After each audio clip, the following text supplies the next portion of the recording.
everybody, welcome back to Wampleville, and we're going to do some more freehand type stuff, more Baratheon. So we did two of these guys last night, and we're just going to kind of continue, same color scheme, but we are going to do two different patterns, because this one, again, a little different one right here. We'll see what we can engineer here. We'll just kind of do something on the fly, probably nothing incredibly complex here. It's going to start off pretty easy with just some dry brush stuff, right, Armored Wolf? So how you doing there, Landrest? So yeah, Landrest. Ooh, let me see if I can also not knock this thing over here. 1 second. We got the... here it is.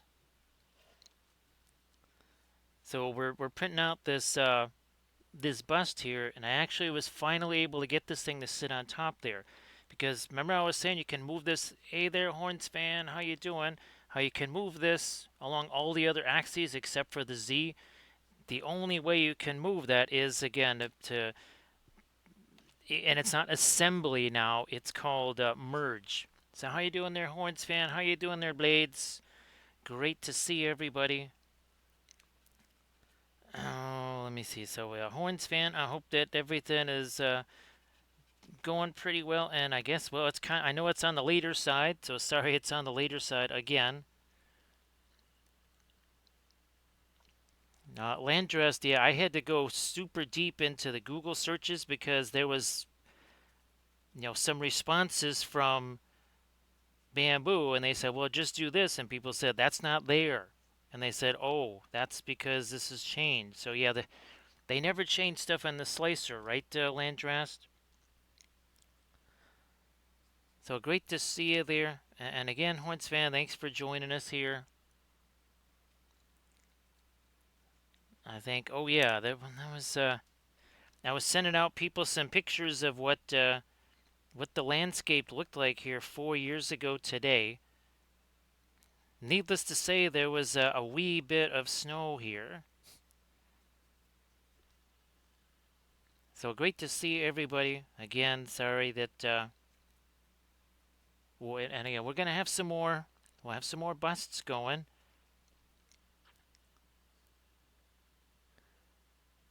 Oh yeah, that's right. That's right. Normal folks do that thing. What do they call them? Days off or something like that? Armored Wolf and I were convinced that that's just like an urban legend that doesn't really exist. There is no such actual thing as that. We think it's all just rumors that are made up by people. It's kind of like what was it? Oh yeah, Sasquatch, right? Was it Bigfoot? All that kind of stuff. Oh, and Loch Ness monster. Yeah, that's it's about as real as those things. So Blades has Family Day. And again, I hope that everybody's doing okay. As long as you don't live in Kentucky, Tennessee, Mississippi, you might still be around by tomorrow. Let's do some more of this. I think it's going to get a mite bit frosty for you down there in Texas land there. Actually, it's going to get a mite bit frosty for a whole bunch of folks.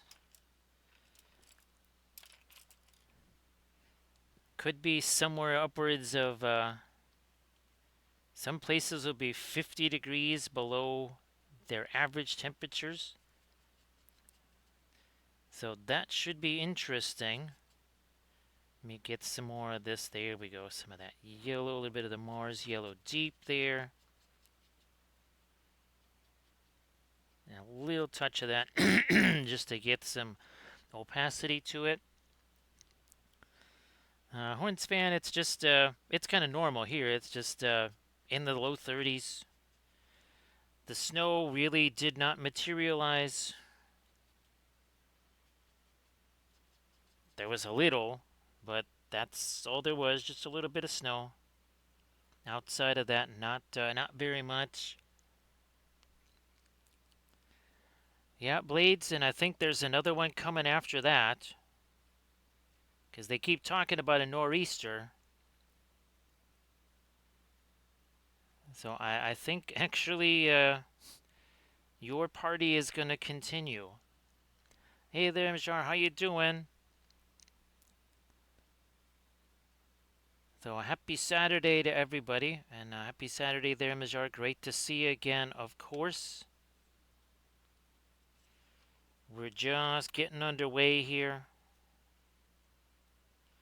And where's there? Oh, here we go. So again, we're gonna find some different patterns to do on these two guys.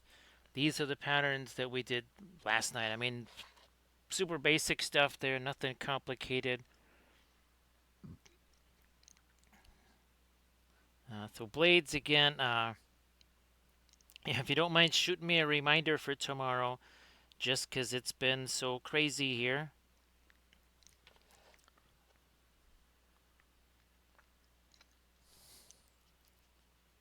Okay, here. So let's see. So it's 10:53. Okay.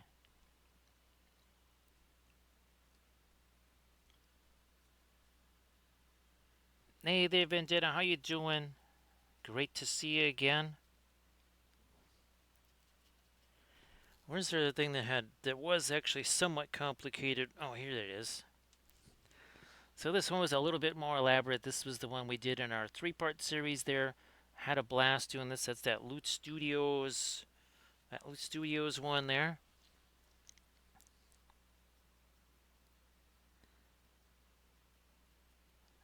You know what? I'm gonna give me a little bit more of that Mars yellow deep into this.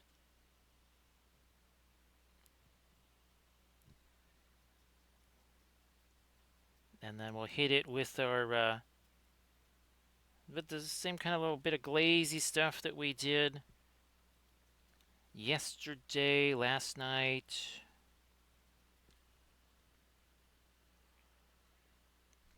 Oh, geez, Horns fan, yes, we had a big baseball discussion, didn't we, Blades? Yeah, we had a big old baseball discussion. Talking about how, hey there, Steve, nice to see you.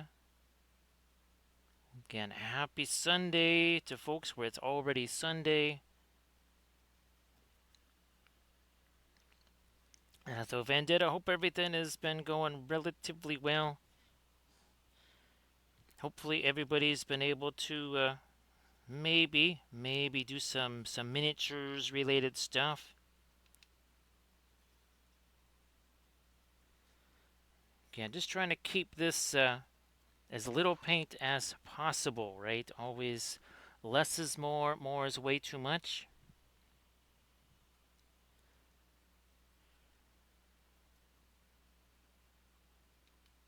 So what was this phrase we came? Oh yeah, hopelessness springs eternal, right, Blades? I think that was one of the catchphrases for this season. That's something you can rally a fan base behind, right? Horns fan.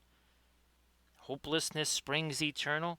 I mean, that inspires. That'll inspire the fans right there.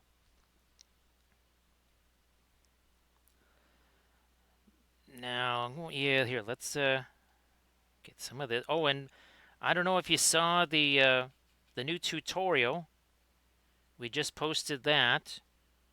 That is the one on the chromatic black. So go check that out. Again, that's the latest Patreon page tutorial.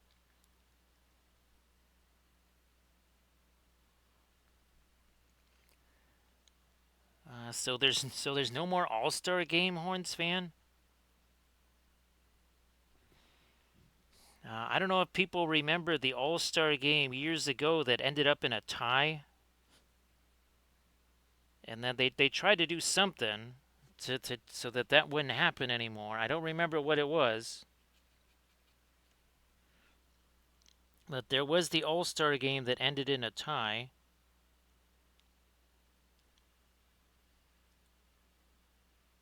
Oh, the NHL. Okay, that's better there, Horns fan. Vendetta, actually, well, you have a challenger. You have a challenger for that. Because, and now well, let's see. You got yourself a new coach again, right, Vendetta? And, well, that happened here, too. I think this is our 17th coach in the last 12 months. So basically, every head coach here will last roughly about 3.5 weeks.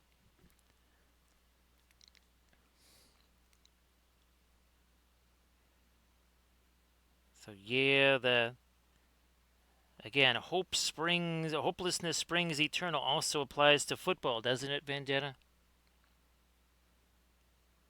And again, hopefully, the folks that are occupying what remains of Tennessee are mostly still in one piece. At least the parts that haven't blown away or washed away. Can just hit there. Every single armor is different too, so I'm glad that we're also doing different heraldry for each one.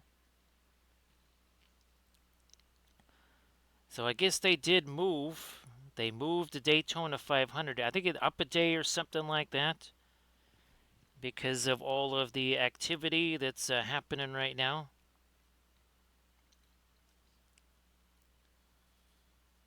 Again, just doing a little bit of the dry brushy stuff here, and then we're going to start doing darker glaze type things. Let me move this here. Hopefully my mic and everything is okay because of course there was an update, and gee, you know what happens when there's an update? It kills the microphone. I know that's totally unheard of, right? Blades, that never happens. That an update basically destroys all of your Twitch settings, that never happens.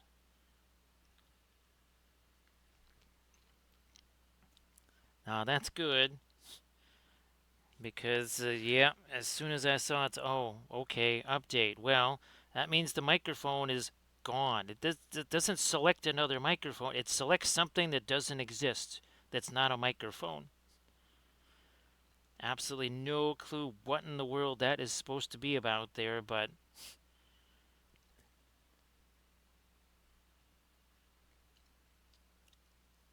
okay, so I think now we can start to get into some of the darker glazy stuff here. No, wait. Time out. Time out here. Hey there, Lord Dave. Speaking of Tennessee, so Lord Dave, I'm glad you were able to get all those games in. That's pretty wild that you could get all of those games in. And actually, Lord Dave, if you wanted to share any of your Song of Ice and Fire stuff, please go ahead and do that. So yeah, Dave, that now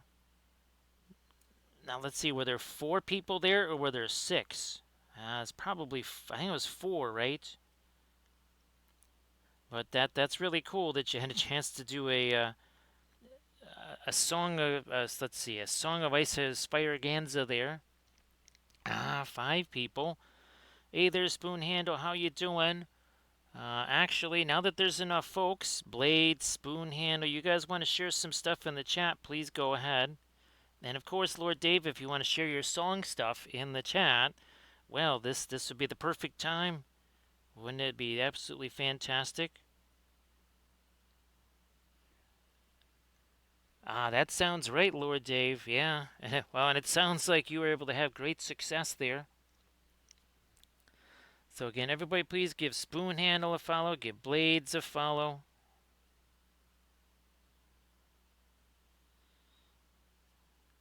And this is exactly how we approached our guys yesterday. Oh, that's actually, why don't we get that with the lighter blue stuff in there, yeah. Over here, yeah, let's do this. See what we got going on with these crazy hammers, right? Lord Dave, not quite sure what these guys are supposed to do with these hammers up on top of these horses here. But they like their hammers.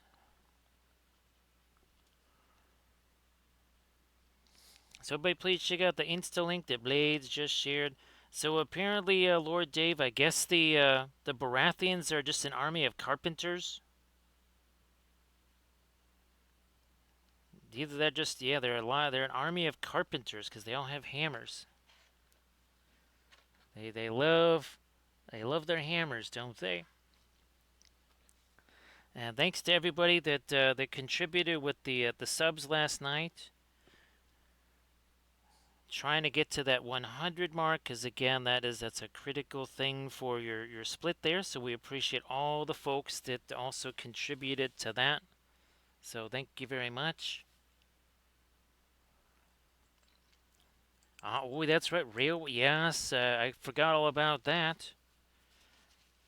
So everybody, please give Spoon Handle a follow if you could. Again, also give Blades 81 a follow if you could. That'd be sensational. Get back to the. I might have to get some more of that handsy yellow out there. So again, everybody check out the Insta links that Spoon Handle shared, that Blades shared. So Majar, hopefully you get a chance to check out they have the Council of Miniature Painters tomorrow.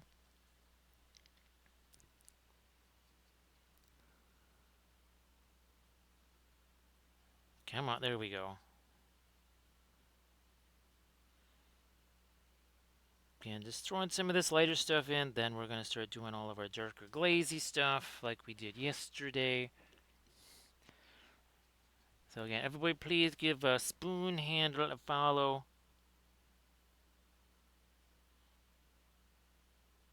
Actually, Spoon Handle, I was wondering if maybe did your stream, because I was actually I think I was gonna try to raid you, but then all of a sudden the stream was ended there, so I wasn't sure if it was some of the same mischief and strife that hit us. So Majar, I was hoping to have the camera on. I'll just be painting this thing right here, just kind of in the background. It's mostly for Pun actually, because Pun's been wanting to do a painting hangout for months and months and months, and just with the crazy situation here, that's just not possible. So I thought this might be the one way that at least Pun gets to see, and he could actually ask me questions without obviously popping up on the stream, because all of our mics will be muted.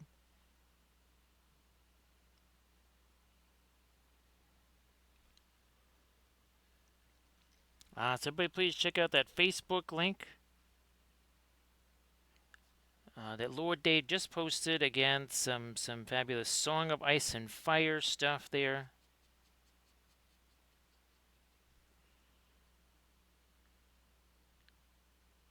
Let me hit this again over here. Okay, that makes sense there, Spoon Handle, because it didn't. It just seemed to be very sudden. So yeah, sorry I didn't get a chance to raid you that night, but yeah, I all of a sudden I looked back. I checked back a little bit later, and there was no stream, and it seemed to be pretty sudden.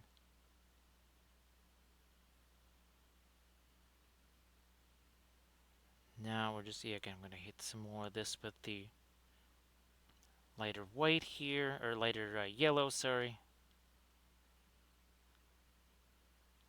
And then we can get into some of this with our darker glazy stuff. Let's start doing that maybe here. Let's start doing some of that. No problem there, Spoon Handle. And again, everybody please check out that Facebook link that Lord Dave posted, because you got some really nifty,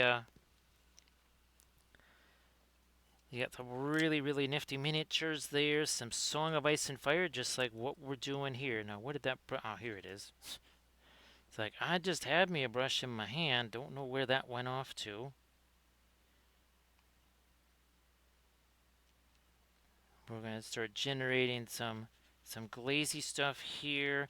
Got the black spinel out on the palette. Actually, Horns fan, you didn't see the latest tutorial I just posted today, right?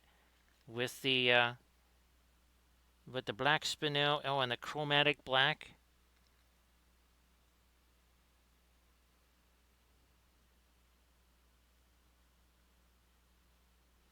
Okay, here let's. Okay, there we are. A little more of the thinner then.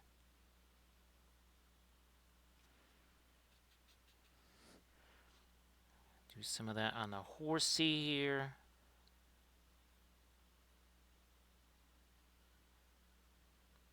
Some parts of the horsey.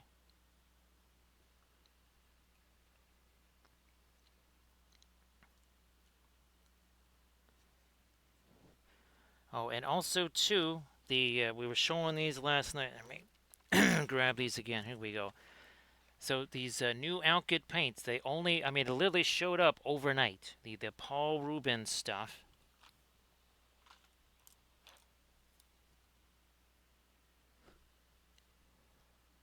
Hey there, Wolfenstein. Welcome back. Great to see ya. I hope that everybody there is okay.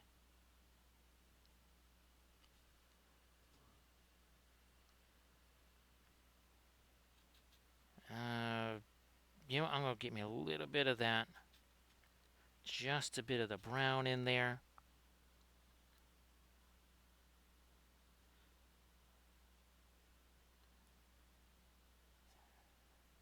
We'll throw some of that on the underside of this too. And now that time here we're gonna let that mix, of course.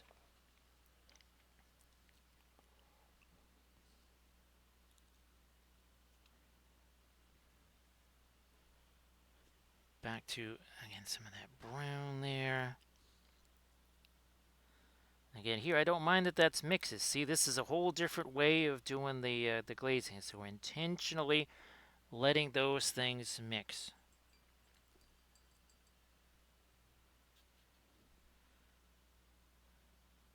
Now back to what we're doing on this guy. After this, we're going to probably do our darker metals or on the horsey. I think we'll might do the horsies next. So Lord Dave, I have not had a chance to do any of that rigging yet. That's been a little bit frustrating. Been really wanting to get that rigging going on those Corsair ships.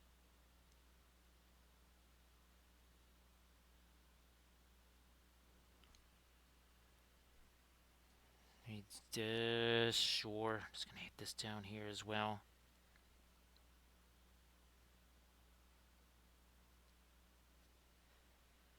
Let's do this side. No, I think we'll have to go with the metals then because we got, yeah, with this on the horsies here. Yeah, let's just do the metals. Give that stuff a chance to set down here.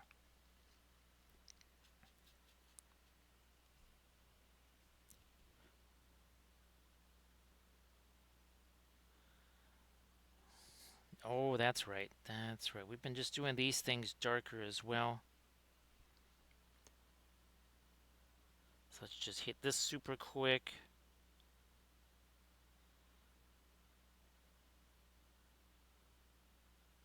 This stuff. Let's not forget the ears this time. Forget them on both of those horsies last night.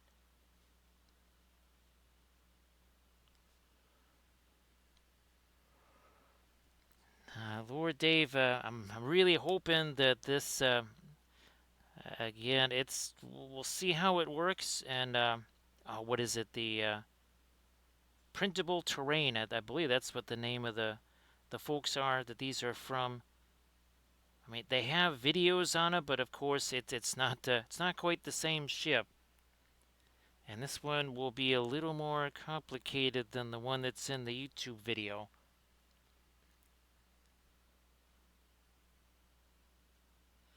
So you can see things starting to form. Things starting to form just a bit here. Now we got to do a similar thing here.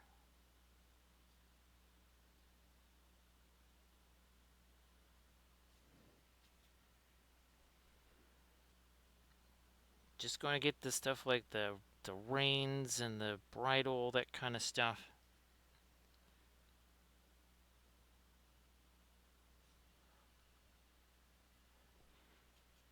So yeah, I'm pretty sure printable scenery has tons and tons of ships.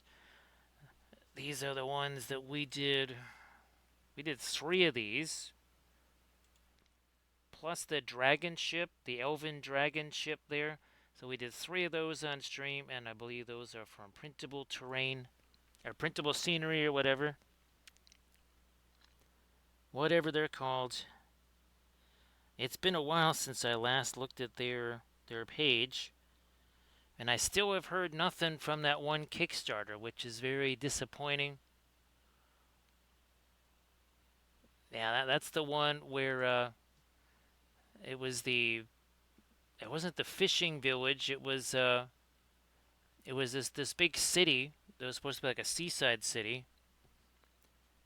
That sounds great, Lord Dave. I mean, it wasn't really super long ago, right, that you guys last played some Blood and Plunder?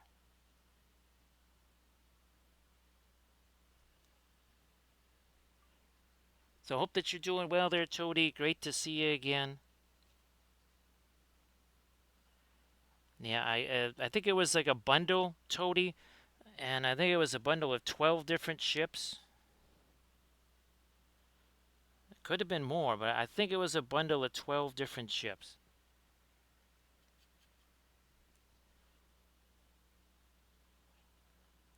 The galleon is one that I want to print out. That's one that I might experiment with. Speaking of layer heights and stuff, there might be some pieces, maybe. I guess now Landrast, would adaptive layers be something maybe good for that ship thing? Because there might be, just instead of trying to do the whole thing in hyper detail and just have little isolated parts of it be in hyper detail, or more detail, I guess you would say.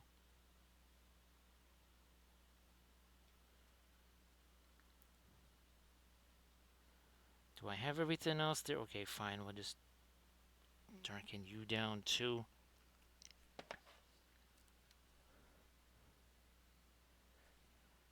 Yeah, it seemed pretty intense there, that's for sure.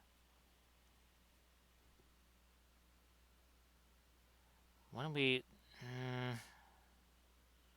Okay, we got that. This here. Let's just do this now, super quick.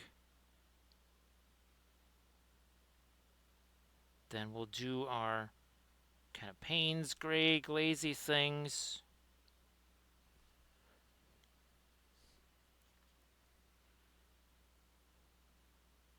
Come on, here we go.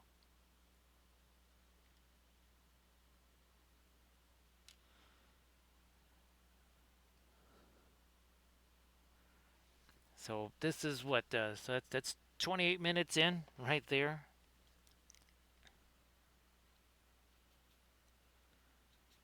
Again, don't blink. You will miss something. No doubt about that.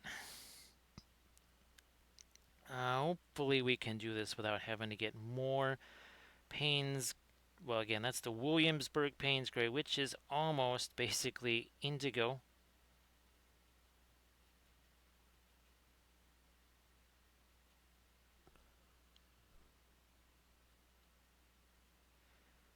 So yeah, I do think this week coming, there's also again supposed to be another winter event, but I'm pretty sure it's going to pass to the south of us, because I think we will have the cold and everybody else will be getting the snows and all that kind of stuff.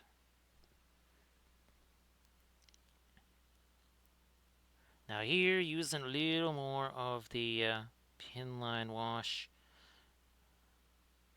type of method here. Not quite so Not hit it quite as hard as maybe we did in other sections.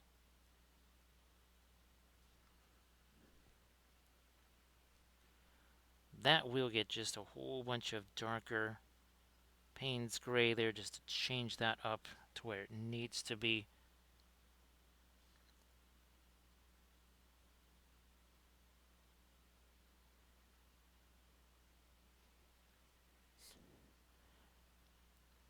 So Horns fan, I guess now that there is the new coach there, I guess Dak is going to be there for the foreseeable future, right? Because they made a big contract with him.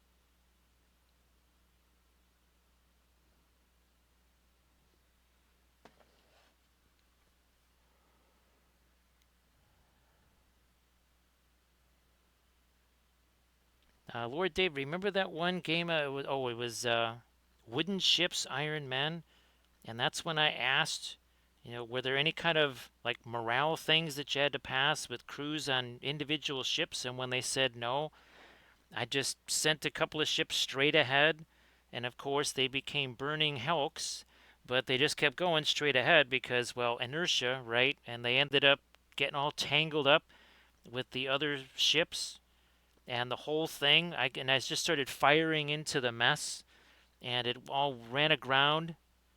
And that's when they said, "You don't get to play this game anymore."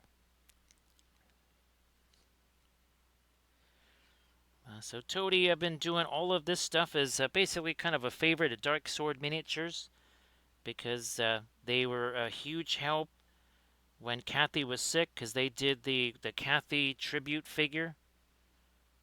And obviously, Dark Sword is the reason why Cool Mini or Not got the rights to do this. Yeah, this is not a Cool Mini or Not thing. It was Dark Sword because he knows that the George R. R. Martin guy, they've known each other apparently for years and years, and that's why they were able to get the license to do the Song of Ice and Fire miniatures.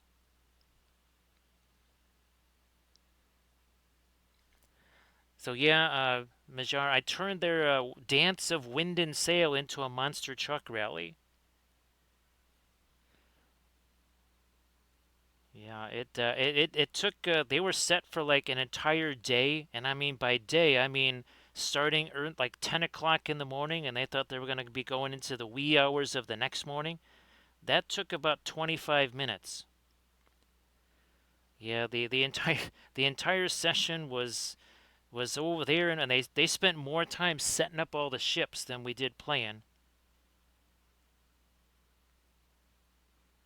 I also did the same thing to the folks that were, oh yeah, the Starfleet, no, the Star Blazers system. Yeah, they thought they had themselves a complete rule system. They were ready to go to print. I was the guy that was doing all the charts so that they would be actually printable.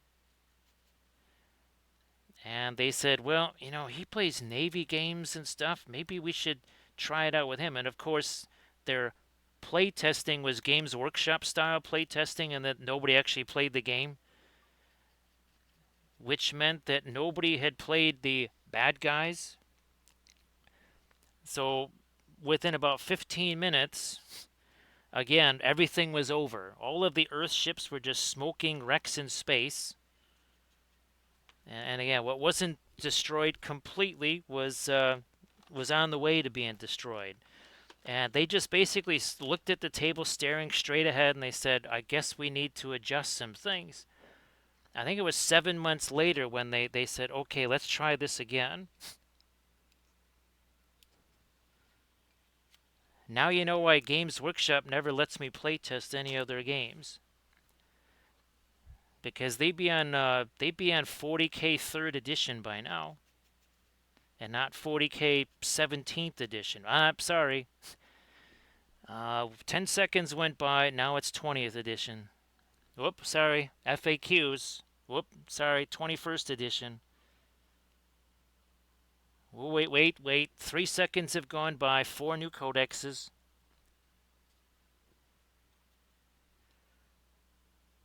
Oh, sorry. All those codexes, those are all useless now. Wait a minute. They just combined 40K and Lord of the Rings. It's almost like it's hard to keep up. Oh, wait a minute. Now they just decoupled those and they just combined 40K and Age of Sigmar Old World. Yeah, oh, you didn't hear that they combined Sigmar and Old World together just now.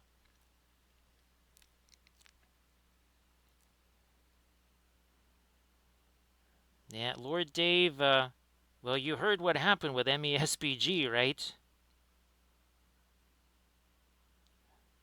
Basically, everything that I've been painting for 18 months was gone. And we're not talking like one army, we're talking half a dozen. Basically, actually, I think it was more like 7 armies, either completely gone or gutted to the point where they don't really technically exist anymore.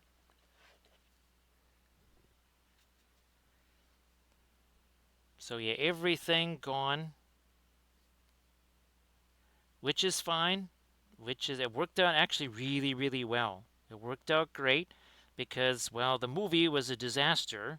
So, who knows what more they're going to be doing connected to that.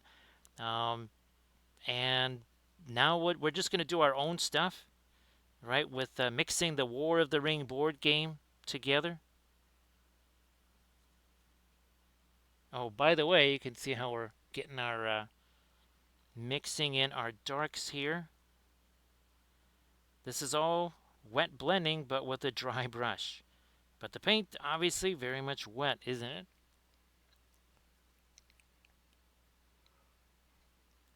So yeah, that's why, again, fortunately, well, and that's why I got to look at the Blood and Plunder stuff there, Lord Dave, because I think Blood and Plunder could be really helpful for doing the Middle Earth War at Sea. I think that's going to be pretty helpful for that. So actually, I'm actually way more excited now. Okay, so now we've got our darker meals, and then we'll have to start figuring out what are we doing freehand wise on some of these areas. Hey, Wolfenstein, welcome back. So yeah, again, I'm not. It's not something that I'm terribly worried about in any way, shape, or form, because it just kind of it made me really okay. Just keep going in the direction we're going. Works for me, because now it becomes timeless, right? Right, Lord Dave. Once you've got your own little thing that you're doing, doesn't matter what changes. Well, that's good there, Lord Dave. I mean, obviously, it's going to be. I mean, it's practically like triremes because it's obviously going to be a lot of boarding, not a whole lot of broadsides. That's for sure. Horns fan says that the brand new system that GW just announced, the Lord of the Rings, the Old World 40,000. Oh, there you go. Hey, Horns fan, that's kind of like our APCC. Hey, Horns fan, entertain yourself in what is that called?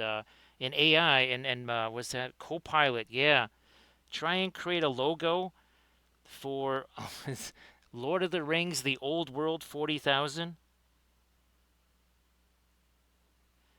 That would be hilarious. See, Lord Dave has it right. One miniature set to rule them all.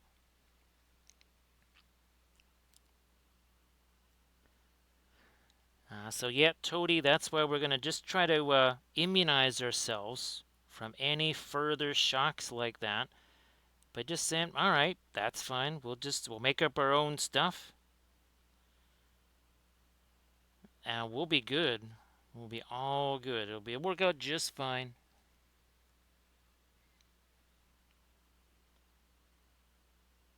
It'll be just fine, not a problem.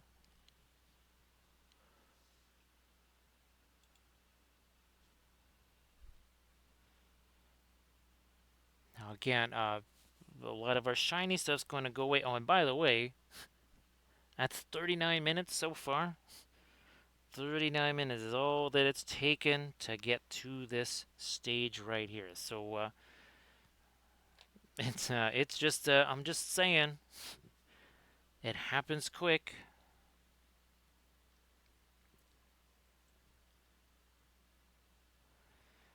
Toady, oh, what do we call? Oh, I like to call him Minogue, right? Like a Trench Crusade is a miniature agnostic, right?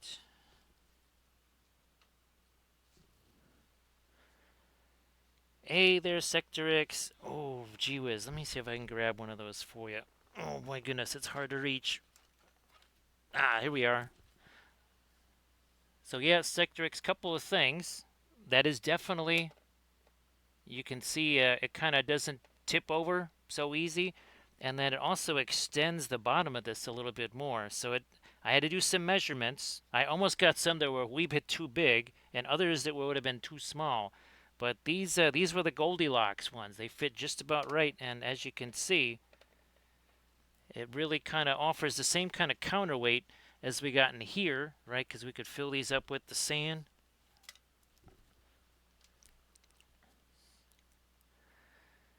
Yeah, Lord Dave, and since our likelihood of us being able to play the convention events is, well, zero, right? I mean, it kind of works out just fine. There is absolutely no chance that I'd ever get a chance to do any of the convention stuff, so no big deal.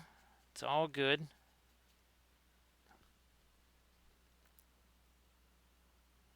Once I realized that I was never, ever, ever going to be able to do the tournaments, I'm like, okay, why do I need to stick with whatever they're doing? I really don't have to.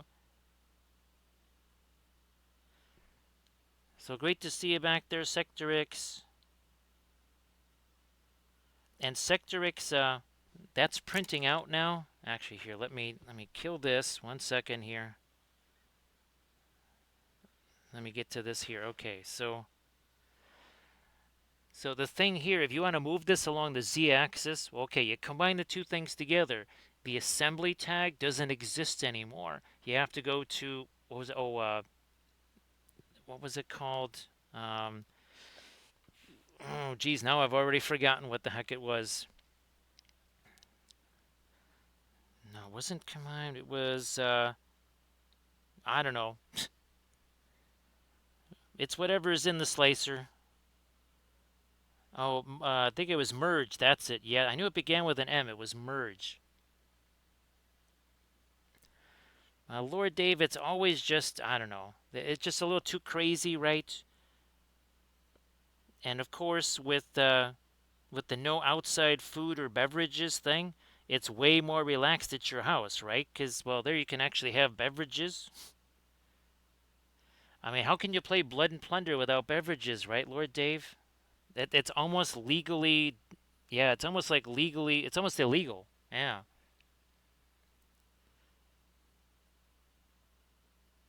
Yeah, I think it's playing Blood and Plunder without beverages is borderline illegal. So you can see this is set already, right? Less is more is way too much when it comes to our paint. That's why we're able to already come back into this, and but it's all wet. We're mixing. All of this stuff is mixing together here. And remember, we don't want to be stacking up a whole bunch of paint here because we got to do our freehand stuff over the top of this.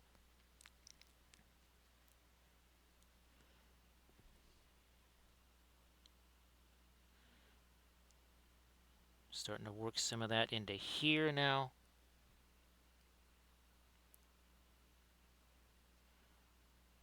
And of course, since we have multiple figures we're working on, we can, kind of swing back and forth and back and forth.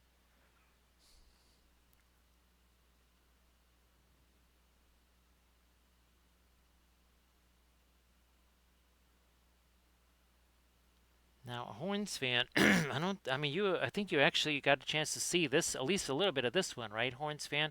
And again, we're printing out another FDM style bust.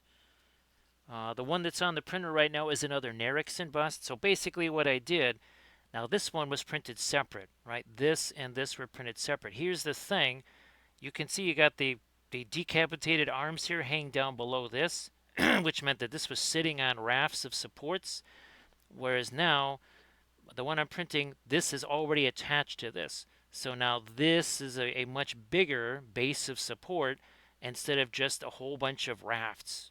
So I'm hoping that it's I think it's going to be a 13-hour, 40 something minute print.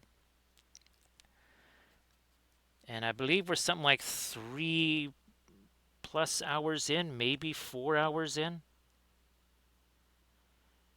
Don't know exactly, but we're a little ways into that print.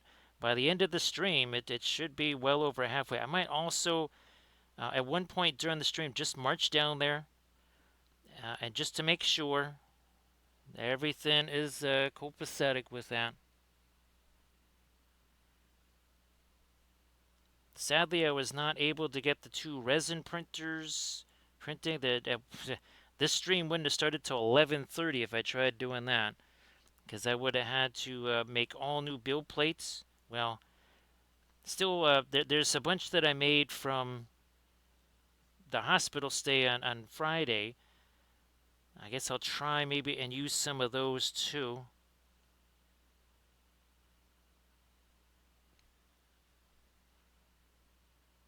Now here again. Now let's put this aside. Let's not keep going because I want to get. Well, no, I didn't do anything here yet. I don't want to get too crazy with all this because we've got freehand to do over this. Why would I sit here and take all this time to create all this shading here only to potentially just cover the whole darn thing up with the freehand? So let's not get too bonkers with the lighter shading here. Let's just say that is good enough for now. Let's move on.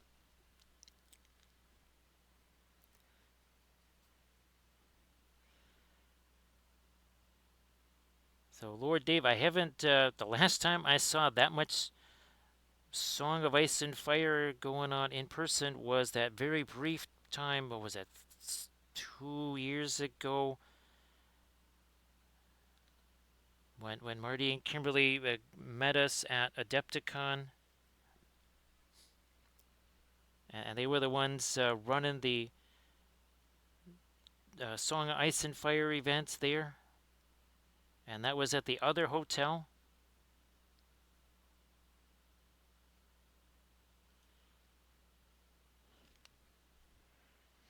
Uh, you know what? Let me get a little bit more of the Indian yellow into that mix.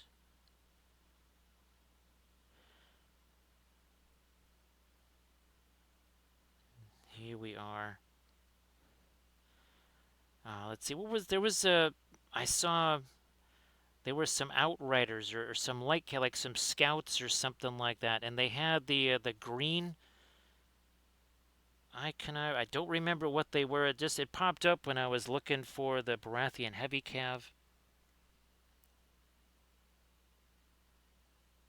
Uh, High Garden or something like that.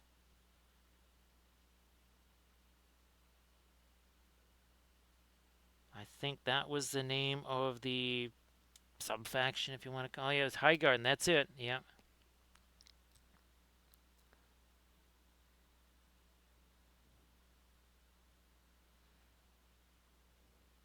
Now, I guess, Lord Dave, did you just kind of give up on the cards because much like new editions of 40K, there's new versions of the cards every 5 seconds? Oh, wait a minute, they're on 40K version. Now they're on 30th edition now. I mean, we're 49 minutes into the stream. That's got to be at least 4 new editions of 40K every minute of the stream.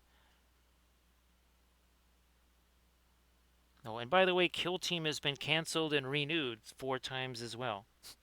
You didn't know that they canceled Kill Team. Yeah, they did it about 11 minutes into the stream, and then they brought it back about 3 minutes later.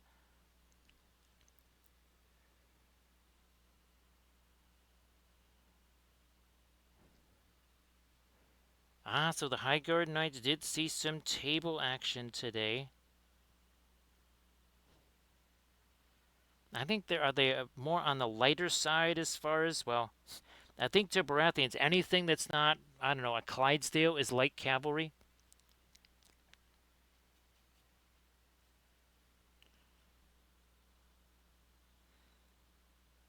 More of our lighter yellow up in here. So Monday we'll be coming back to a more terrestrial Armada Mondays.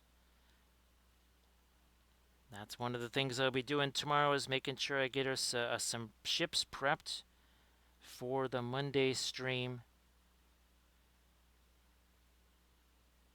I was hoping that Thursday we might be able to get back into some Trench Crusade stuff.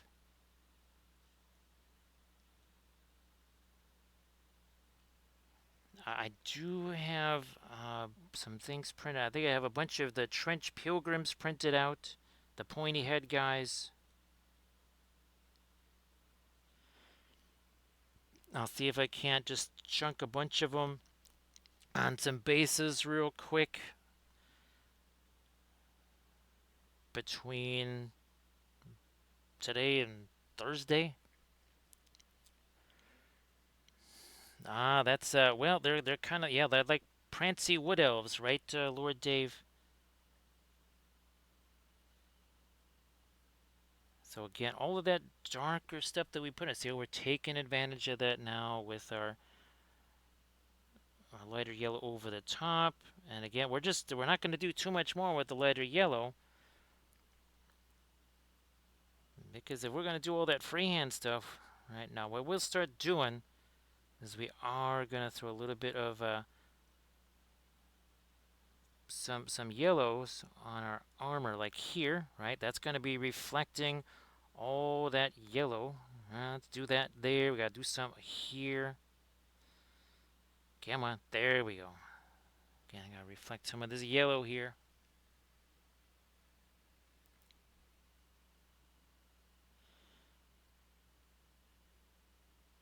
Lord Dave, the last time I can remember actually playing the game, I don't know if I know there was the ReaperCon one, but I think it might have been a little bit after the ReaperCon that year, and that's the last time I played it.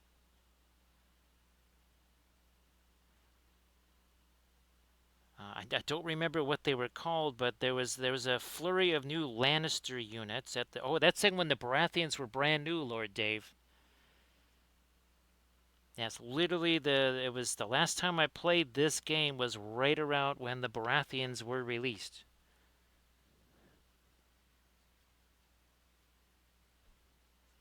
So that is the last time that I have actually played this game.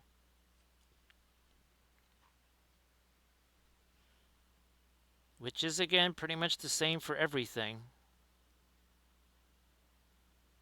Essentially everything between 2019 and now it's sort of like that was that lost time or whatever, right? Where you've been out on the desert island or whatever.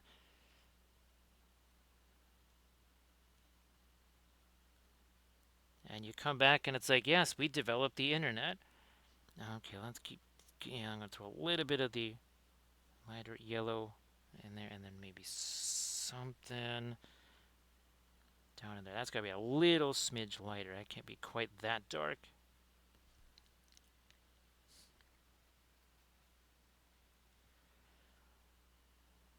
So yeah, I pretty much don't even remember how to play that.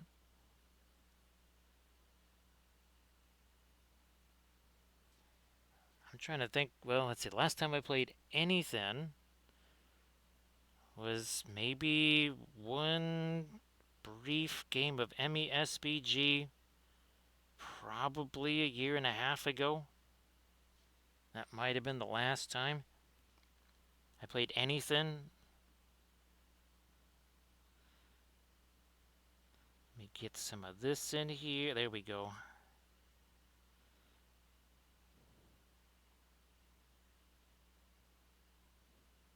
Oh, you know what? There's a couple of fold. Let me just get a couple of those super quick. Get with our lighter yellow there. Throw in a little bit of the believe it or not, this is actually a mid-range yellow compared to what's going to eventually go on here. We're going to get some pretty bright yellows on here, as you can see again by our guys from yesterday. See, we're going to be going even lighter with the yellows.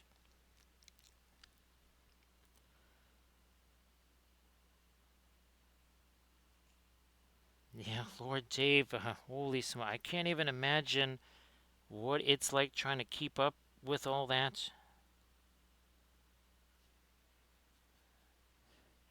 I mean, again, if that's what you do, then that's what you do. I just unfortunately there is no time for me to be able to do that. Sadly, did I? Oh no, I didn't get the little reflected yellow over here. Let's do that.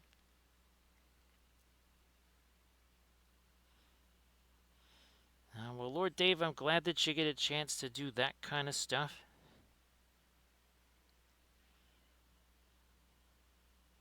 Yeah, for me, everything, the bolt action stuff, the MESPGs, the only way we'll get a chance to do that is, well, me versus me on the live streams. Now, the apparently there's an AI type of thing that's being made for the new Star Trek Ascendancy, which I think that's going to be starting pretty darn soon. I think the new Star Trek Ascendancy, that's going to be going live within a day or two, if it's not already live. Lord Dave, it's just so. I mean, it was easy peasy doing all of the. I might actually. Whoops, 1 second here. I am gonna bring down the. There we go, just a touch, because their yellow is so bright there. It's so darn bright. I'm thinking that. Yeah. Hey there, Artemichael. Nice to see you again there, Artemichael. So, now has the ice already been replaced by snow?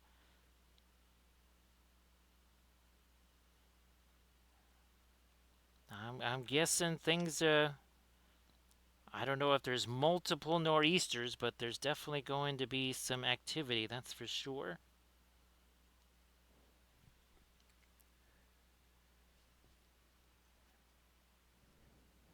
Yeah, sorry about that. Actually, Artemichael, if you want to post anything in the chat, please go ahead. Sorry about that, Artem. I was like, what was I going to ask? Oh, yeah, that's right. If you want to post something in the chat.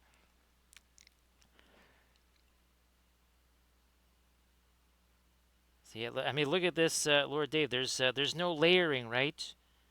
I just took a lighter color and it all just starts to blend all on its own, doing its own thing. And again, I'm just using just a beat up old craft brush here.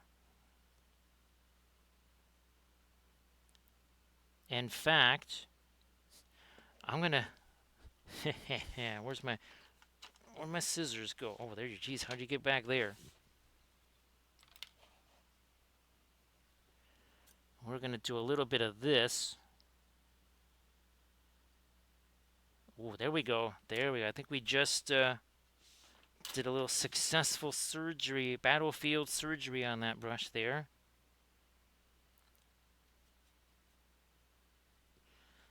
Yeah, that actually helped a bunch. Yes, indeed.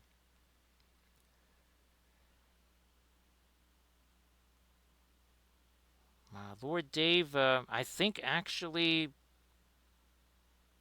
when the free folk stuff came out. That's when I was just really starting to do the oils on miniatures. I think it was when the free folk stuff came around. Oh yeah, remember the guy? What the heck were they called? They looked a lot like the Huskarls from the Dunlendings. I think they began with a T, and they were some of the first heavy troops that the free folk got. Don't remember what they were, but So everybody please check out the link that Art of Michael just posted. Let's see. Yeah, the Sen Warriors or something like that.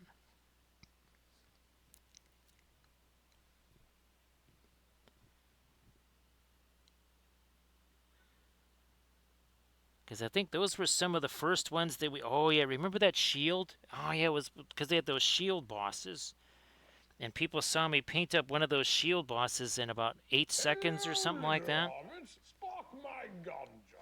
And they said, "Wait, what happened?"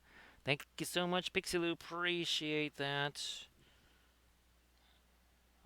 So more of these horsies again. It's like you're not gonna try and ask if I want fish, do you? It's like, well, I was thinking that scale ale. You might like that. It's like, dude, that's got like fish bones in it and stuff. It's like, it'll be fine. Don't worry about it.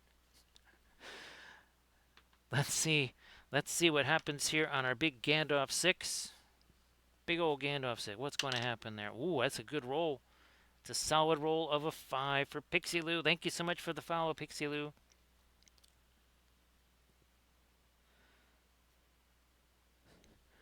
So yeah, Lord Dave, it was pretty wild doing those guys with the big old shield bosses and everything.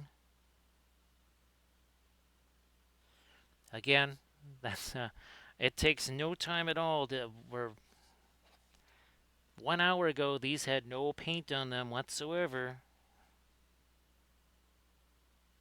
I'm not saying, I'm just saying.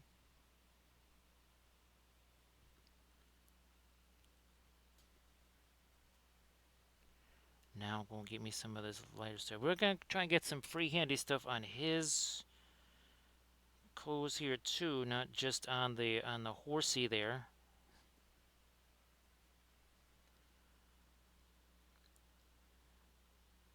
And again, here's our two guys that we did last night. Again, this is about a 5.5 hour stream or so, again, start to finish. We'll probably still do some of the filigree type stuff on our new guys here in different places. Because again, everybody has different armor. Why wouldn't we have different heraldry on each guy too? And that kind of goes back to the Dol Amroth guys. I still want to do some more of my Dol Amroth knights and such.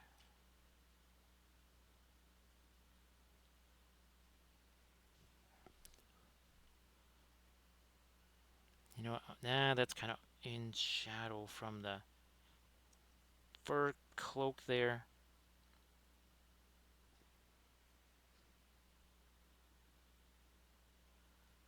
Ooh, yeah, let me get a little bit of the light stuff down here. So again, everybody please check out the Instagram link that Art and Michael just shared. Sorry that the competition didn't quite work out the way you wanted. Do I want to? Yeah, here, let's do that. Now I think next thing we got to do, let's start getting some lighter stuff on the armor here, because that's now had a chance to set. And now that we did our surgery on this brush, I think that actually helped a whole bunch. So here, let's use that on all the armor stuff. So we'll get this little touch of the Prussian blue like we did before.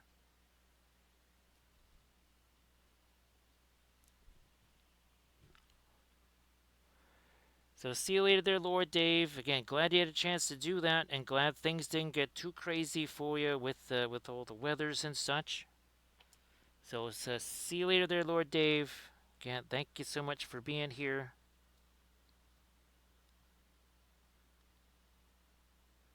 And well, have yourself a fabulous Sunday. Next thing you know, Lord Dave, it's going to be Derby Day. I wasn't sure if you got special plans again for Derby Day, but it ain't that far away.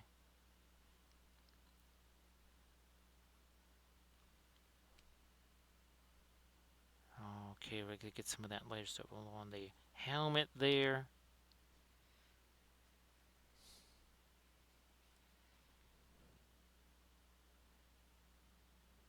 right along the edge of this arm. We'll be coming back in with some of our darker stuff too. And then we have to come in with the lightest lights as well.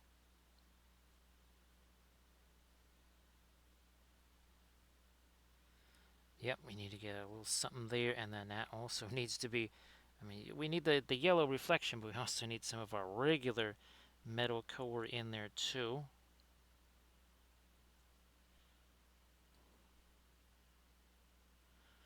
So again, all of 1 hour 5 minutes ago, that's when we started on these guys. That is the advantage, one of the advantages of the oil paints. Other advantages, they're super, super rugged. So I don't really, I don't ever do any kind of varnishing or anything like that. The oils are so rugged, I don't have to worry about that. They're not going anywhere.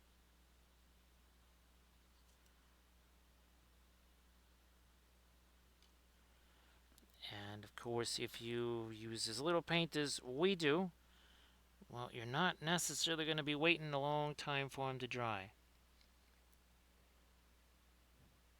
Oh boy, Lord Dave, that sounds fantastic. Well, there is a dress code, right, Lord Dave? There should be on Derby Day. There's gotta be a dress code on Derby Day.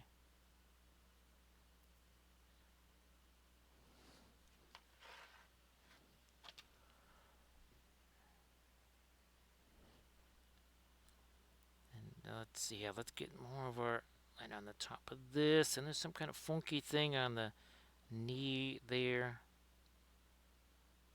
I don't, it might be a, maybe that's supposed to be a stag design or something like that on that knee. I can't really tell. It's probably whatever this is, which kind of looks like two ducks.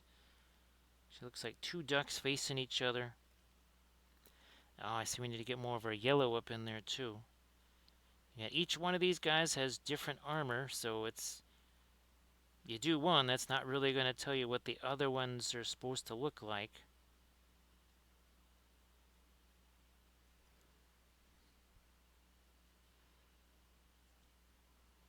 Come on, let me get there. We go. Get my light on that side, also over here.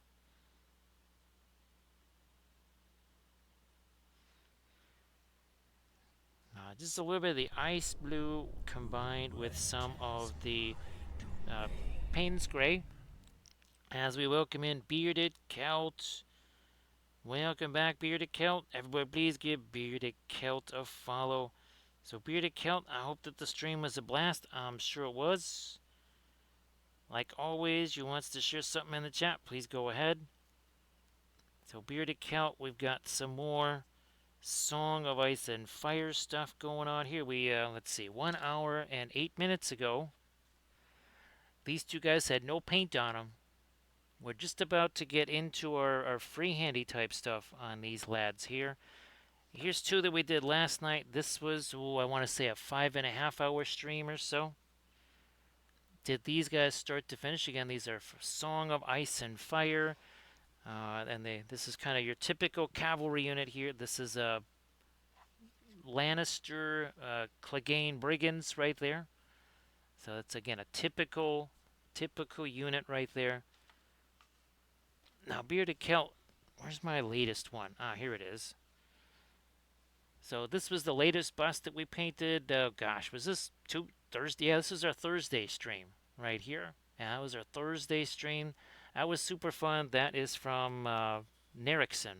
And of course, it's the same folks that did this one. Now, this is the one that we printed out in FDM, like this one. I got another one in FDM, a big one. I mean, it could be, it's at least the same size as this, if not bigger. So yeah, we've been having fun doing those busts on the stream. And again, now we're working ourselves on some Baratheon heavy cav here. Thanks, Bearded Celt. Appreciate that. Again, everybody, please give Bearded Celt a follow. And of course, Bearded Celt, you wants to share something in the chat. Please go ahead and do that. And again, everybody, please give Bearded Celt a follow.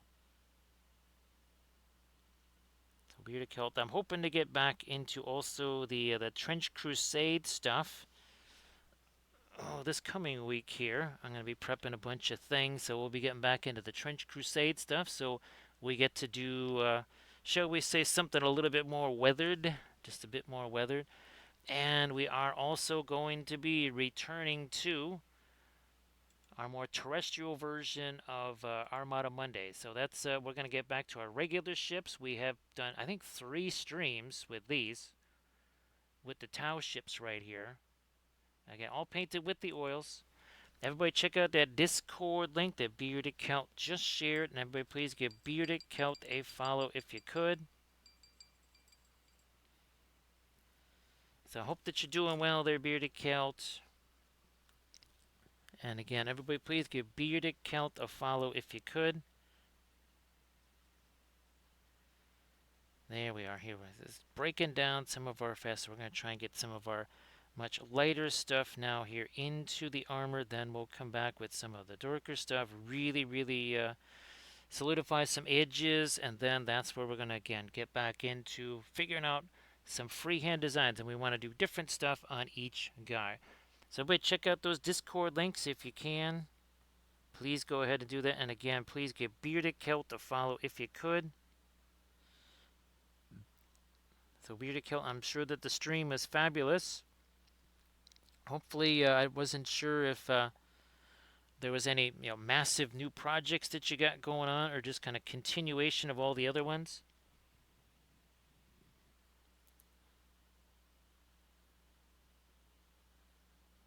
Yeah, we're gonna put some of that in here. Some of that lighter stuff. Let's try and get the workings, the eyes here. Start doing that.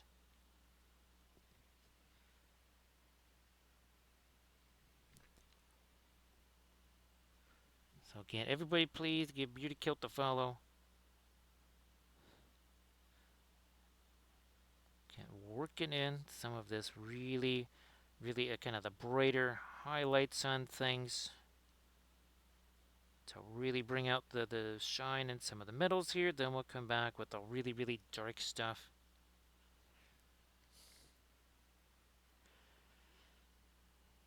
Like we say here all the time, don't blink. It happens quick.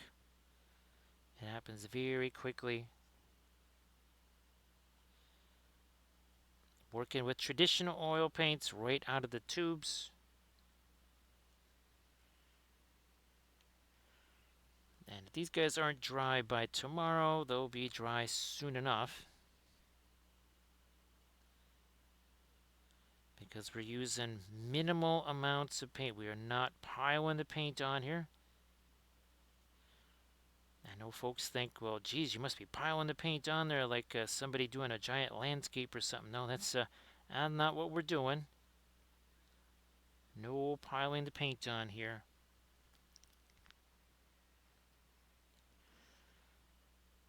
In fact, there's really not too many layers of paint. We were able to get that yellow cloth in there so quickly. It was not by layers and layers of paint. It was just we throw down some color, we take another brush, and then we just blend that. Because all the paint here is wet. Might as well take advantage of that.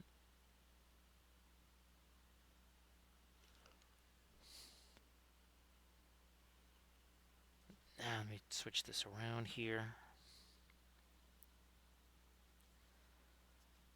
Trying to get some of these really light edges. Then we're going to come back in with some of our darker stuff.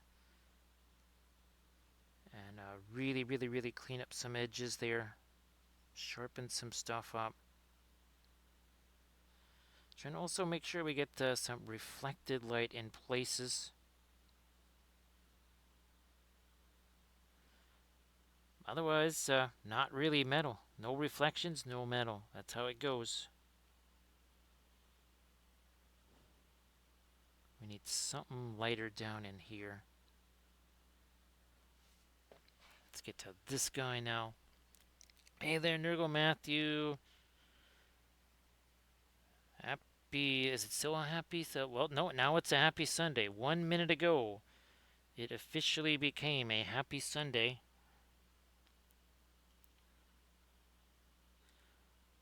And of course, Horns fan, how could it have been a happy Saturday with no college football? Again, the time of great darkness and sorrows. A time that all humanity dreads. Let's get some more of our later stuff here on top of the helmet. Top of the horses, whatever here.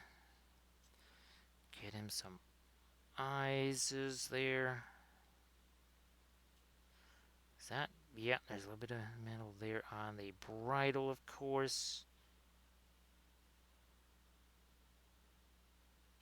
Let's get a little reflected light down there.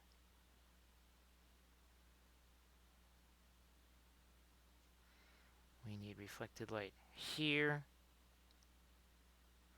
As literally the metal reflects on itself. That's just the nature of the beast.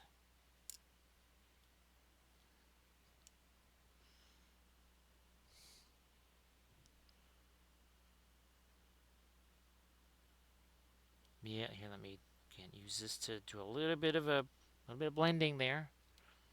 That's what we were just talking about. Put that paint on there, grab another brush, push that around and blend it instead of layer after layer after layer. Like there. See what we just did? We pop some paint over here. Let's take this here brush. Oh, look what happens. No layers. We just said no layers, right? Well, do the same thing again. Look at this. Put that lighter color there. We take this brush. I'm gonna say, go out on a limb and say it's a little bit easier than a whole bunch of layers. And maybe just a wee bit faster. Because again, how many seconds did that take? I'm not good at math, but I'm thinking not many.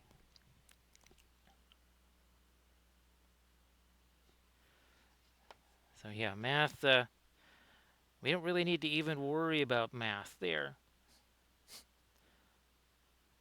I don't think so.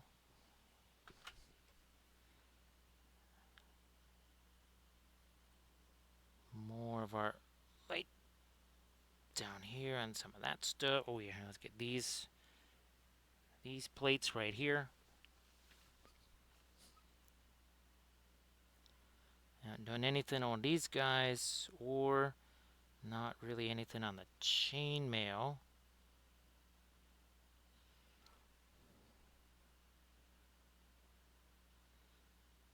Let's get the top of this. Now down into here. Got lots of little reflections. Here we're going to do the same deal. Where's that blending brush? Here, let's do this. Take this. No time at all to do that, right? Let's do the same deal over here.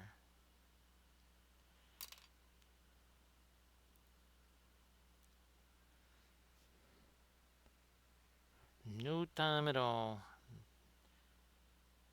No reason to struggle and make it difficult. Let's do this the easy way.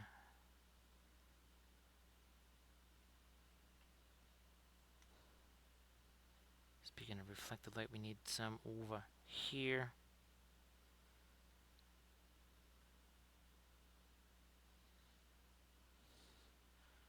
Gonna do the same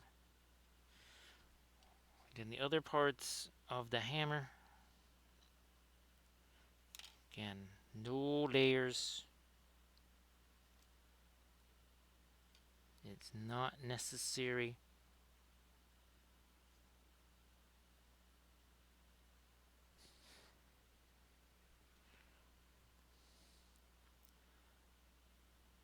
A little chain of highlights there. It's kind of what happens with your metals.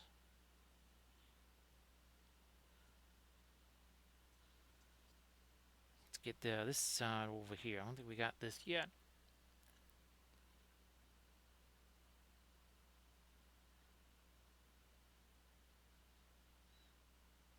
Oh yeah, we definitely need some reflection down there.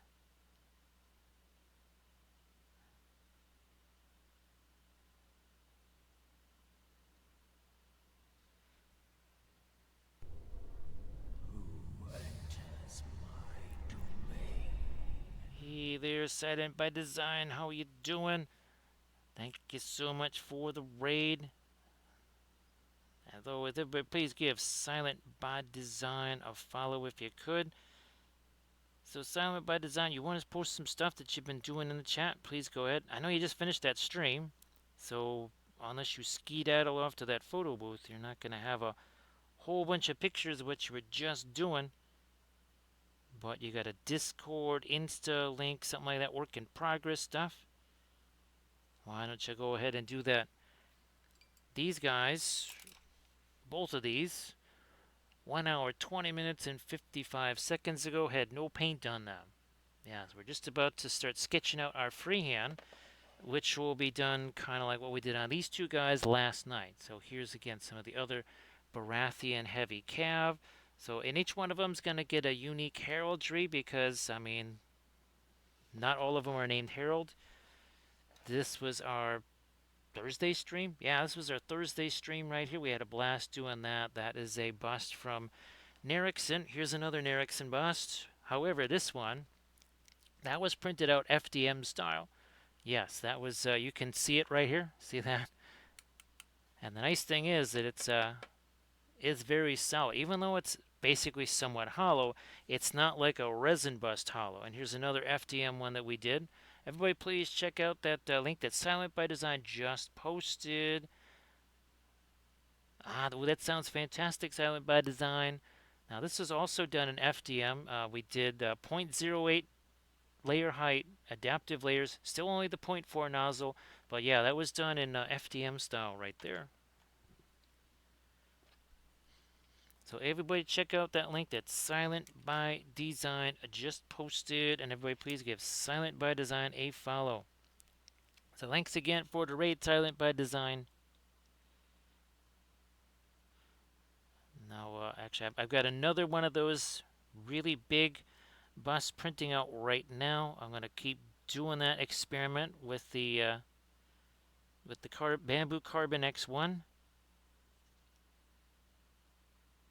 I'm hoping to have some of those just to take along to Adepticon so I can just do some demos on those, and a couple of other things. In addition to being almost indestructible, which means easy to transport, it also, with the FDM stuff, it absorbs the paint. So I mean, it was dry just hours later. It was completely dry. Again, that's the nature of the FDM stuff, which really soaks in the paint. Here you can see there's some of this terrain. Where's my Hobbit? There we go. So if you go back and watch these streams, basically all that stuff was dry the next day. That was totally dry the next day. Even our things like our Corsair ships, all that stuff is FDM printed there.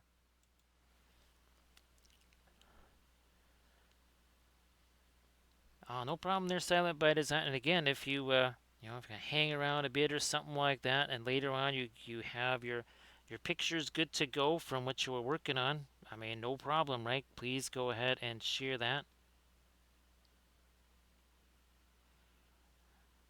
Now what I'm going to do is, we've been doing a lot of the later stuff. Now we're going to go back around, do some of the darker stuff here. So that's, I'm really glad that you've been able to get in and do some of that stuff. Silent by Design. Again, I appreciate the raid. Thanks for being here too.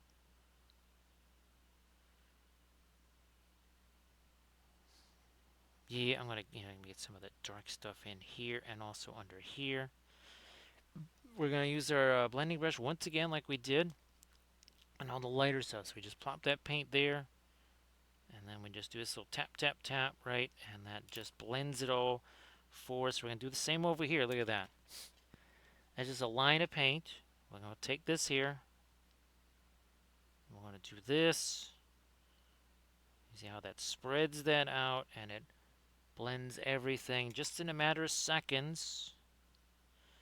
Again, why sit here and screw around taking all this extra time? We don't have to be doing that. It is not necessary.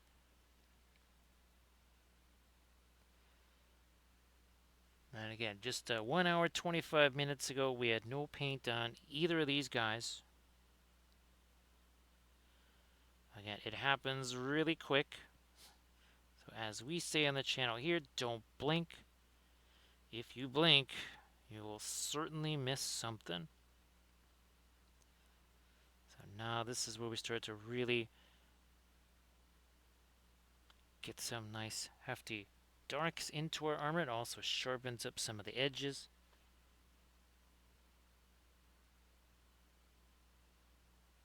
Like so. There's again a couple edges here that not quite so sharp.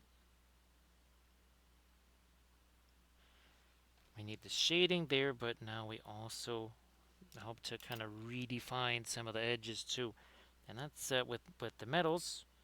You don't have edge contrast, well, you really don't have metals. Well, they'll be metals, they won't exactly be sharp looking.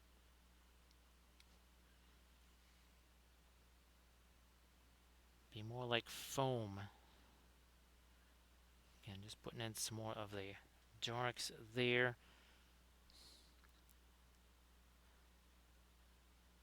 Oh yeah, we really need that up here. More, wow, it really defines that edge very nicely.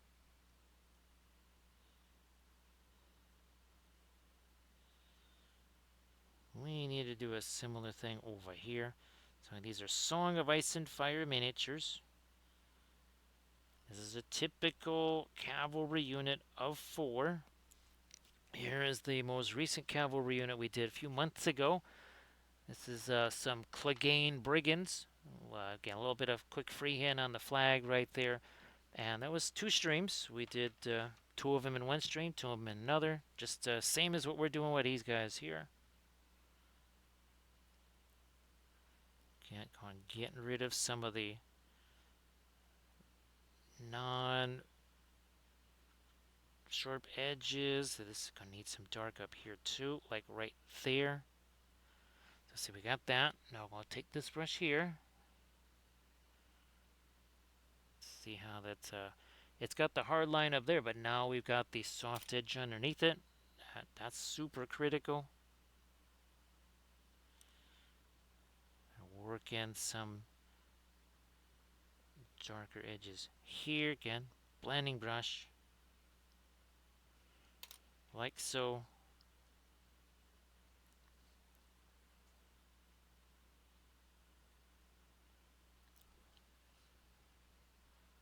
Oh yeah, we have to. Whatever happened up there, and now we're going to blend all this. There we go.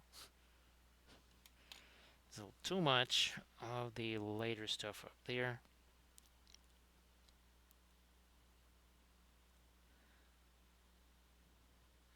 All these edges going to get tightened out, just like what we did on the other shoulder.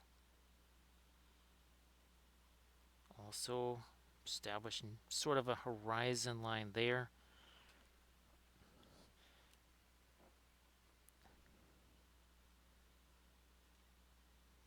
Probably going to darken that up on the top there too, yeah.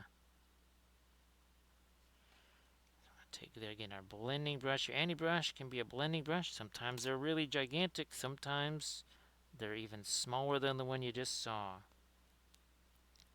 Kind of just depends on the situation.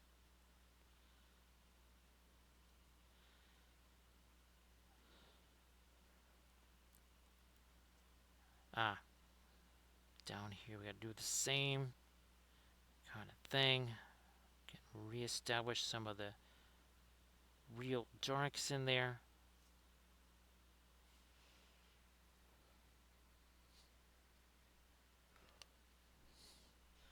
So thanks to Armored Wolf for posting the sub reminder there.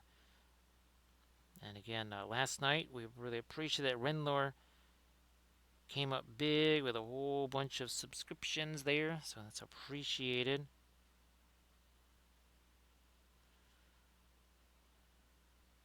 That's the kind of funds that we use to secure more things like those brand new Alkids, a new brand that we're going to test on our Patreon videos. And hopefully we get a good result out of them, because it seems like they're They're a really nice price, and they seem to be easier for folks to get their hands on in more places around the globe, and that's kind of a important thing when it comes to the paint. Well, availability is the best ability, of course. If you can't get it, it's not going to be terribly helpful for you. Now here again, this is another case of the ears also ending up getting to be yellow there. Speaking of which, we're actually going to have to reflect some of that yellow up here. So again, Armor Wolf, thank you so much for posting the sub reminder. Appreciate that. And of course, we appreciate all the folks that have been kind enough to contribute to that as well. All right, so here we go. We're going to get some of the lighter yellow up in here. And now we got to reflect some of that over here. I mean, again, it's right next to this yellow cloth. And if it's supposed to be shiny, how would that not reflect the cloth, right? We got to reflect that somehow, some way. I don't think we did the darker stuff on this guy. Nope, we haven't done that yet. Let's do that now.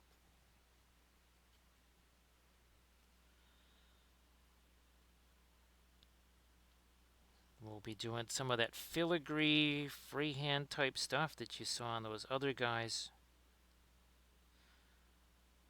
And I think we're pretty close to starting off, getting back to our figuring out what kind of freehand we want to do on these guys. Again, we're trying to make it different for each one.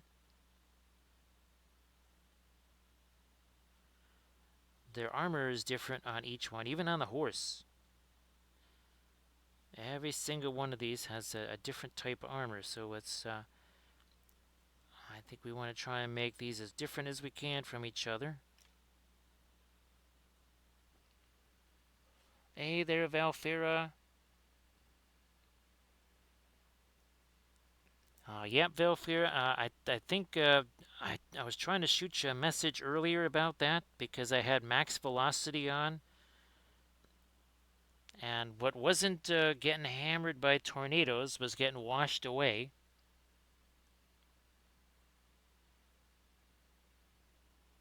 Because I know he kept saying that this is just the start. It's not like, oh, okay, well, the rains come through. If you're good now, you're good. It's kind of like, nope, there's more. So sorry about that, Velfira. Actually, well, Velfira, I think, well, there, at least you don't have to. I wasn't sure if losing the power also means losing sump pumps and that kind of thing, because I don't think you have a sump pump. I don't think there's overhead sewers there.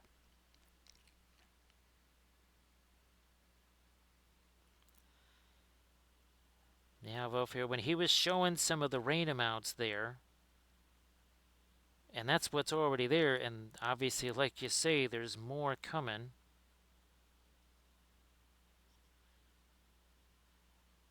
Lord Dave was just on the folks in Kentucky. I thought the folks in Kentucky would be having a tough time too, but actually, Grey Wolf Studio, he ran into some, quite literally, he ran into some heavy duty water there as he was trying to drive along.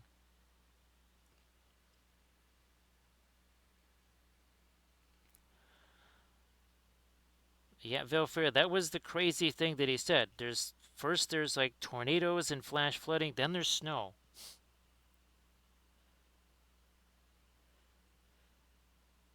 And I'm sure, Velfair, that this will be absolutely fantastic for those allergies. I mean, what could possibly be a better conflagration of events for the allergies? This would be totally perfect. All the moisture, temperature, massive temperature fluctuations.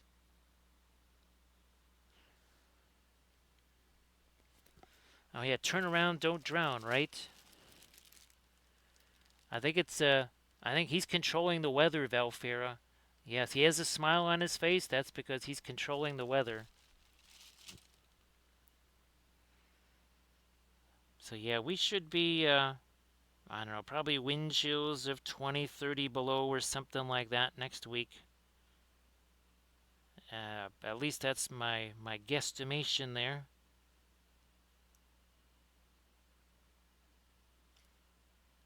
Which actually won't be as cold, maybe I think, as some other places.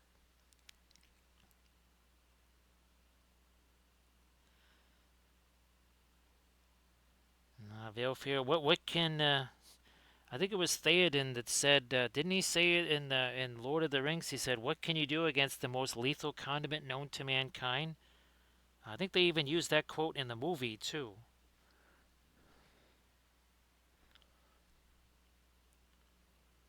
Yes, who would have thought that mustard was the most lethal condiment ever created by humanity? All right, let's. I have to really start thinking about what we're doing freehand wise. I'm gonna actually take my here the Indian yellow. Where you at? There you are. Some of this here brown, and then we're gonna just make this amber color. We're gonna get. I think these are actually supposed to be bells or something like that. These crazy things that we've been painting up as gemstones.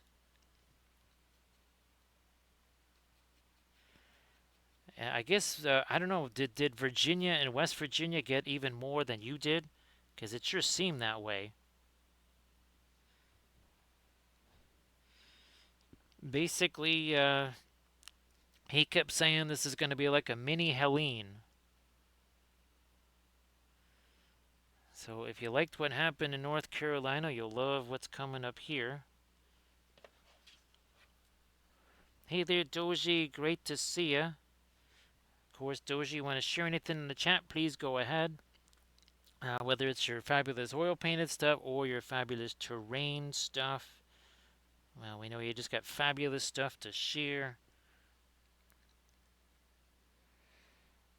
So Velfer, I guess one of the things that they've got going is you have again the physical therapist specialist, and I guess there is a wound specialist coming by. And of course Velfer. Geez, Velfer, I completely forgot to tell him not to have any mustard containers. Because yes, if you want things to heal, what you don't want to have around is mustard containers, right, Velfira? That is an impediment to the healing process, for sure. So again, everybody please check out that link that Doji going to share.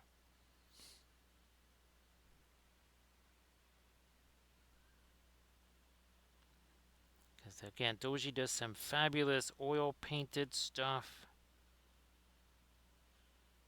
You know what? I'm going to get a little bit of that dark over here. To try and get a little separation between those elements there. Okay, and a little bit of that down in here maybe.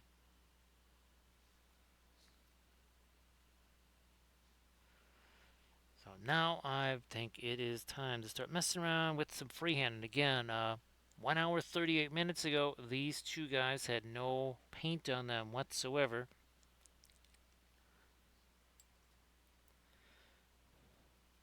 Yes, at the mercy of mustard. That's not a good place to be, right, Velfira? Actually, Velfira, I've figured out.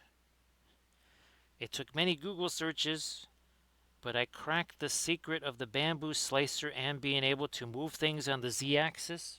Well, you can move things on the z-axis. They just snap back. So it took several, oh gosh, at least half an hour of Google searches and screwing around. But I think we've got that figured out now. And now there is a bust printing. That's another Nerixon bust, a really large one. You might be seeing that one on the stream, who knows. But it's, I think it is a 13 hour 40 minute print, something like that. All right, let me see. What are we doing here, freehand wise? What are we going to do? We're going to maybe. Everybody, please check out that link that's Silent by Design, just posted. And again, please give Silent by Design a follow.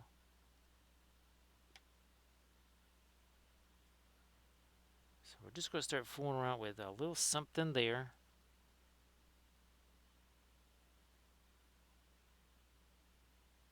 And here, let's get that line there. And now it's the line starts to come back over here. It's not going to follow down there. It's going to start over here again. It's going to come down over the top of that.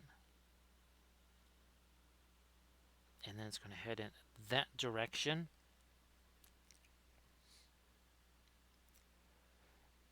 So they're all the same size, Valfira. Everybody's got different armor. So some horses actually look beefier than others just because, again, each one of them, each of the riders and each of the horses has different armor. It kind of creates a weird optical delusion, as we like to say.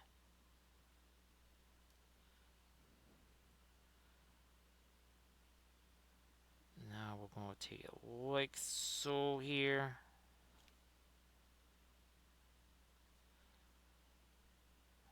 Do that on this side here. Come on, down into there.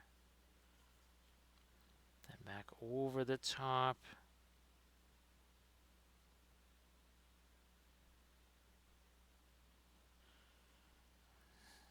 Now we've got to bring that up here too. Let's do that on this side. That Valkyrie, I didn't realize it until really these two, the other two, they were close enough to each other that I thought, okay, they were the same. When it was these two guys, I'm like, okay, not only are the two guys riding them not the same, the horses are not the same at all. They are definitely very different.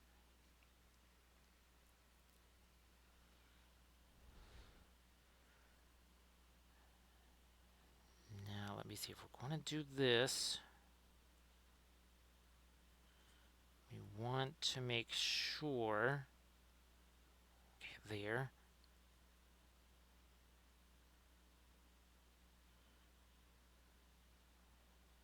Extend you out this way. Come down and connect there.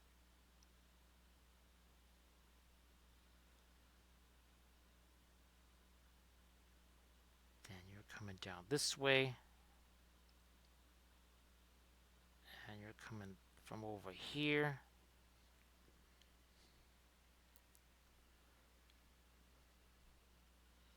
So can everybody please check out the link that's Silent by Design just shared. And please give Silent by Design a follow as well.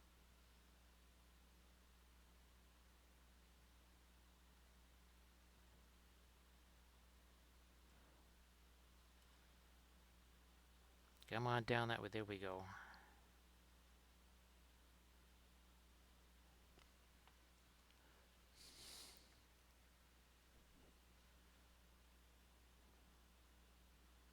Work this in.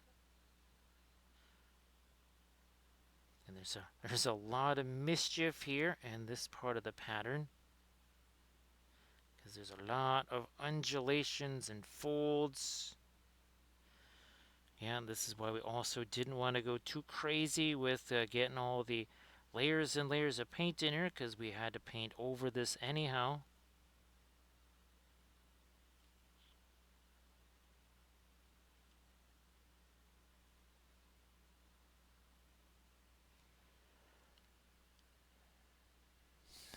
Let me...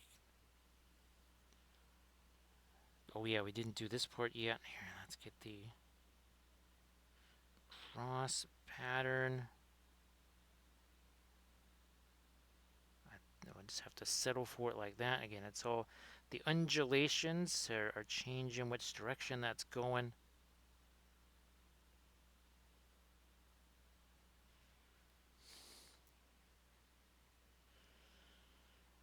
And then in these areas is where we want to try and do some extra, again, little designs and such.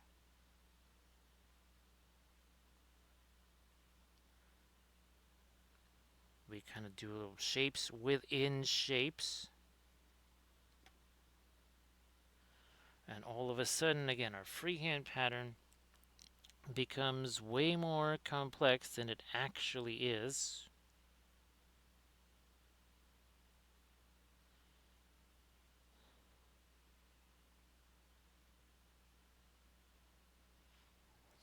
Do a little something more here. Oh yeah, this here.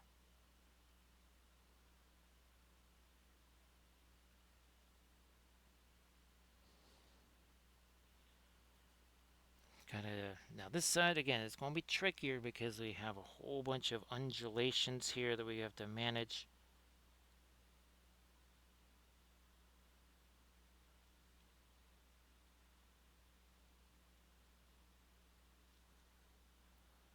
Yep, down here.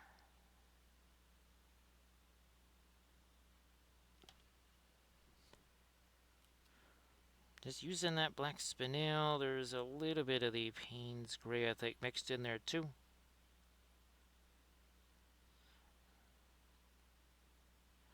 And if we need to do any kind of adjustments to these, it's very easy to do the adjustments to the freehand with the oil paints.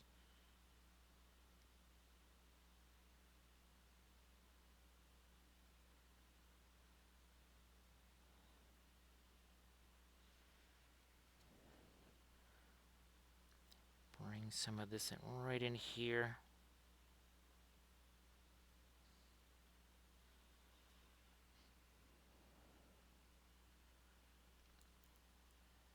And now one more additional piece added to this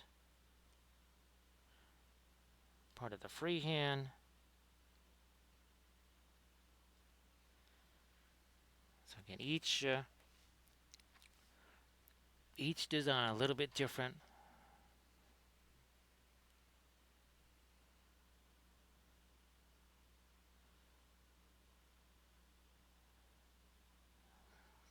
Going to do my double line here.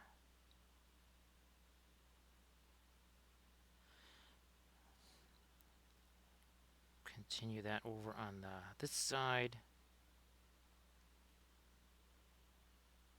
Sneak the brush down in there.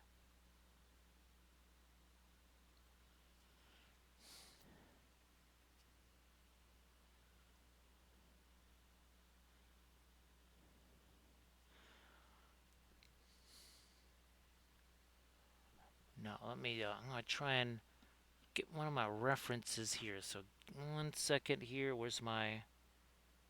Nope, not that. That's what I'm looking for.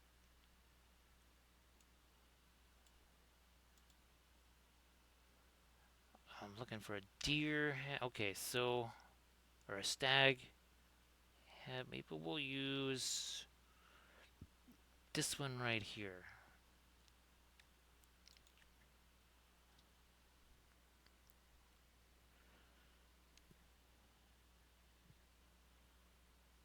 Let's see. Okay, should work this way. And I think it'll just be the stag's head.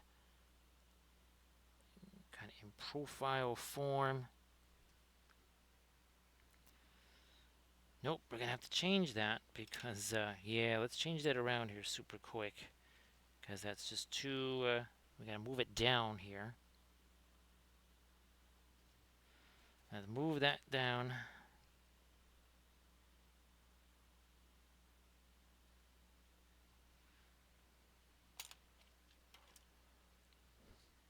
Let's try it again.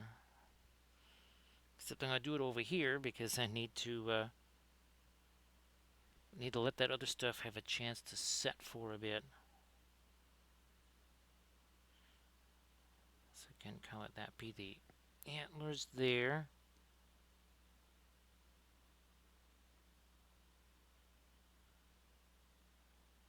And then it comes down like so. So I think if we do it this way, that can work.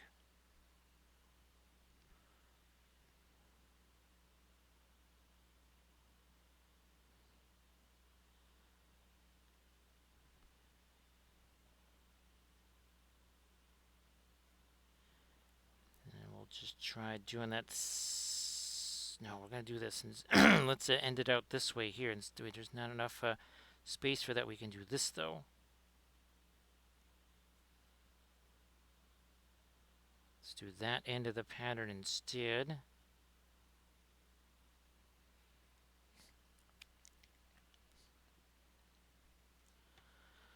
I think that has had a chance to set now.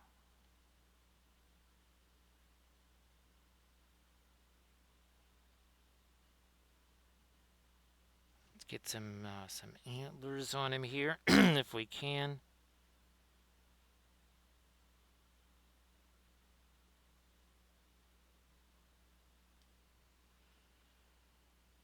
Unfortunately, in some of these other ones, we just essentially have to create the impression of it. Because it's all, again, with all the undulations and everything, you just can't really see a whole bunch there.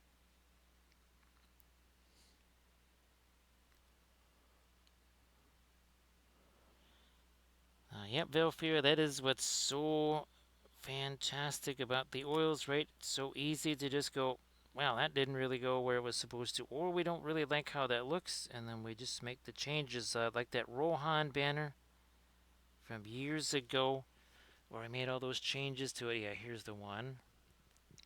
All right, we made all these changes to it where we had that pattern there. We said, nope, that doesn't work on the vertical, and we changed the pattern. Then we must have moved that horsey back at least 3 times in the course of painting that thing.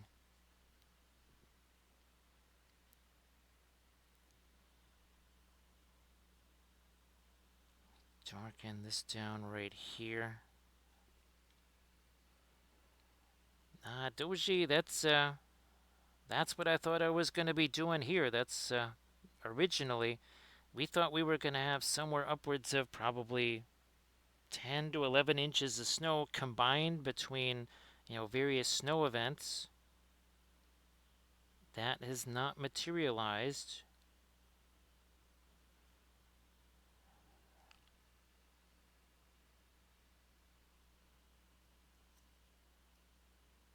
Yeah, Velfira, it's kind of like, it's like film noir, right? It's so important to see that.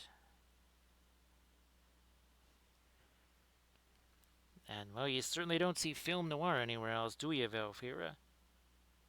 Unfortunately, of course. Because film noir has value, doesn't it? Nope, can't get the brush in that way. We're going to try and sneak it in over here.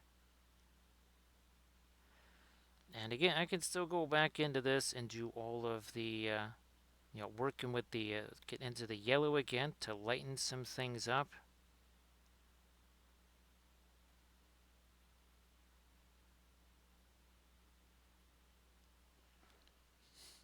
See you later there, Doji. So yeah, Doji, I guess it's time to break out the rock salt there. Throw out a whole bunch of salt. At least that's what happens here. Is out comes all the rock salt. It does feel like you're walking on a whole bunch of very jagged pebbles.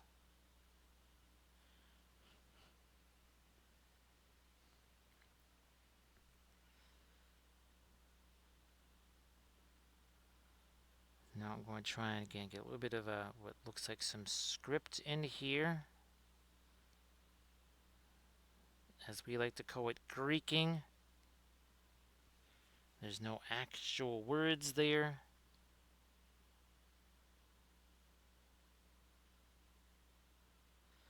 It might look like it, but there's not.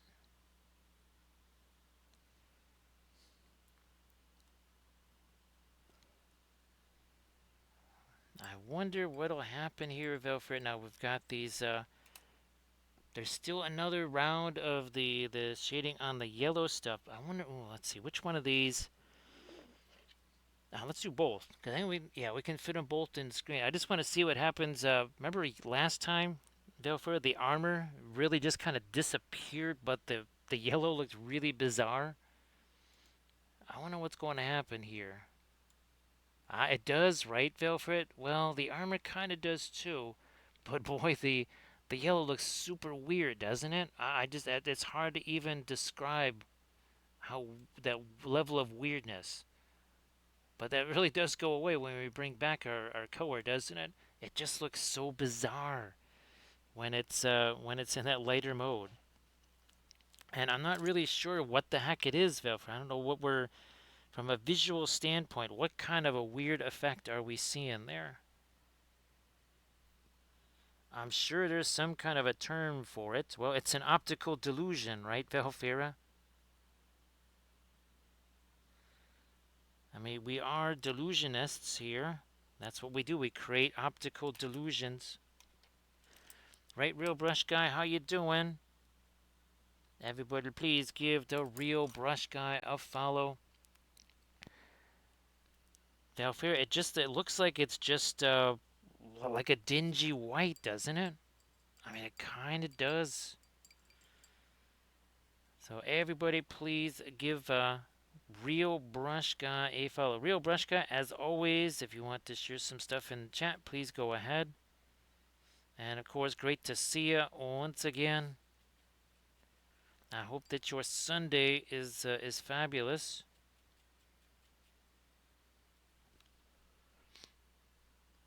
And yeah, you want to share something in the chat? Please go right on ahead and do that.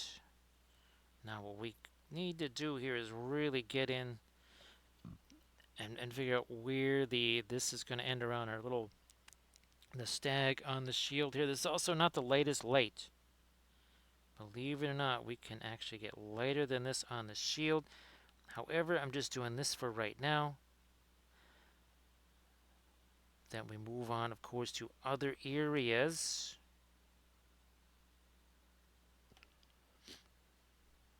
So great to see you again there, Real Brush Guy. Appreciate that.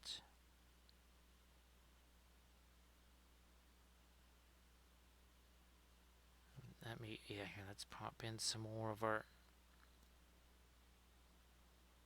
light right on top of that. There we go.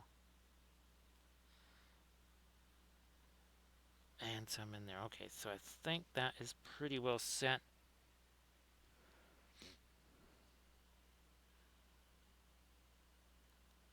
So Real Rishka, I've got another one of those FDM busts printing. It's gigantic. It is huge. It might even be bigger, I think, than that other Nerixon bust that we were painting.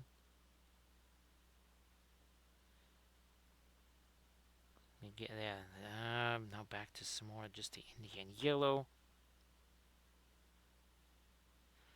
And we'll let that kind of blend together there. Like you do. Ah, that's fantastic, Real Brush Guy. So say we all. So say we all. Thanks, Drexia. Appreciate that, Drax. Thank you so much. Drex, I know I was just asking last night, but if you want to share, anything in the chat, please go ahead. I don't think. Okay, I did on the other side. That's right. That's right. We did on the other side, not on that side. So let me see. 1 hour 59 minutes ago, these two guys, they had not only no paint, no freehand, none of that kind of stuff. None of that. So yeah, we've got ourselves yet another big old print going. Let me see if we can scare that up here on the. There it is. So I think it's still going. Actually, well, it's 34% done. So it's a huge bust, but this time I was able to take the bust and set it on the plinth in the slicer. That is something previously was not able to do. So here, the bust and the plinth were printed separate, and you can see this is no problem with the bust, the plinth, easy to place. This was just hanging, right? That was just hanging on a raft of supports, very dangerous. Now, it was like they're attached. So this is a much stronger base of attachment to that build plate, or at least in theory, that's how it should go.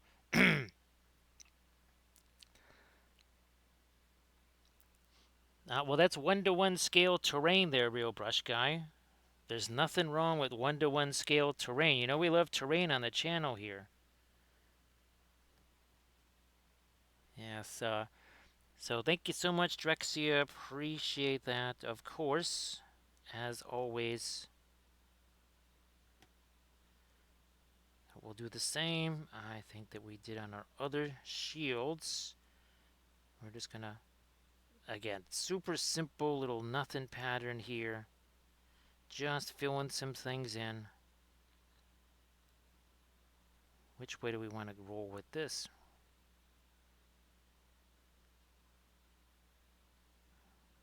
Let's roll that way. Yeah, we probably still have to get some more of our light in this anyhow. So we can trim some of that away if we need to. Yeah, so, well, 1-to-1 scale is always challenging. Valfira, there was 3 of those.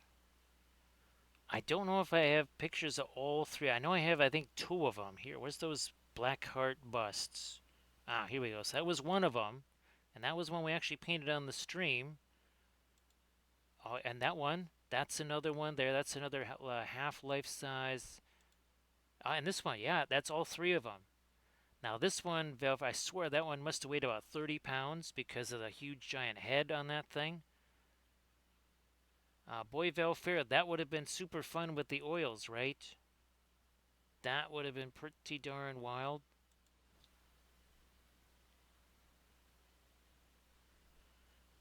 Yeah, we could have done some very interesting things with that. Actually, Armored Wolf, there's been no word from Ken, I assume. So I guess if there's no word from Ken, does that just mean by default the Iwata stuff will happen, I guess? Because I can't imagine that it just kind of goes unfulfilled.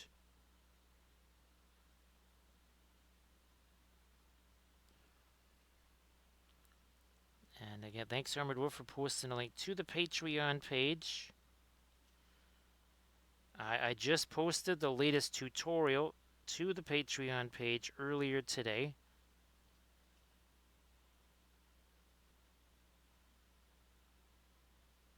And I'm just going to start to work in some stuff coming in from the sides of the shield there.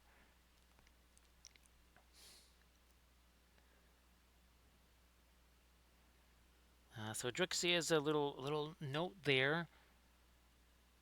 There's a new subscription service where you can also, it looks like, get your hand on some free stuffs there.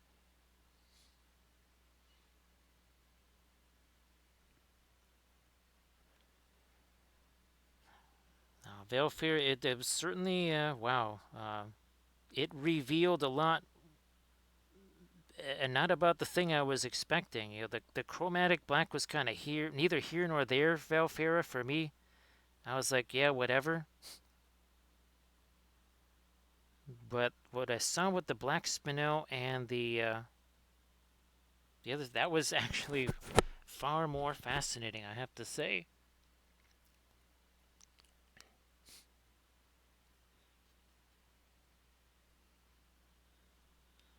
Yeah, Armored Wolf, I still haven't gotten any, obviously, I think he really responds more to calls than anything else. I keep forgetting that.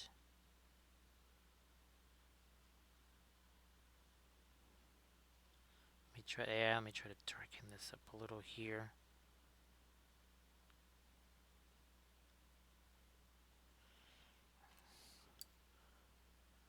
Fine, I don't even care if there's some yellow on that.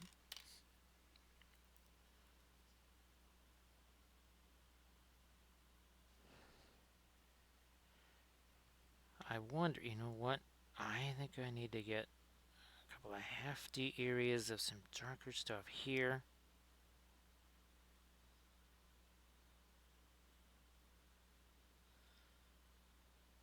And there. Yeah, Velfair, the one thing that was a bummer is I've got tons of ring rates, not just printed out ones, but a bunch of the old metal ring rates, and I couldn't find them. I was going to use them, obviously, as a little bit of a study, right, to test out the paints, and of course, I couldn't find them. You know how that goes. Well, I hope that you actually get some decent stuff out of that, Drex. Here's hoping that you're able to get some value out of that.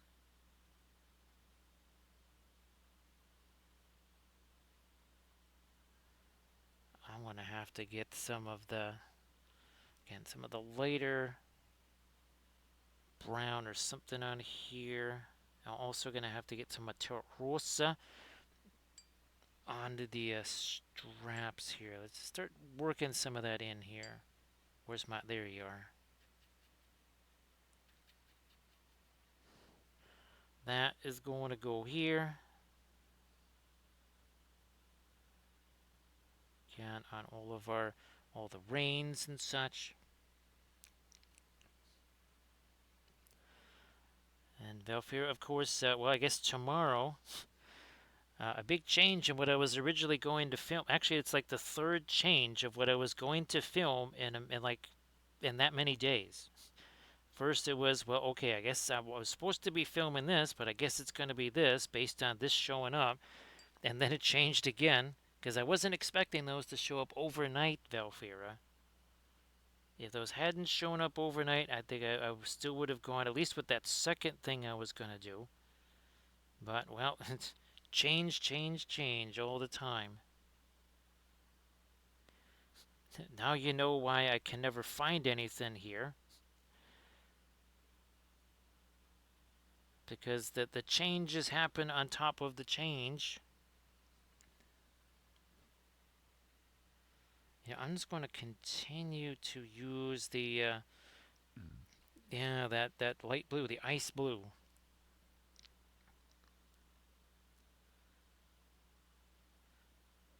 I forget what the Paul Rubens color was that I'm wondering, is it an alkyd version of our ice blue? If it is,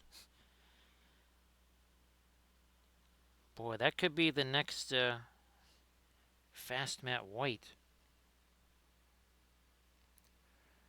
Alright, we'll see you later there, Valfira. We'll do a quick little, one more film noir, Valfira, just to kind of end the evening. And of course, after the stream, I'll just shoot you a message, see if, well, hopefully you're not still awake because of reasons. Yeah, hopefully you're not still awake because of that. But here, let's do a quickie now that we've got some freehand on here too. Let's do a quick little film noir here and see what happens. It still looks funky, right, Valfira? I mean, the armor not so much, but boy, that yellow sure does. So best of luck there, Valfira. Yeah, it's just one training. Yeah, those are not the kind of we like model trains, right, Valfira? Not those kind of trains. Drexia, that would be fantastic. Where's that one? Oh gosh, is he here? I can't quite find my the Black Templar. Remember we did a chapter study on Black Templar. That chromatic black was interesting, and Drexia. I don't know if you saw it, like the big surprise, even more so than kind of being reintroduced to the. Geez, I just forgot what it was. The black spinel, the ivory black was a huge surprise.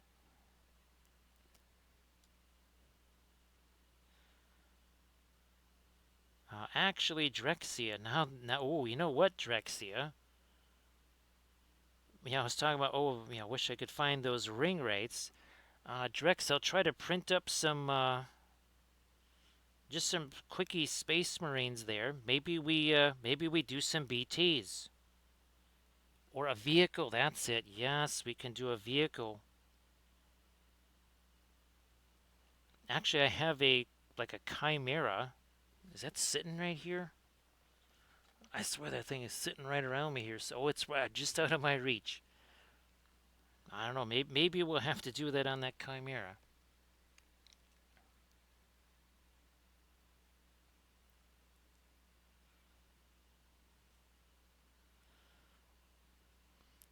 Well, no shortage of experimentation, right, Drexia? We firmly believe in constantly experimenting all the time already. Let's do, I set this off to the side because we're going to do our lighter yellows later. And again, I want to try and take this bus. I'm going to try and print this out. I still want to get that .2 nozzle on there. I still haven't had a chance to do that yet. I want to get that .2 nozzle on there, and then maybe we can print out that one really big now that I know how to do that assembly. And speaking of vehicles, yes, that's the other thing I want to do is try to assemble vehicles and try and print them at least, again, maybe not all the weapons and stuff, but at least like the main hull and see if maybe the tracks too. I think Drexia did one of the things was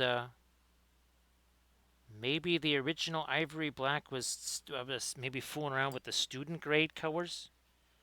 So that might have also kind of hindered the true assessment of what Ivory Black could do. That was another huge surprise. So there we are, just kind of getting a little something different in there for the reins, even the saddle over here.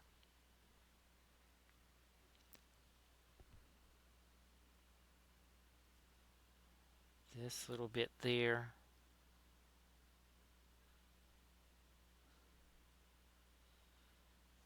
Maybe even that too.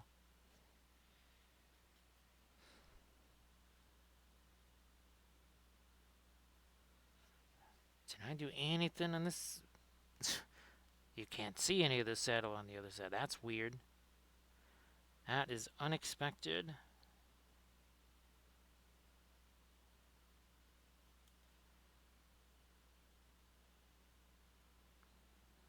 You know what? This too. Let me get a little bit of that brown on the stirrups, such as they are.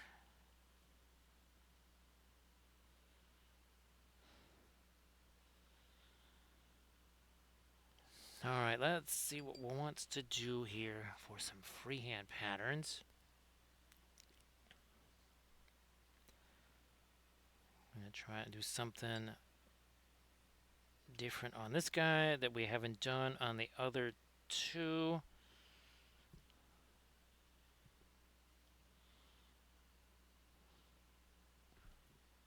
Let's try this.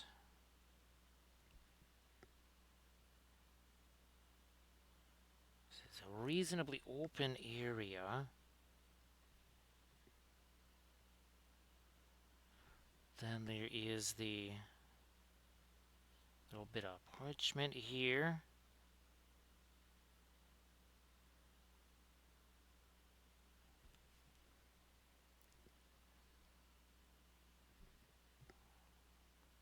Goes down and around.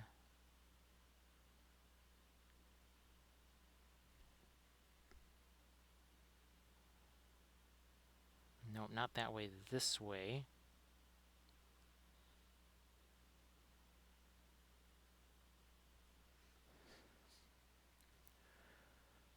And let's see if I can do something that comes out like so.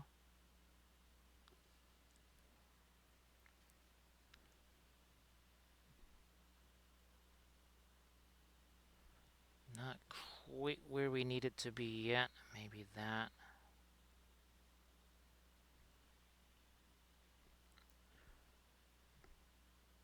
And then it comes around like this. Down like this. And then back around again.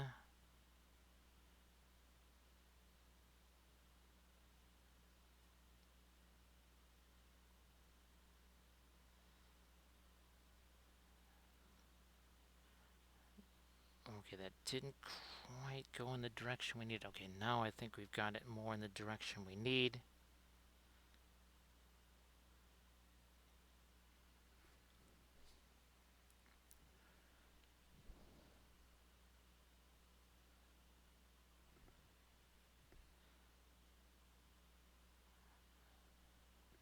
And it then continues. That's got to attach better to this.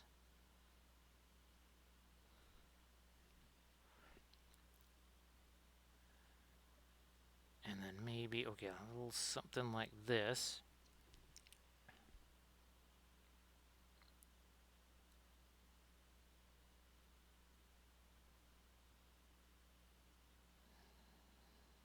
Yeah, we'll get our yellow back in there and maybe straighten that out a little bit. Some horns there. Nope, not working. So we'll do some erasing here. We get that. Where's my... Fine, we'll use a little bit of our bluish color there, and we're just going to get rid of all that. And we're going to get rid of that, because that's a no bueno in there. And we're going to fix up this here.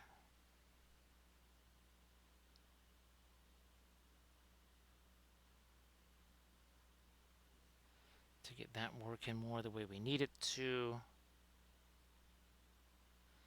We make our correction there.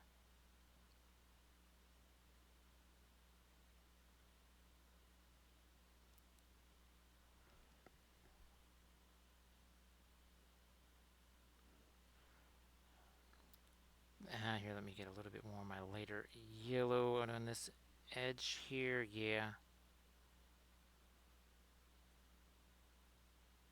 Maybe some there too.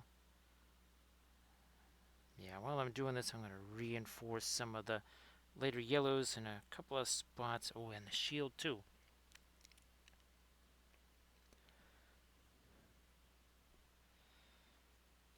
Drexy, I gotta say, the Mars colors, just all of them in general, have been really fascinating. The Mars violet, the Mars red, the Mars orange.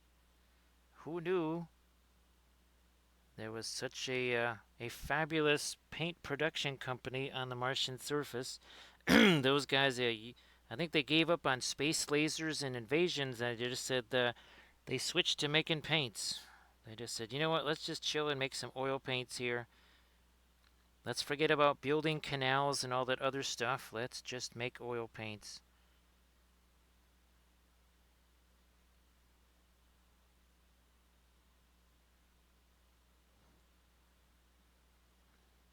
So again, while I was doing the stuff with the yellow anyways, figured I'd just also play around with that too.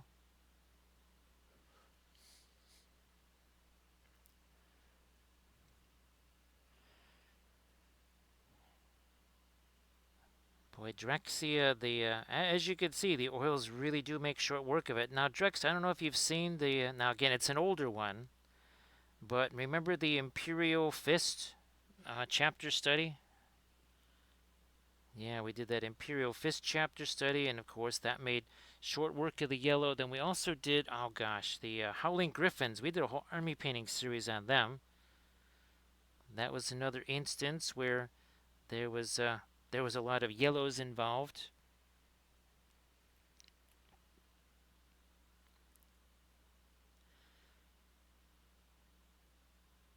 And again, what are we at here? So 2 hours, 19 minutes. So really, for all intents and purposes, we've spent 1 hour on each of these guys. I mean, from just primer to this, 1 hour. That's all.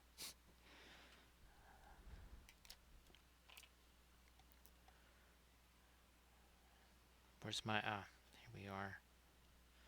So we got to figure out what are we doing up here as well.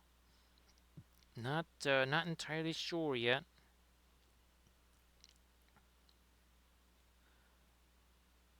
I'm gonna try and do a little something. Again, these are, I think they're supposed to be bells of some kind. Because it's not like a giant Clydesdale with a big dude dressed in steel on his back. That's not noisy enough. You also have to have some. Apparently, you got to have some bells and whistles on there too, just to make sure everybody hears it coming. So yeah, this is part of the stealth. Yeah, these are stealth Baratheons right here for sure. You know, I want to let that have a chance to set some more. Let's not mess around with that. Which means we've got to put that, turn that around. I think that's about here is where the shield began. Hey, there's surface tension.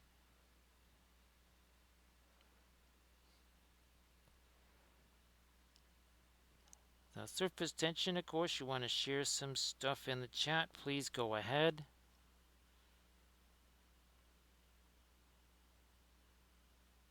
That's going to come down this way. And that's it. Oh, yeah, that's right. So it comes down here, comes out, and around, and then up that way. Then up, and then down and around this way.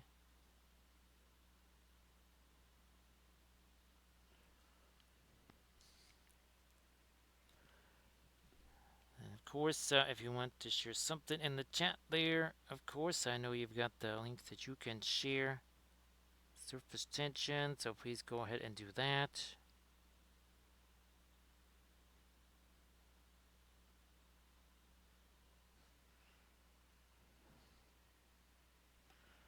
Now this, where's that? Okay, so it kind of comes from up here. And then down. And then into this kind of a shape right here.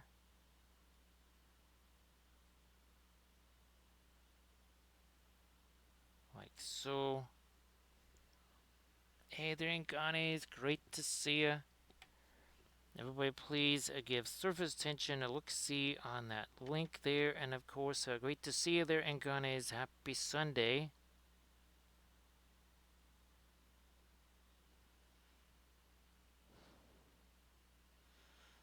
So yeah, surface tension still can't believe that that stuff showed up so fast.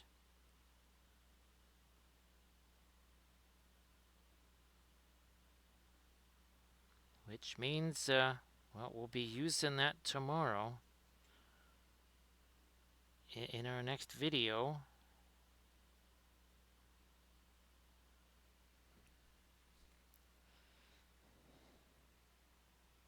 Where's my eye? Over here.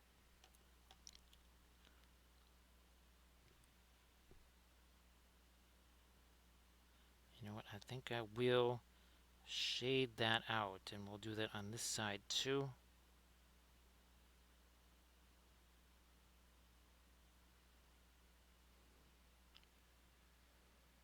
Oh yeah, sure, brush guy.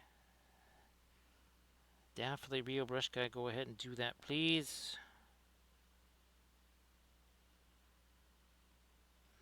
I'm gonna hit this too, a little darker right there.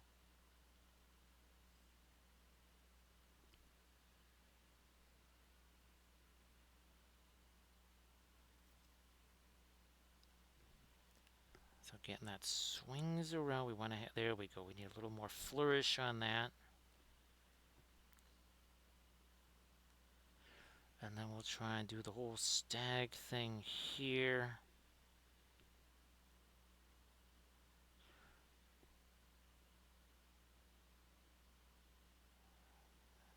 Try and do the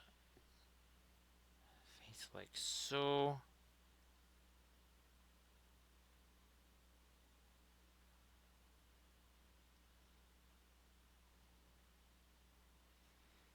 Let's do that on this one now.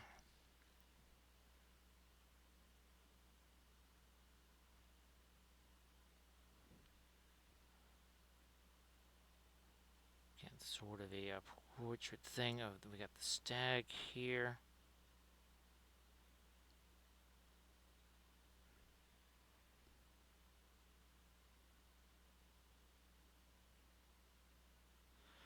Now, of course, so we can do more cleanup on that too. On this shield here, I gotta get some more of that lighter yellow on there though. So everybody please check out the Insta link that Real Brush Guy just posted. Yeah, that the old confrontation stuff was very, very nifty. That's for sure. We did paint a lot of that. And of course, I have a bunch of the Raging Heroes stuff that I've been printing that stuff out. I will be painting that on some tutorials and on some streams. Because that was, it's obviously a lot of the sculptors that worked on that stuff used to do the confrontation stuff. That's kind of how they got their start.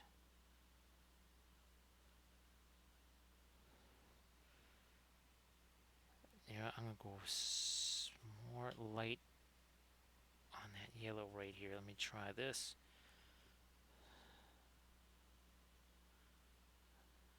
There we go.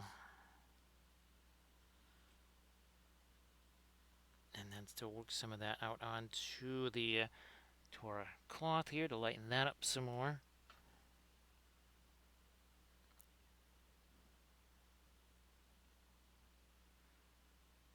Yeah, that needs to be lighter too. Even when we're not trying to do some repairs and adjustments on our freehand.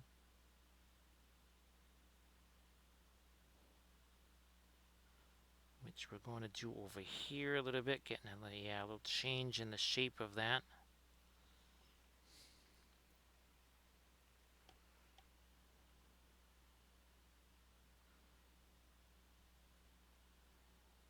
That needs to be a bit more of a restored angle. There we are.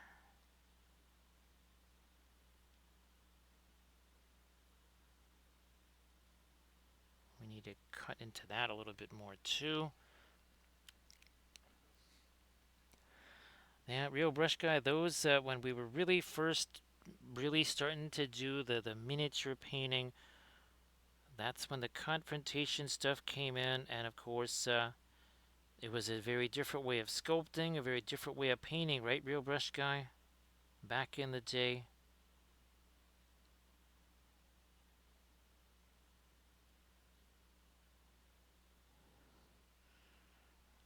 Okay, now I think we're starting to get there on that the whole stag thing. Now we're going to try and maybe lighten that up a little more.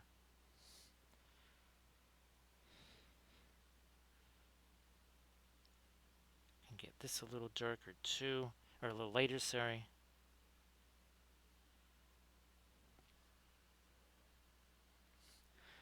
Surface tension, I think we only ever got one of them, but there was, remember they had physical catalogs? And actually, I think it was the Mid-Noir Dwarves. Kathy really liked those. And of course, there was also the goblins. Remember the pirate goblins? Yeah, I think there was the pirate goblins. Thanks, Landrast. Appreciate that.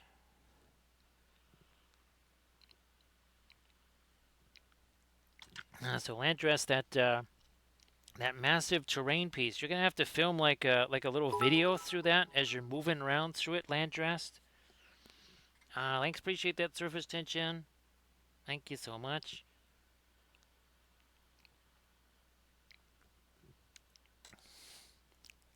So yeah, Landrast, you'll have to start. You have to go like, oh, there you have to get like one of those smoke machines. There you go, and you'll have to have smoke going through it. Actually, oh, there's a miniature of those pirate goblin and their ship. I think so, Landrast.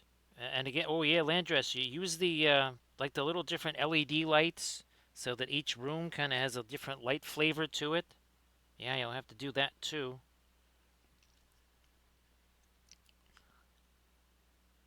Brushka, I think I might have gotten a chance to paint maybe one of those gobos or maybe one of the trolls. I think actually, now of course it was much later on. It was maybe 5, 6 years ago or something. I got to paint maybe one of the trolls. I don't know if it was one of the pirate ones though. I don't think it was one of the pirate trolls. So again, we're going to try to work a little bit of our lighter yellow into here, make some adjustments to this. So thank you so much for the sub. Thank you so much for the bits there. Appreciate that surface tension.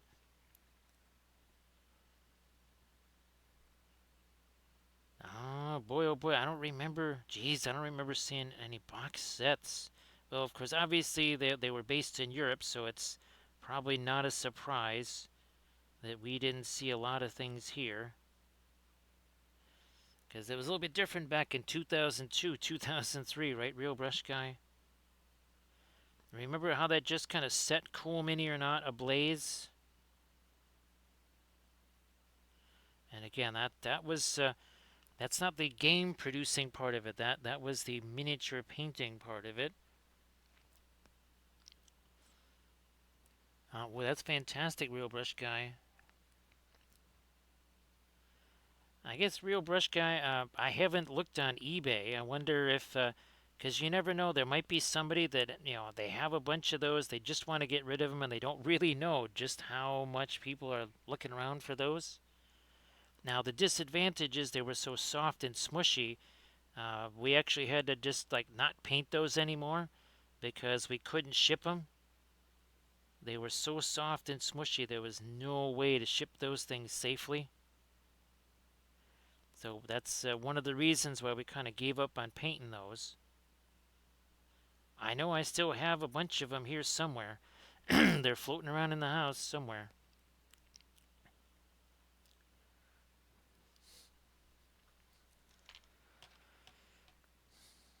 Let me come back with this yellow in here again. We're just trying to clean up some of these little flourishes here, like you do.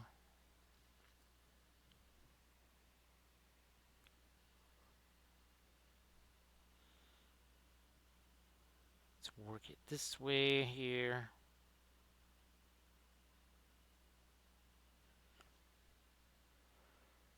It was a very soft metal, Real Brush Guy. Well, they definitely had lead in the mixture. Yeah, there's no way that was straight up pewter. There was, and also too at that time they probably couldn't have cast those details in just straight up pewter.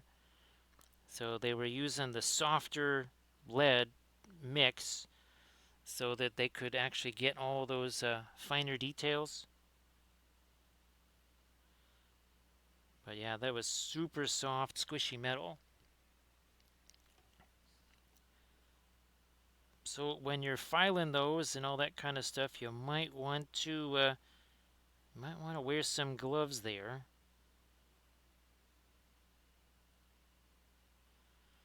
We could also tell by how black our fingers were when we were filing down those edges or filing down some of those mold lines.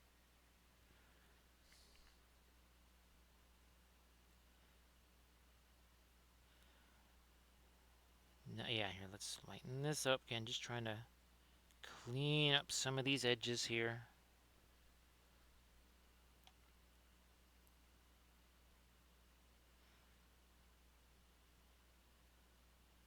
Creating these little kind of flourishes here on these items. Here, let me get that a little bit lighter yellow in there too.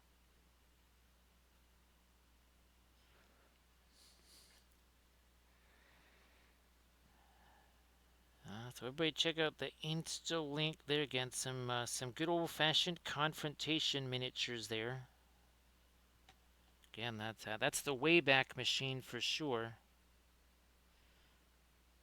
Like I said, the Raging Hero stuff. Now that there's the STL files of it. Been trying to print those out so that we can maybe paint some of those on stream. I've been printing them out in 75 mil also.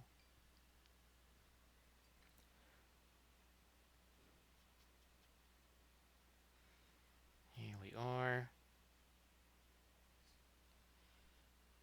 And I'm going to do the same deal, I think, with the filigree on the shield. Might as well. Let's just keep going with that same motif.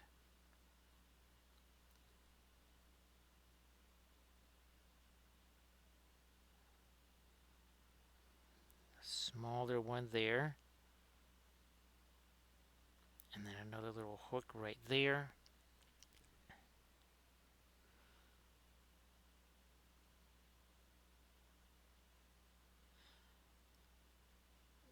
Actually, Rio Brush Guy, some of the very first tutorial videos that I ever did back in 2013 were with the whatchamacallit, the Raging Heroes figures.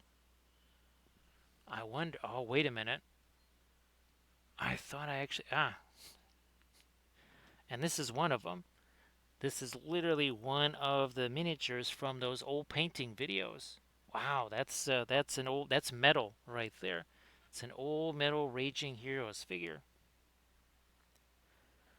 That thing goes back 12 years now. Holy smokes.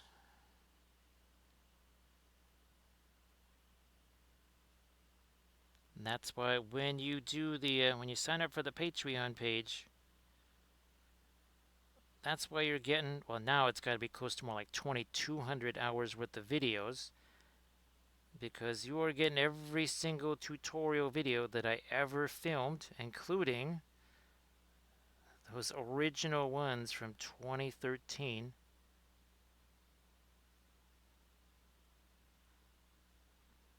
And of course, I'm making usually about 20 hours of new videos every month. So again, good luck trying to binge watch all that.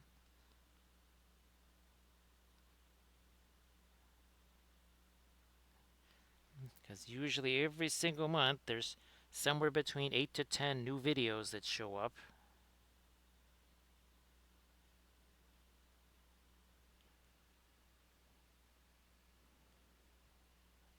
Surface tension, that was, I never even thought of it, right? And then all of a sudden I'm like, I think it's right over here. I have no idea how it got there either, surface tension.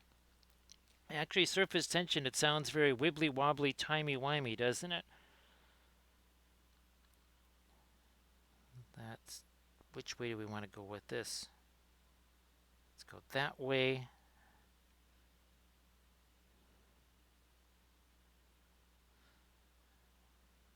And a couple little inflows there.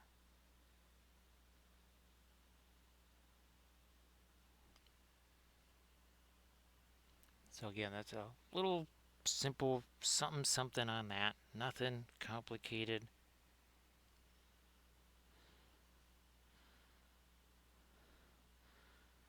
Actually, I was thinking about doing I never did actually do a checkerboard. Let's do a checkerboard thing here, just for funsies. See if we can make that happen here. Either that or stripies. One or the other. Let's carry that over the top here.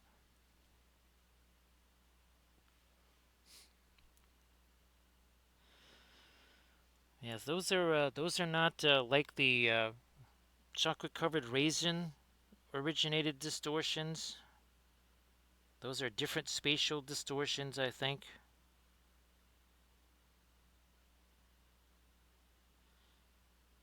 Again, I think the folks in Kentucky, Tennessee, and Virginia, they're probably saying enough with the chocolate covered raisins.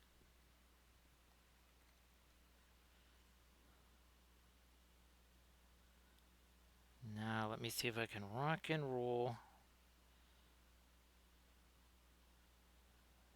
this.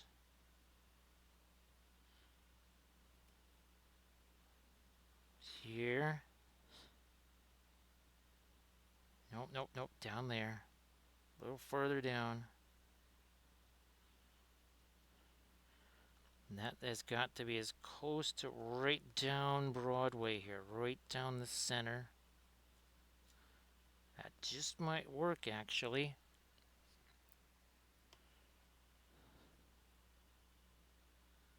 Then that comes down this way. Also here. And then through there. Alright. Okay, let's do some of our dark here.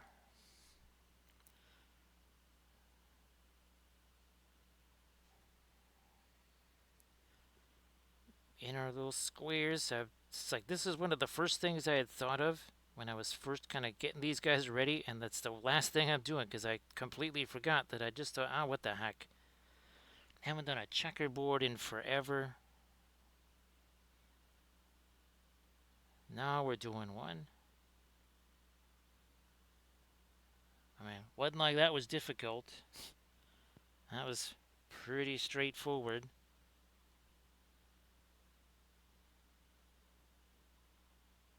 And yes, we are painting right over all of that very wet, opaque yellow paint. Thin sticks too thick and vice versa. I say it all the time.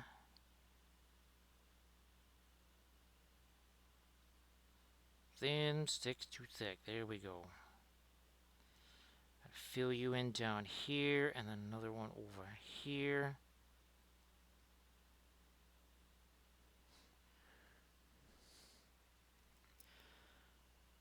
And then we gotta work our way up over the top and onto the other side.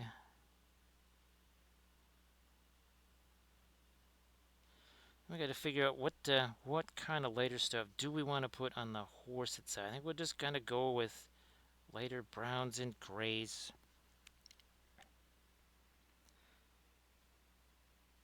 Thanks, Real Brush Guy. Also, too, that black spinel it's one of the most opaque of all of the black colors. Now, we like to call it cadmium black because, well, it's got cadmium level pricing for one thing.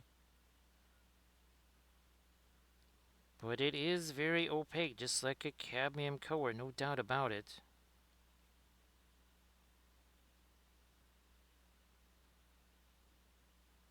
Get you down in there.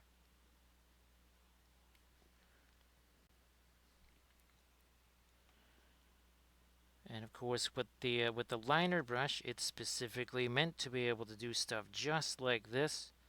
Not those little spotter brushes, right? Because that's bristles on this thing are at least twice as long as a spotter brush, if maybe not a little longer than that.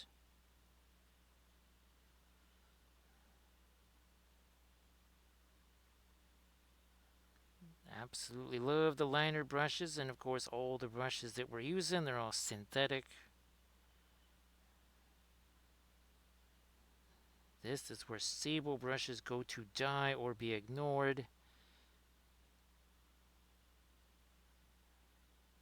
And how many times have I had to go back and get more paint on that brush? Not too many, right? And again, that's because the liner brush can hold a whole bunch of paint in there, whereas the spotters can't do that. Not by a long shot.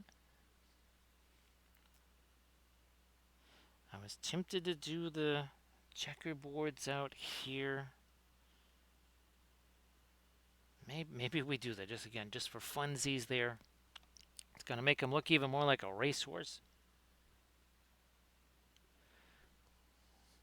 Where's my... Oh, gee whiz, yeah, there's a whole bunch of that. First of all, let's get this first.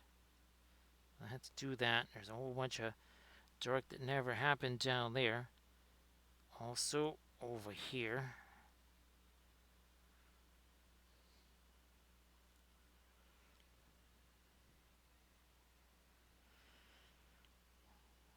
So if we're gonna do the checkerboards. We're probably going to want to have it end right here. So let's just build from this.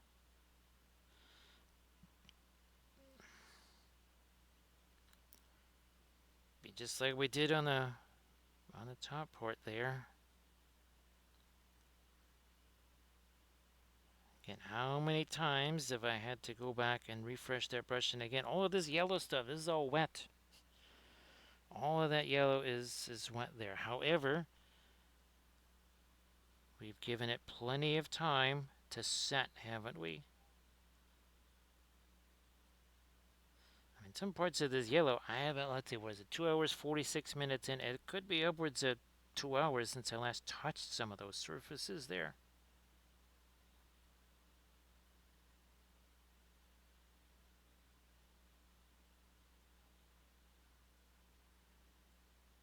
So we got a horizontal line. Now let's do the vertical lines here. Sector X, unfortunately, I haven't heard anything from him.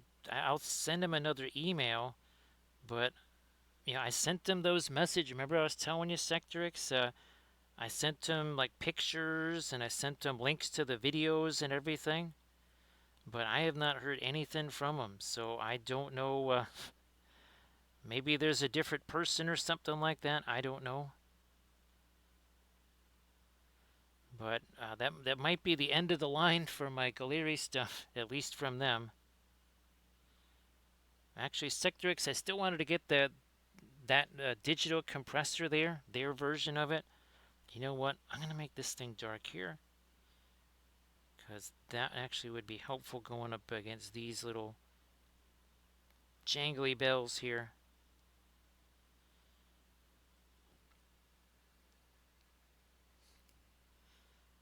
Thanks, Sector X. Appreciate that. Because Sector X, I was just about to build a. Remember, I was telling you about that basically a homemade spray booth there, so that I could. And I was just about to do a bunch of stuff with the Cavalry. Once I can get the lighter, the stuff printed in the lighter PLA.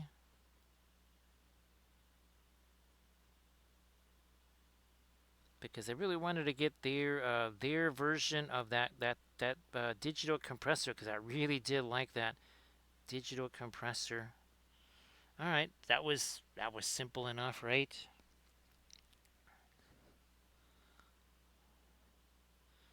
And we're going to do the same on this side here.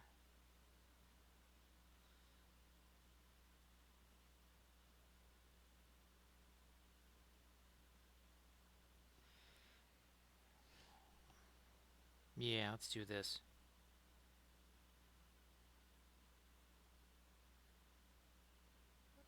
There we are.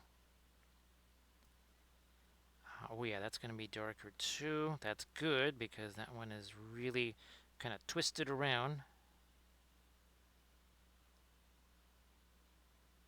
Nope, nope, nope. Make it back to my. There it is.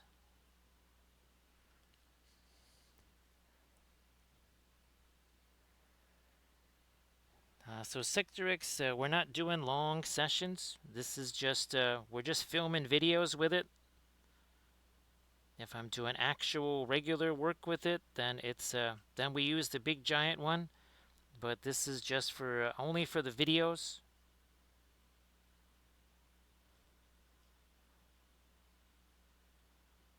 So yeah, we're not doing that for long terrain sessions. We're just, it's maybe on a grand total of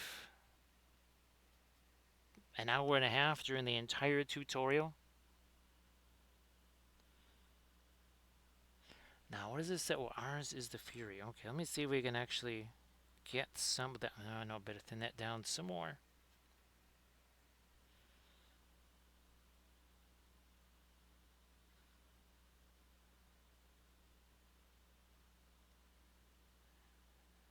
And we'll just get that going down into the recesses like we've been talking about.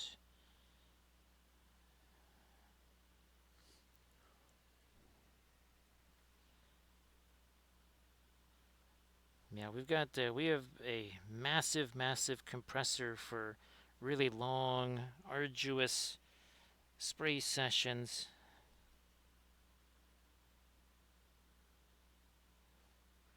But that does not work for tutorial vids or videos of any kind.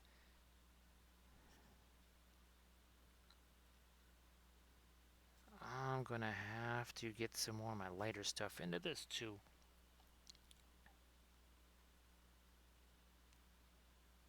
Yep, we'll have to do that as well.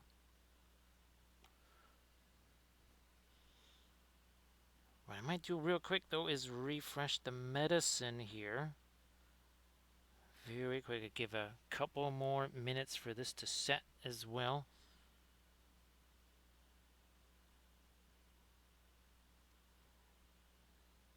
You know what? Let me reinforce the darks on some of this here.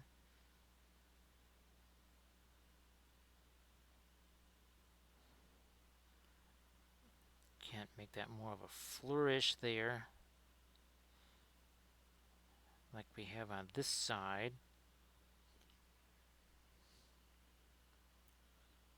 So don't go anywhere. Don't go anywhere. We have plenty more that we're going to be doing on these guys. We have some more lighter stuff we're going to do with our yellows. I'm going to come back in here, right, with some of our yellows on our freshly painted checkerboards, and we got to get, oh, we got to do something more down there too. We'll be doing our blending brush on that.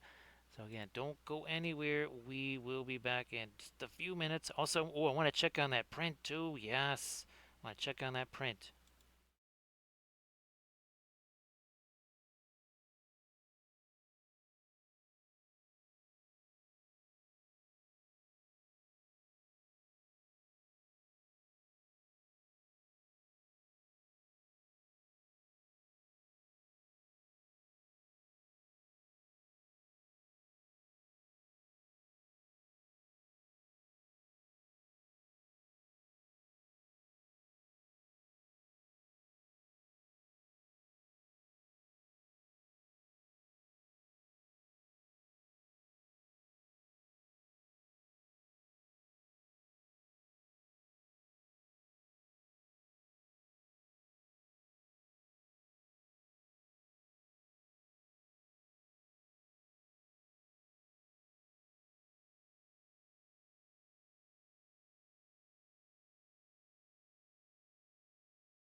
So it looks like it is successfully gone from the plinth portion of that print to the all the way to the, it's just now starting to print the bust part of it, which is really cool. So that makes me happy there. So far so good on that. Once almost got a little bit of a purple to it right there. I needed something that has a little bit more. Oh geez, we gotta get some of that over here too. And guess what? Some of that gotta be reflected onto that armor. Better do that too. Okay, and this side as well.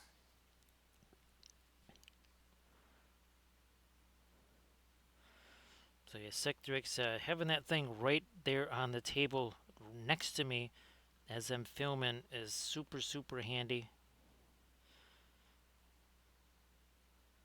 That's just so much control over it. Absolutely love it. Get me some of that onto this cloak here too. Now we'll lighten this up even more.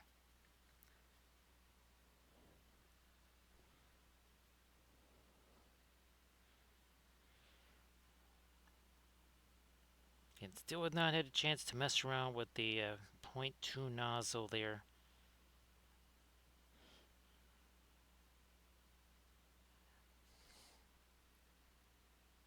I think we were trying to calculate just how much extra time it'll take to print with, well, again, the .08 layer height with the .2 nozzle. It'll be long.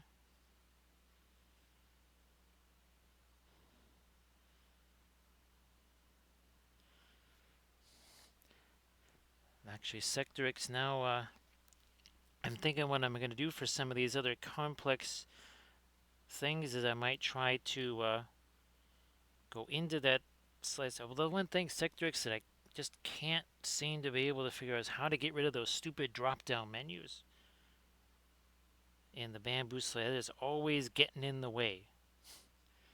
You literally cannot move that stupid drop-down menu out of the way so you can actually see what you're trying to do. Now, here's where we're just going to, again, chunk that on there. And then we'll grab ourselves something else to use as a blend. I'll just use this. Again, it's just a junky little craft brush. That's all it is. But look at that. Does a fine job taking all of that. Making that nice and smooth, right? Easy enough there.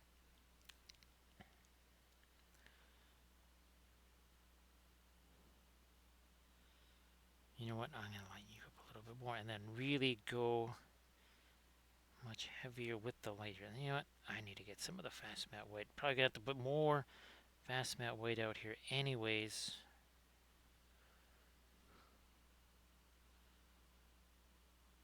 Then we gotta start thinking about, okay, what kind of light do we want to get on the horse as well? Yeah, that was too much. We'll slice away some of that with go back with some of our dark there.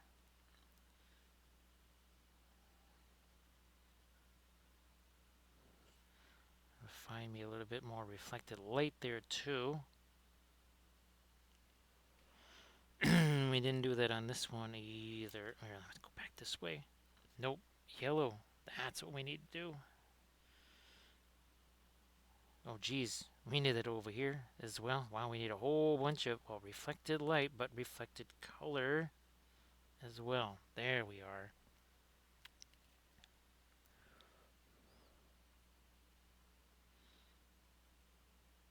And on there. And then down over here too. Then we have to start getting some, maybe some lighter yellows again on that,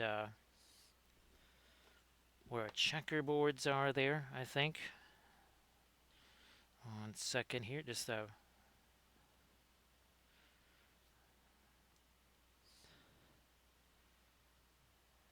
let's do this.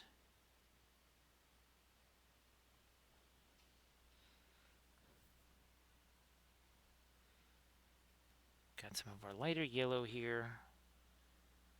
And it's got cleaned up. There's a little thing that went wonky there. We're going to try and clean that up. And then here too.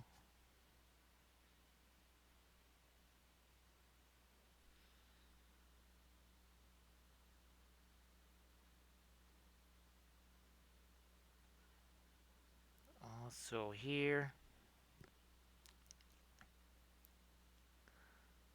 Yep, that's cool. This one here is a weird little notch in this. We'll get rid of that.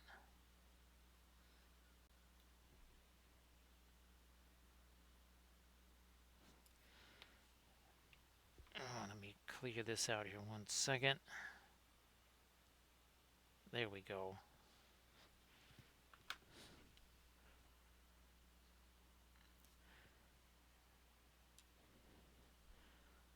This is another area where something went a little not quite where we wanted it with the darker tone. We're going to take our lighter stuff there and again take some of that away.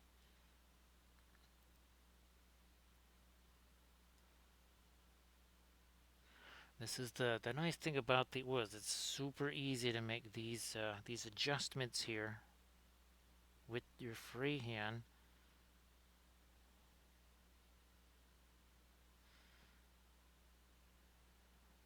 Oh, I did the light on the other side, didn't do it on this side. Fine, fine, let's do that.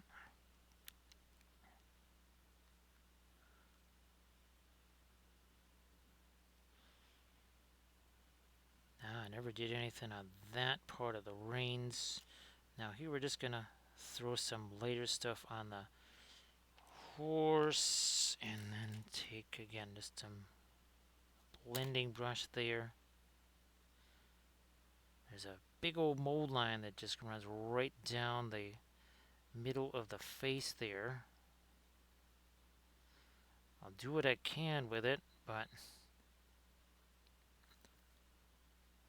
gets a little bit of light on the horse's ears.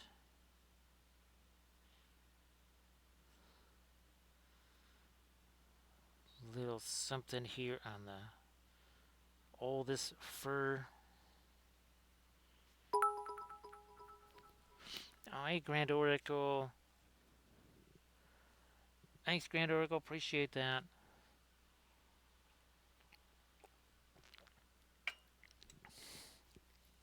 So, Grand Oracle, hopefully all of the... Well, I guess there's probably... I don't know. Is there swim events tomorrow, too?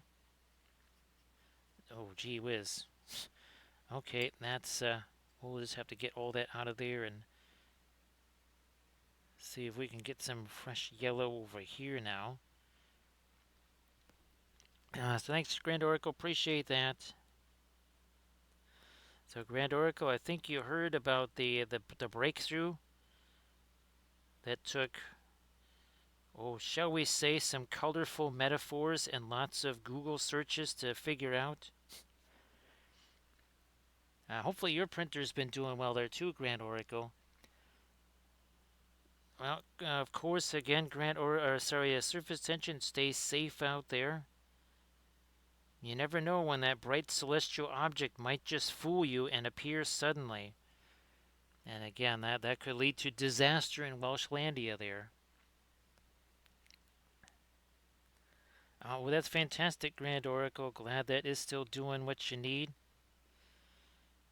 I know it had lots of very nifty features to it.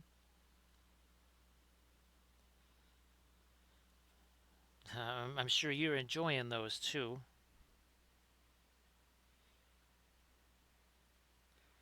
But the thing that I was talking about, what I want to maybe do now is for complex objects that I want to print out on the bamboo, I might actually just have like, okay, if I've got like a 50 millimeter, 60 millimeter disc, I might just plop the miniature on that disc and then use that disc as the the thing that holds it down onto the build plate instead of relying on the stupid the little rafts that it builds.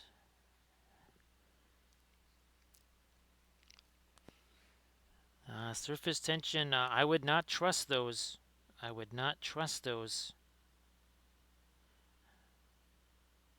Yes, surface tension, I think you might want to take some cautions there.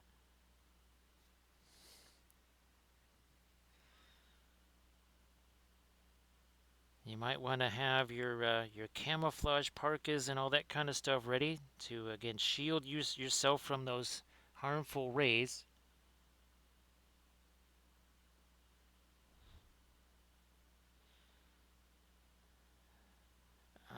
Okay.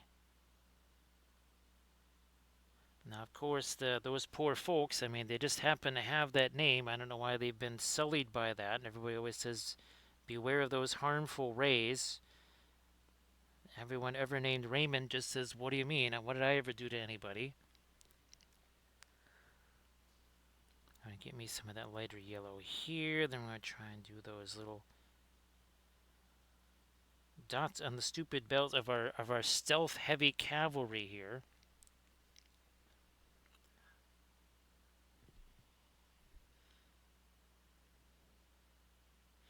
Like you do. I might. Yeah, oh yeah, even more of the reflected light again on that thing. I'm going to get some of that up here as well. Somehow we're missing a ton of reflected light there. Also here.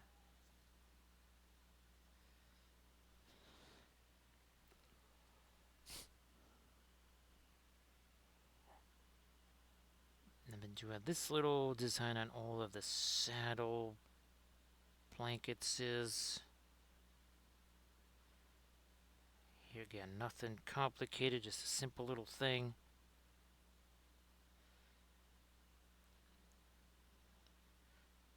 It's hard to reach in there, even that little simple something. Well, it's certainly more than nothing.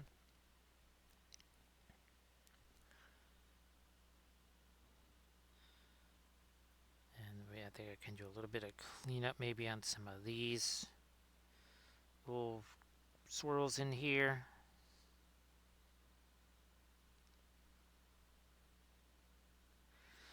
And then, actually, that's right, we gotta get some of the lighter stuff on the shield there too. Let's do that. Let's take some of the Payne's Gray, some of this. And now that won't have the yellow tinge to it anymore. Same thing with the edge on the shield. Now we're gonna go lighter with that.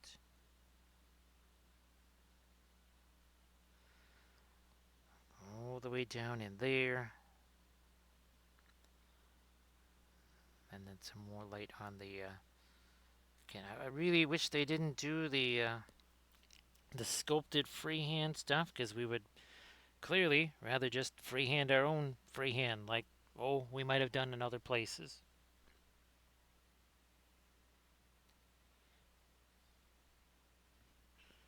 Let's get the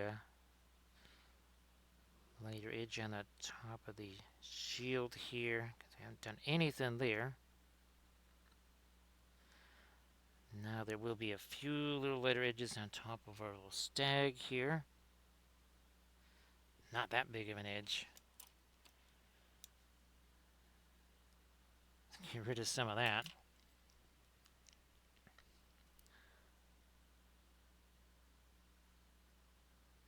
Come on, right in there.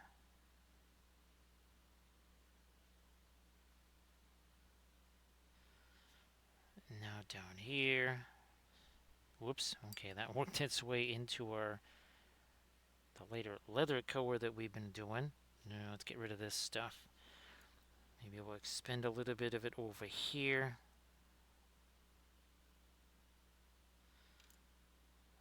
On some parts of his fur cape here, cloak, whatever.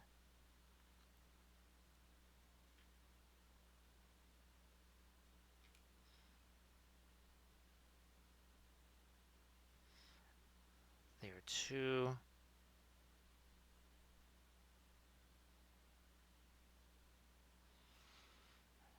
Alright, back over here.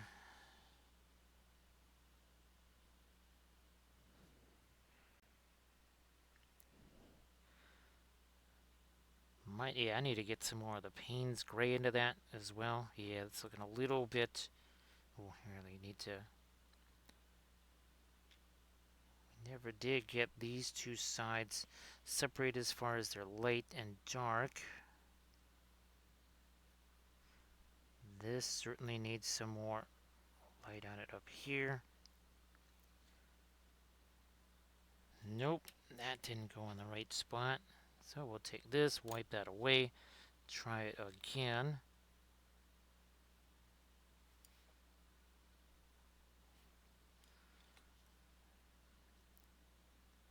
Never really did get the lighter stuff on the armor down in here, so let's do some of that.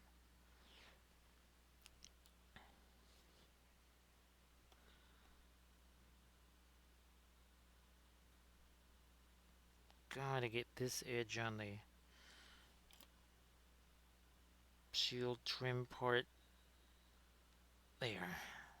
Now, what's going on with this? It's a whole lot of weird stuff happening here. I thought, what was a design? That's not actually a design there. That's actually just, I guess, supposed to be some chipping or something. Let me go back. I'm going to just take, here, when in doubt, make things darker. Let's just do that here. Also there.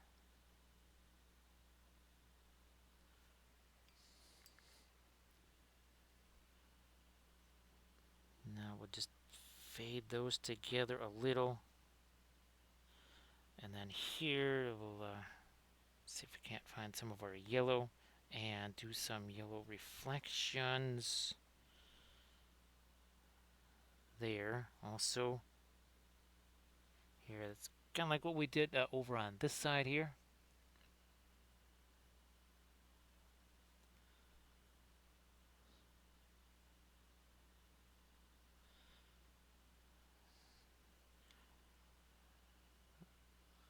There's another area we could just fix right there. I spy with my little eye another area here that also needs some yellow reflections. It's right here. That is going to reflect onto the metal there because reasons.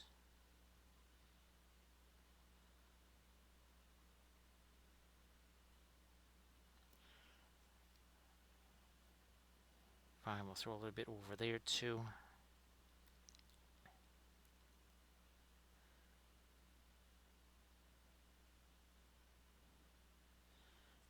Oh, let me maybe working a little, somewhat kind of a mid-tone yellow in there, just get a little bit of cleanup on that line, and then we need something lighter right there. So say we all. Hey there, JD. Hetzer's going to Hetz. Thank you so much, JD. That is 10 months worth right there. So, JD, I hope that you've been having yourself a, well, your Saturday was good. Hopefully your Sunday off to a good start. So, yeah, we've been doing a couple of more. Oh, yeah, let's get back to our pattern down here. Yeah, that's right. So, it's been super fun doing that. And, well, like always, JD, we always ask if somebody wants to post some pictures of stuff they've been doing or whatever.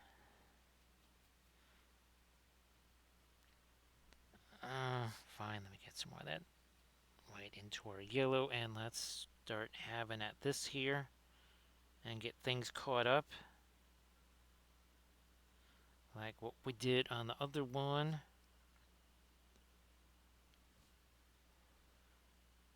Grand Oracle, I don't know if you saw some of the film noirs, well, either from yesterday's or the earlier one today. check out how weird the yellow looks in film noir. Now, again, we got more of our freehand pattern there, but check this out. It just kind of turns weird. See that? I mean, it it's so light, right? It looks like they're white or something. Now this one maybe not so much because we have enough of the pattern interrupting that, but here it's just kind of freaky. So watch this. Grant, let's see. It already starts to look just so much more normal, and then as we get to our regular cut, look at that. Is that weird? That is just so freaky. Thanks, JD. It's I'm again. I'm going to try and print this one out at least twice this size. I think that could be really fun, and we'll try and print that out on the FDM printer. With JD, that sounds super fun. That sounds really, really fun, and glad that you're having a blast with it. And sounds like it's also going really well too, which that's great.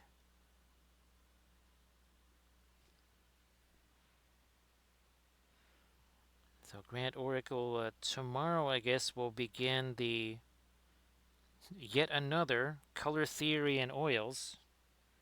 Only this time, gee whiz, I'm trying to think, Grant Oracle, when is the last time we said here is a whole batch of new paints that we haven't used before? Was it the flow stuff from scale 75? When is the last time we said, okay, here's a whole new batch of paints, we've never tried them before? I've been racking my brains there, Grand Oracle, trying to think of when the heck is the last time that happened. So thank you so much again for all of the subs, because that helps to, as Armored Wolf just showed, that really helps trying to get to that 60-40 split, which doesn't really sound like much. It's like, oh, whatever, it's just 10. It means a lot, even when you're, not like a super fabulous, whatchamacallit, partner streamer or whatever. Also, too, the merch store is open. I will be adding some new sticker sets to the merch store.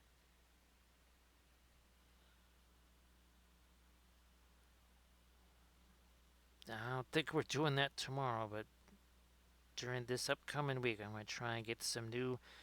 Uh, it's basically a sticker sheet, and that obviously will be some Book of Wapple phraseologies there.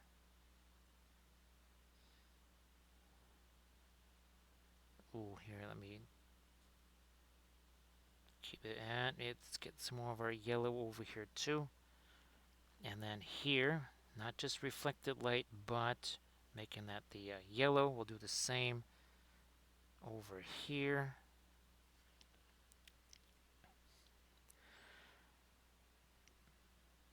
Yeah, Grand Oracle. Oh, there was, well, I think it was only 3 for the re recycled Earth. Yeah, I think that was only 3. So the Mars was 4. The recycled Earth was only 3. This one's what, 18? And again, depending on what we see there,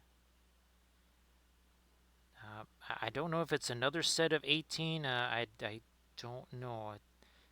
Maybe it's a little larger set. I'm just not sure.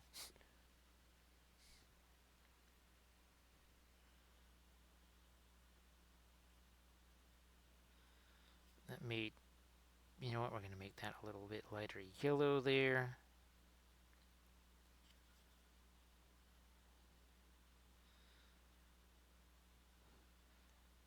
Also a little more. Oh yeah, reflected light on this down here. What the heck? And also making that be a bit of a yellow reflection there, reflecting all this.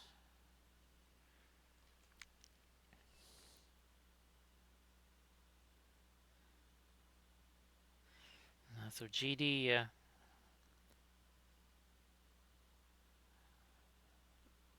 I'm starting to, if I can start assembling things in the slicer, that means the potential kit bashing of Well, I might initially just start saying, I'm gonna take this bust and I'm gonna put it on this plinth. So technically, we will be kit bashing busts. Oh, there you go, Grand Oracle. That'll be the title of our latest, our newest printing workshop video. Kit bashing busts. People be like, wait, what? What are we doing now? This is it. We needed to find a little bit more of our lighter yellow on this. That was a little too much of a shadow area there. But I really needed to let that set for a while, and it definitely has. See, we're doing a little bit of a stippling kind of a brush stroke there. I was going to say kit busting, Grand Oracle.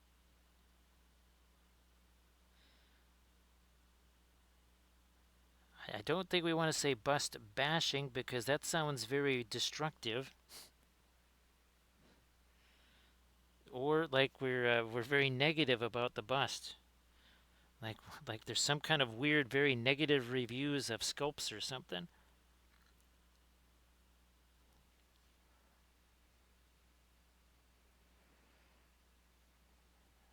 But yeah, JD Armored Wolf and I, we just wish that even if it was just sculpting basing bits, if we could just kind of go into Mixer or Blender or something like that and just say, okay, here we go. In a couple of hours, we just sculpt some serviceable basing bits that obviously could be scaled to different, well, scales, right? Instead of having to go, okay, well, now we're doing 75 mil. How are we going to get the same thing in 75 mil? Well, look at that. That definitely has much more shape to it. Especially since, well, Nerixon has so many different shapes to all the plinths of those busts there. Instead of just using the simple ones, maybe I could start to take some of the other busts and combine those. You know what? Let me let me see if I can't. Trying to send that a little more light on the underside of that too.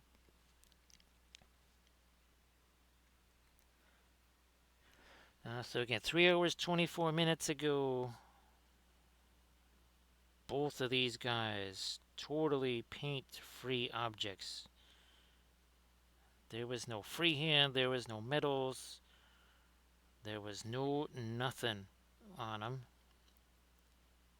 Again, completely paint-free objects.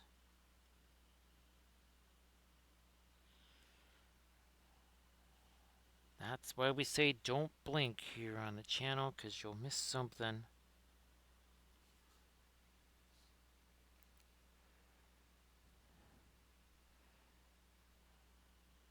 It's funny, JD, because in many ways, what you want to do is the opposite of what I've been fighting to do, like for vehicles. Okay, if I want to print out vehicles uh, with the FDM, I almost have to assemble them and then print them out.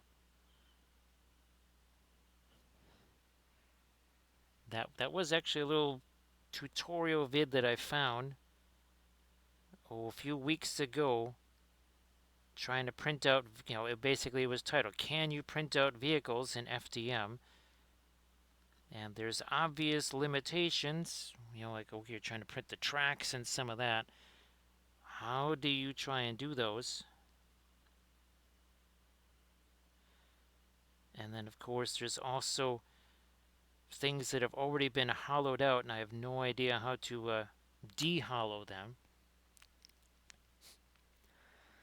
Yeah, JD, it's was that switched at birth or something like that? Yes, I have your STLs, you've got mine.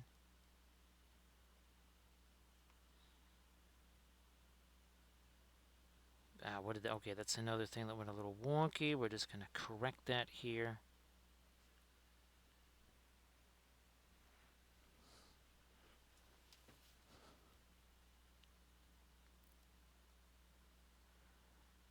Same thing with that little edge there.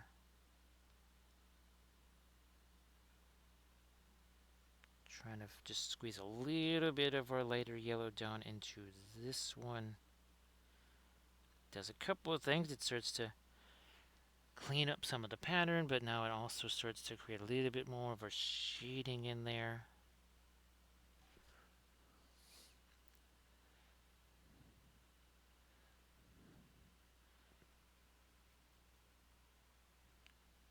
JD, I think it must be people in the chat because every time people do the gift subs, it's kind of it's like exposing the lurkers. At least that's kind of how people have phrased it. They kind of like, oh man, I was just lurking here, and now someone has revealed my presence.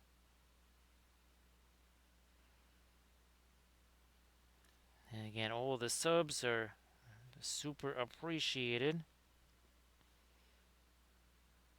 I guess especially during a short month like this. Oh, and that's right, we already did miss a stream, so I might try to do. Don't be surprised if maybe there's maybe like a makeup stream or something like that to try and make up for that one day that we So say lost we all. on Friday. Thanks, JD. Well, here we go, JD. We get to see all. Well, there's Real Brush Guy. We get and Toady. We get to see all the lurkers So in there. say we all. So thank you so much, JD.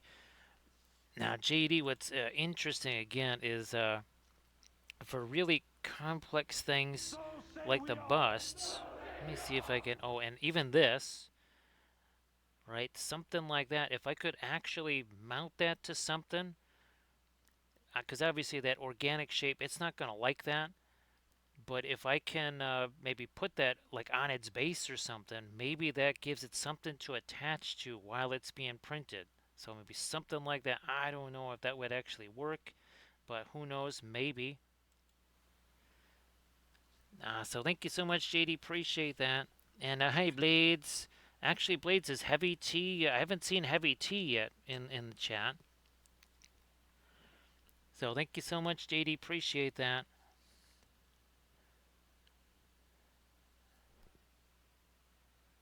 So that makes a huge, huge difference. Now, I don't know if there's, you know what? I don't think it said there was a hype train, but of course we have final authority here. So what I'm going to say is we got ourselves between Grand Oracle and JD. I want to see one of these just happened. There it is. So JD, I'll ask Armored Wolf. It's weird, JD. Sometimes it's like there's a bunch of gift subs, and it's like, wait a minute, there was a whole bunch of gift subs. Why are we not closer to it? And then other times, like you say, that there's a different tier or something like that. I guess it's weighted more heavily to different tiers. I guess maybe that is again Armored Wolf might know because let's see. Oh, so Prime and gift So subs really say don't we count. all. Okay. Thanks, Grand Oracle. Appreciate that. Now, of course, they still count. Obviously, they still count as far as other things as go. So they're not for nothing. Actually, no, JD. It may not count for that, but it does. Well, let's put it this way. There's some STL files that I need to get, JD. That'll actually help me get those. No, so again, don't worry about that because and again, thanks so much, Grand Oracle. Appreciate that. Because oh, it's some Trench Crusade. That's right. Yes, there's some Trench Crusade files. And what the heck else? There was something else too. Oh, that's right. Oh, some Navarrete Studios. Yes, Navarrete Studios stuff. Because I wanted to help out Navarrete.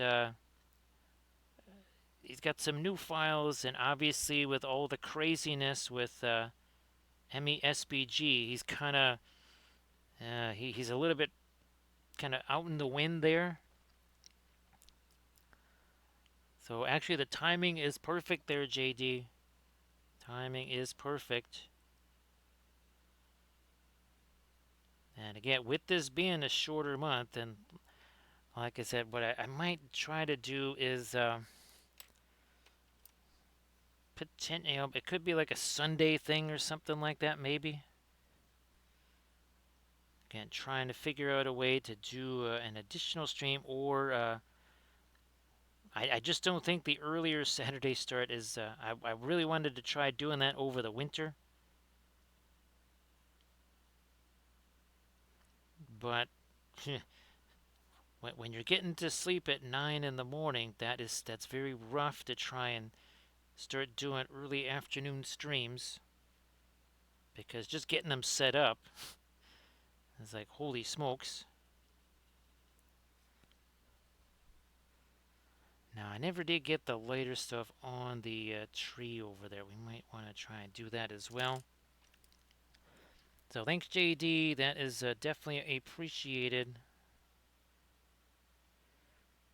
Where's my... Okay, there it is. So some of our radiant green, some of the brown mixed together. It's going to be a little different color here for the stuff on the cape, fur cloak, whatever. Now maybe here's some of the... Oh, and I'm really looking forward to... what the heck? What color was that? Maybe I wonder if it says it in the set. It's the one that we got.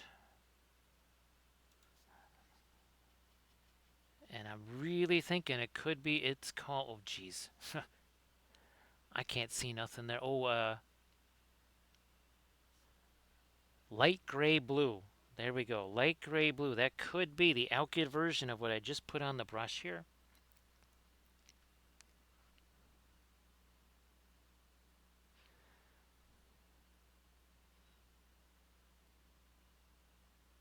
Yeah, JD, it's really weird that for all intents and purposes, for me, dinner is at round about 4:35 in the morning. That's dinner, because it sure as heck is not breakfast. Yeah, that's actually dinner, which is super, super wacky. However, it's almost Adepticon schedule. Yeah, I guess we just permanently live on Adepticon time.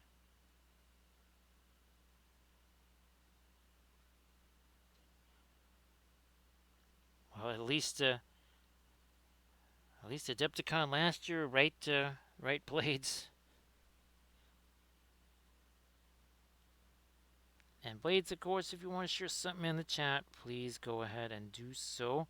Now here again, we're just gonna grab ourselves a blending brush and just take that stuff and just pull that right up there.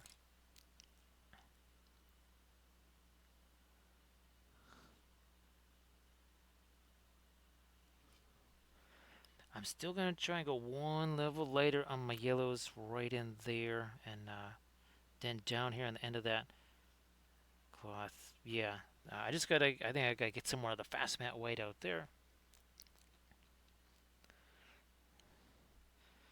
GD, that's all they are. They're just activities, right? There's certainly no mischief or anything like that. They're just activities. Again, we still can go back into this with some really, really, really, really light stuff here. We haven't done that yet. I'm going to try and get some reflected light here. Where's my... There you are. So see, we just plop that in. That's a hard to reach area. Why would I want to sit there and do a bunch of layers when I can just do that? Yeah, JD, the medication is going to be even more important, I think, this year.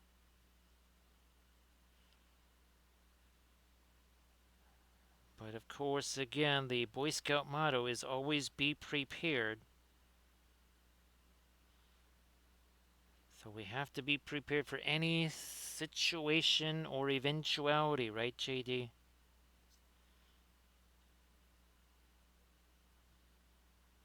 Did I get the... Okay, I did do the other line star there. I'm going to get this up here now. A little something, something on the... Oh, yeah, here we go. Get reflected light there. Maybe even a little more reflected light here.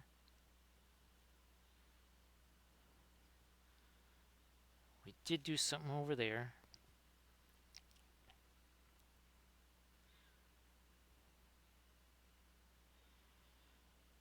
Might even bring a little bit of that out under this tree, which is not going to get the snow.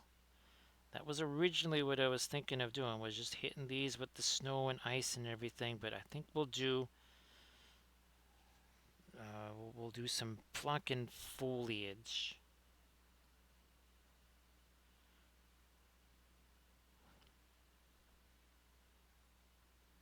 Hit this right here. Some of that over here.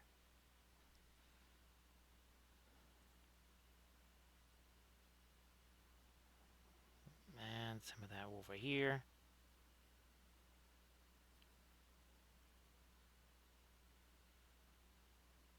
Like this.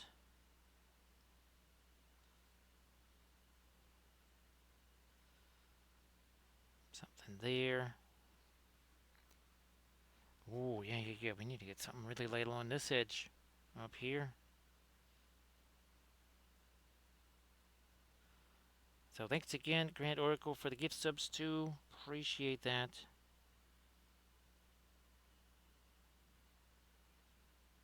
Did I? Okay, fine. I guess that's going to have to suffice maybe for some reflected light there.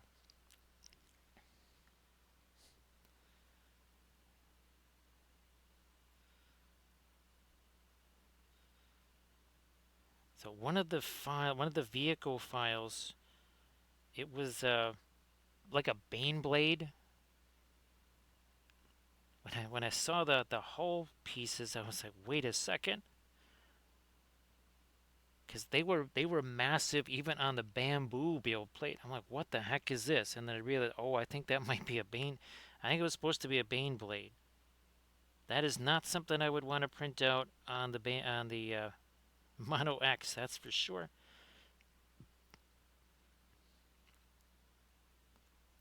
But that would be pretty wild to see a big old giant Bane blade. And again, what if I printed out the finer detail parts on the resin printer, but then all the main hull and the big stuff do that on the bamboo?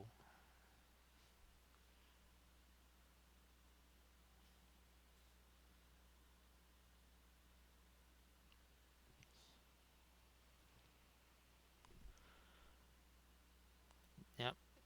Oh, yellow. Gee whiz. Look at this going. What's missing over here? It's some of this here yellow. Let's get this on. That right here. So again, that's reflecting. The yellow is reflecting onto the armor there. Just like it's going to do over here. And then we're going to switch this around just because not liking the way that's working. So we're going to enhance some of the dark there again.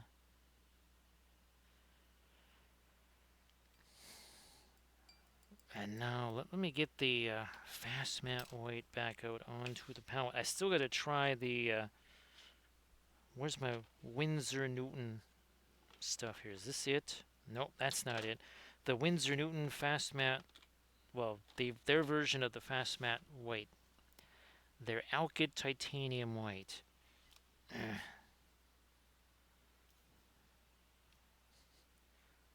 There we go.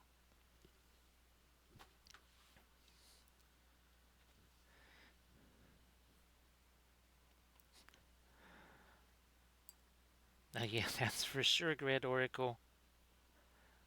Can you imagine, like, taking one of these Whoops, wrong. There we go.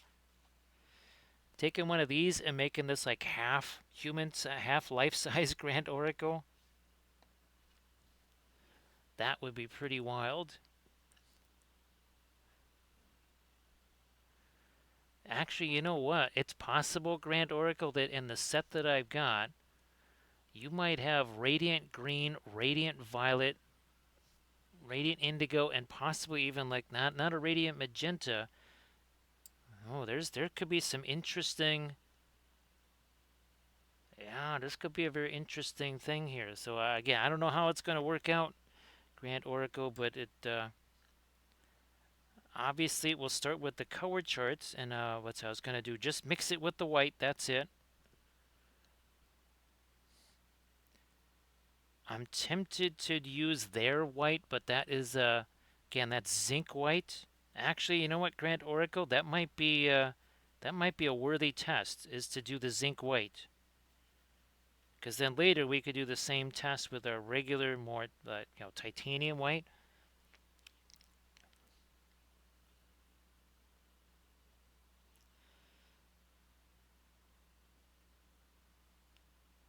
Here we are.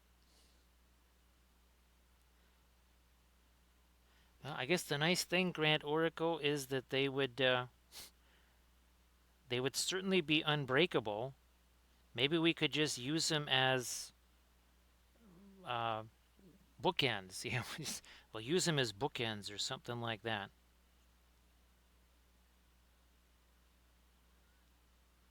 But yeah, they shouldn't be terribly heavy, like you said.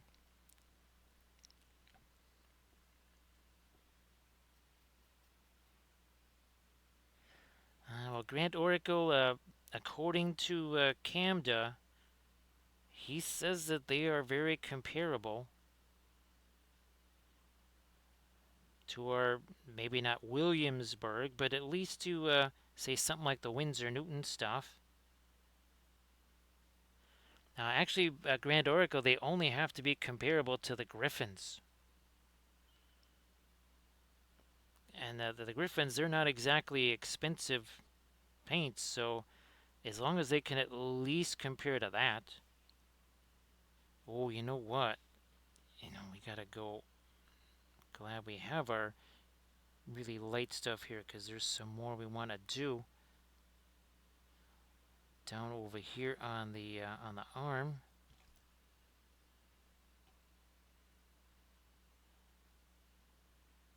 This too, yeah. Holy smokes! So this should really give us some of that nice, energetic punch here that we haven't really gotten. Now we're getting there.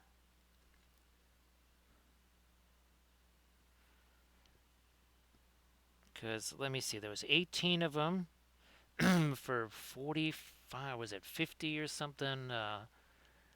But you basically 50.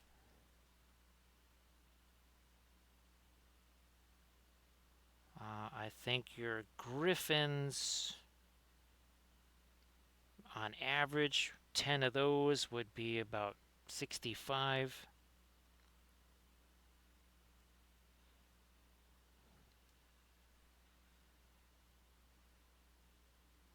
Here, let me thin this down a little more.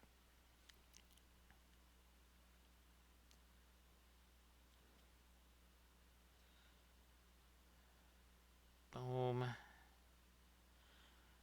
But of course, Grand Oracle, maybe we find out that they're just not, maybe they don't have quite the, well, they're not going to have the staining power that we know. We don't even have to, I'm not even going to bother with that test, I don't think. I think we've seen plenty to show that doesn't happen.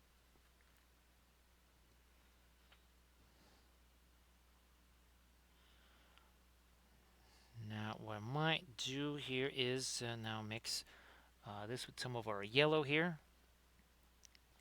Okay, there's my Indian yellow. Let's see if we can do some really, really, really, really light yellow stuff on parts of the horses boarding, and maybe on our knights, or on the shield too. There's that as well.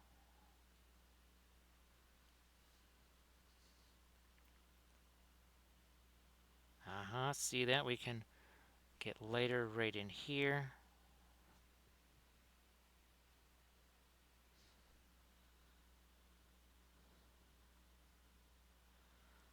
Now on this stuff, let me back up a little bit more thinner.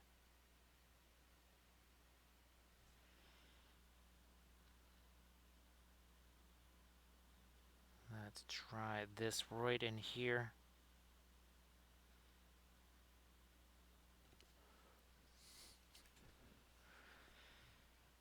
Uh, nope, I just got too much thinner into that. We gotta get more paint in again.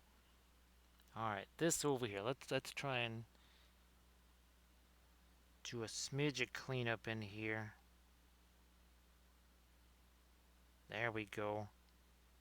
Okay. Now that starts to make a little more sense. We might do a little bit lighter here with our yellow.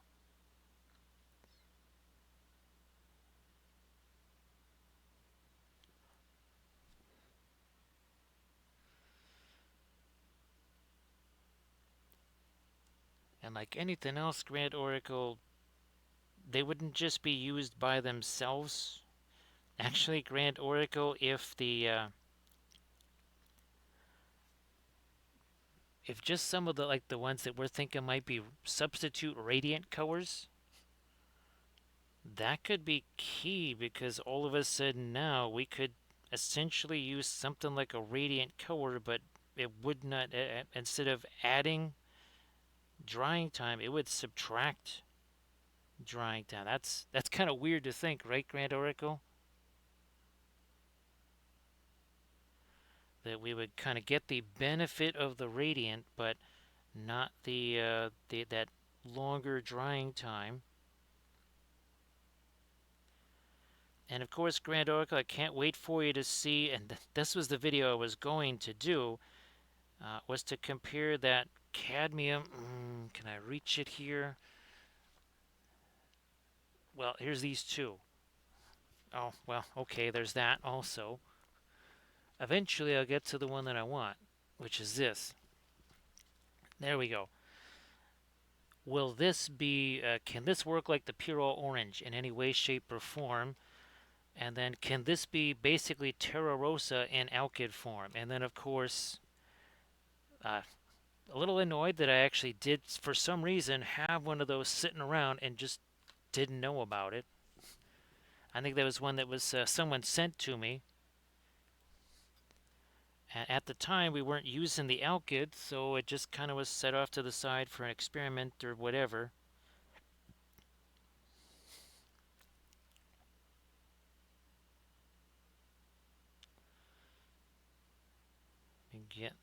I had to come back with. I'll come back with our black again into some of that, and revise the shape of our little stags in there. All right, let's try this side now and do a similar thing. Hey there, Mikey. How you doing? See it, Mikey. This is a. Here, I'll show you the other two that we did last night. So here's the two we're doing tonight. And these are the Barath. I think they're champions of the stag. Here's the two we did last night. Right there. Yeah, so Song of Ice and Fire. Here's our latest. I think it was, what, a month or two ago. There's some Clegane Brigands right there. Again, these are from Song of Ice and Fire.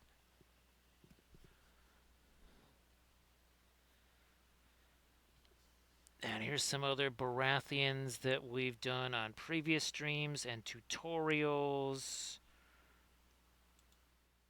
So again, these are from previous streams, tutorials.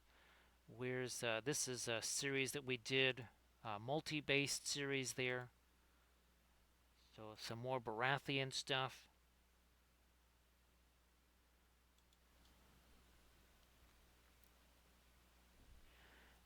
Now we got a really, really, really, really light yellow to do maybe some final corrections on some of this. So Mickey, we've done a whole bunch of them on the channel here.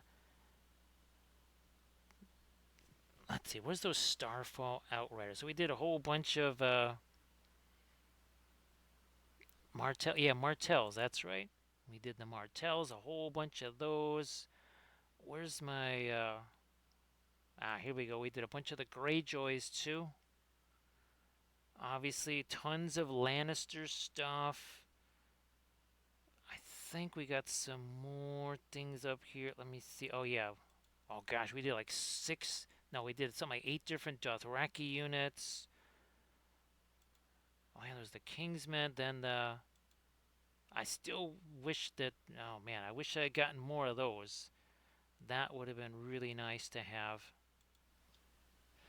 Thanks, Mickey. Appreciate that. And of course, happy Sunday to you.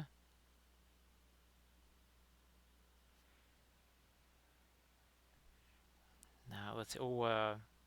Night's Watch. Done a bunch of those. Lots of free folk stuff. Actually, some of the free folk stuff goes back to when we were doing YouTube Live.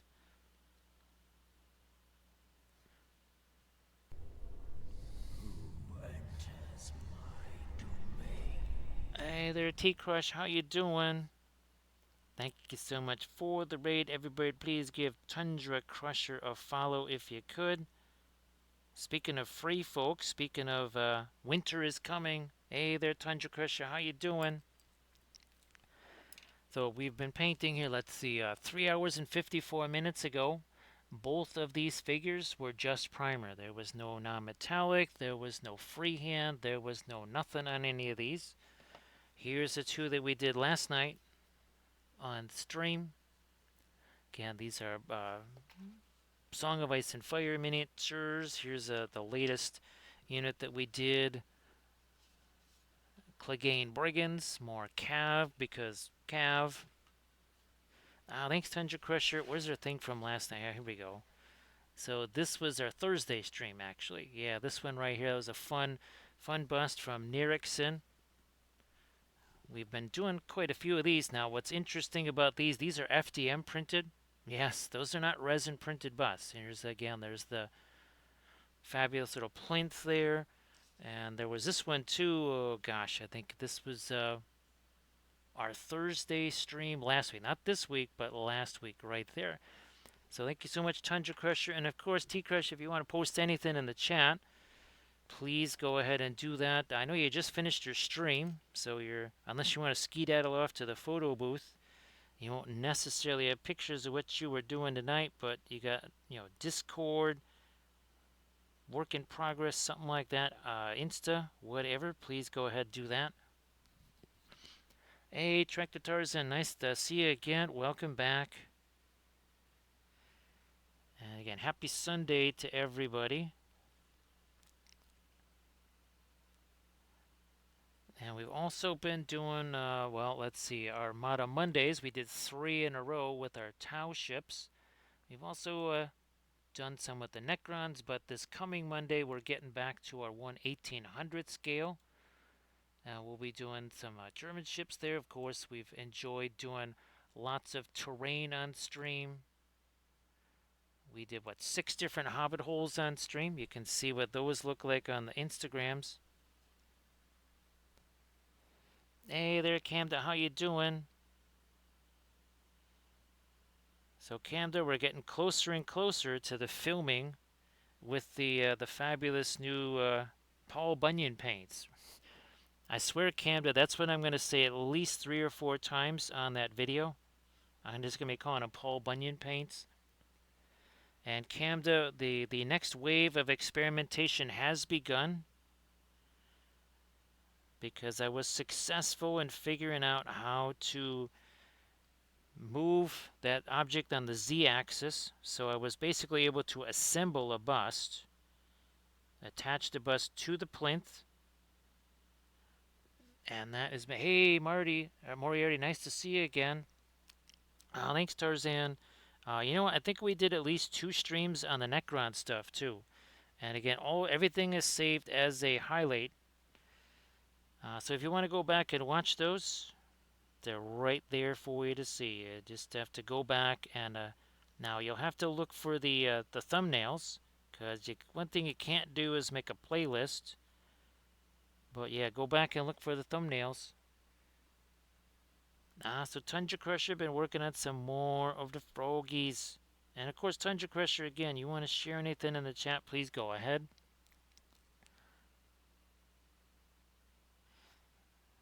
Now let's see if we can scare that up here. Again, that's here's Bambi Cam right here.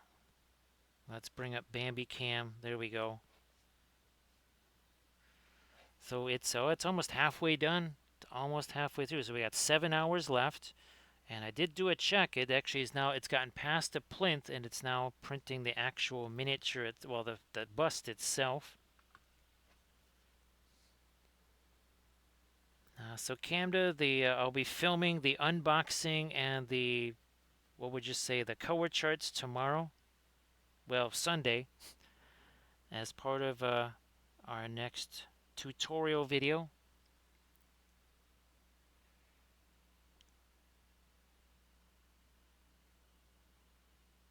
So Tarzan, again, thanks you so much for joining in with the raid. Again, appreciate that. So Moriarty, I hope that everything's been going very well for you too.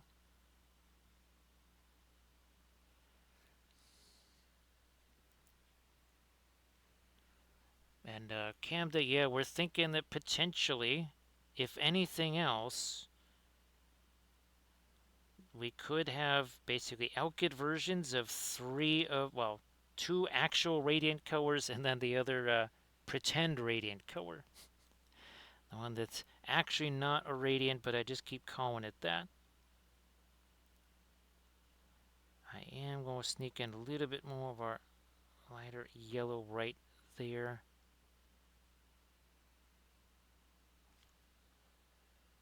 Hey there, Azorian, how you doing? So thanks for joining us too, Azorian. Appreciate that.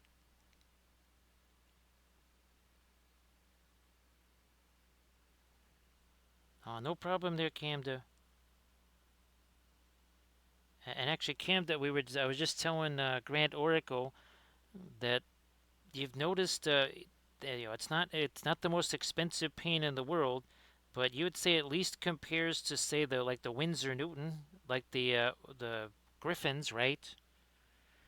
Again, even if it's just as good as those, that would not be terrible.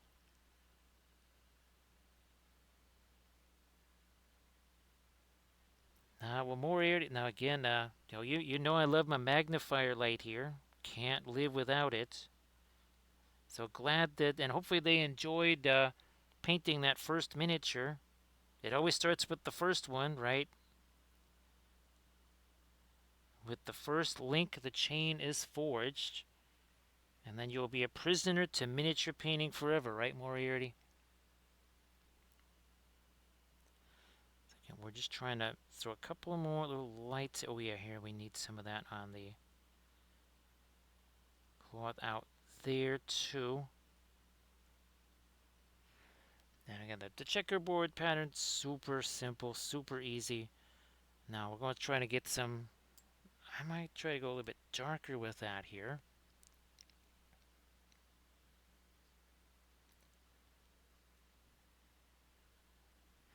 Just as long as you don't do too much on your own stash, right, Moriarty? You don't use your own stash. Got to use somebody else's. So Azorian, one of the things that we like to do, and now I don't necessarily have as many images that I can show on stream because they're not part of my scenes.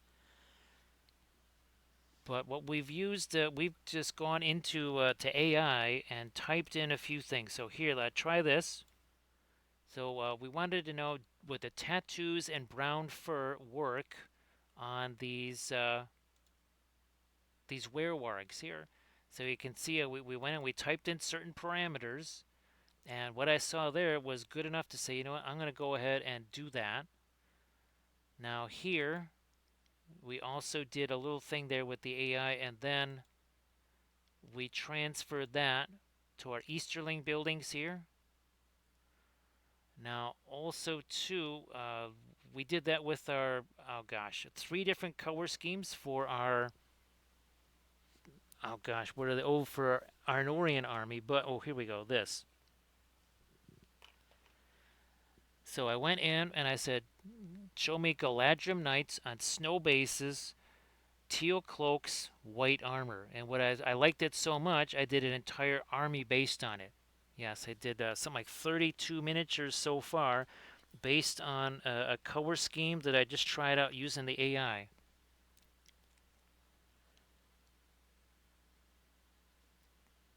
Oh, thanks, Tundra Crusher. Can't wait to see those. Appreciate that, Tundra Crusher.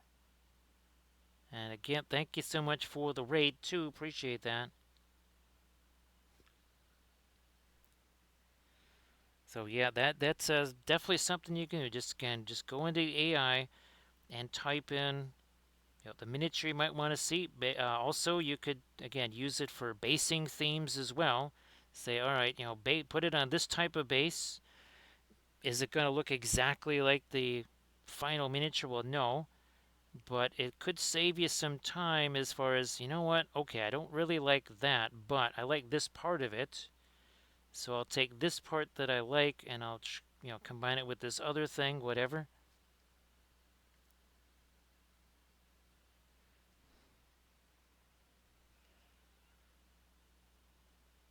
So that is definitely a possibility, again, for trying to figure out an army painting scheme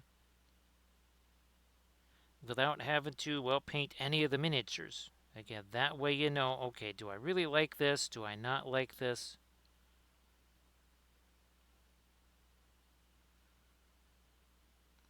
Instead of potentially doing something and you go, oh man, that really is not what I wanted. And the other benefit too is that you essentially have yourself a reference of how to do it. Instead of guessing what it should look like, now you just go, all right, well, I want to just make it look like that because I like that. Now, you will sometimes get really weird results. I've certainly gotten some very strange results doing that, but it's definitely worth it.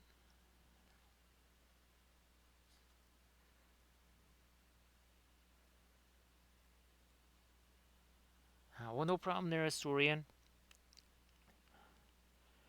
So Canva, the tile grout is the material.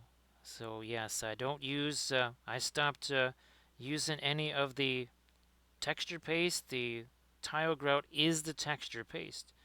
And like we show in the videos, we take the tile grout, we mix it with the wood glue, and that the wood glue is what gives it that extra adhesion. And then you can take your, whatchamacallit stuff, your, which way do I want to go with the light here? I'll go this way with it.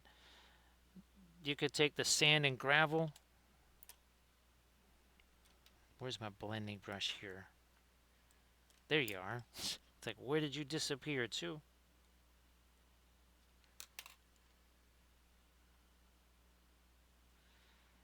So again, we've done a whole bunch of different. Now, of course, when it gets pretty obvious when you're doing like our Tomb Kings, right? What kind of a basing scheme we want to use for them? That's fairly obvious. We want to do something like that. But when it comes to some of the other armies, how they might look or whatever. So yeah, Camda, if you've got the powdered tile grout, now I was only able to get the pre-mixed tile grout, but if you got the powdered form, again, use a hefty amount of wood glue as instead of water, and you should end up with a fairly decent mix there.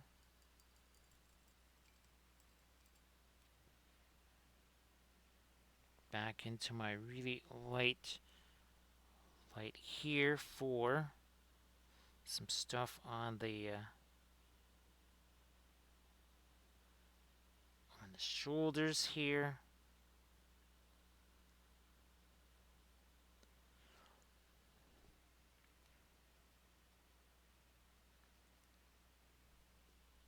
So yeah, that way you've already got the tile grout. That's what really is so much stronger than typical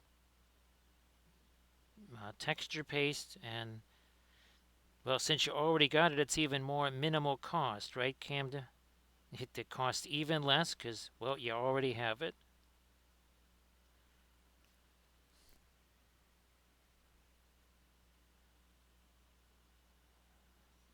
These crazy antler things up there, we got to try and get some of our light on top of those too.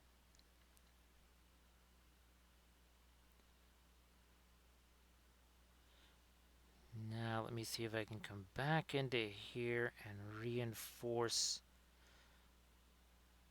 some of these edges now. You know what, I need to go back to a mid-tone. Let me go all the way back here to a mid-tone.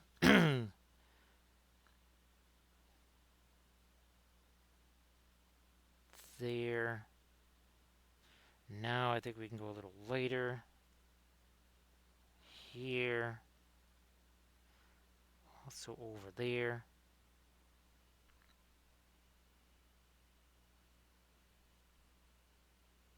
No. Let me get back to this.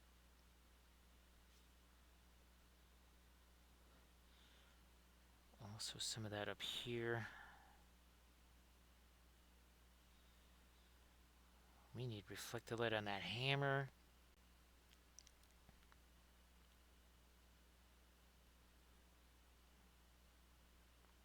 Just here, let's take our... We'll just use this almost like a blending brush, or... You know what, let me get the yellow off of this, and let me see if I can use this as a micro blending brush here. Real quick like.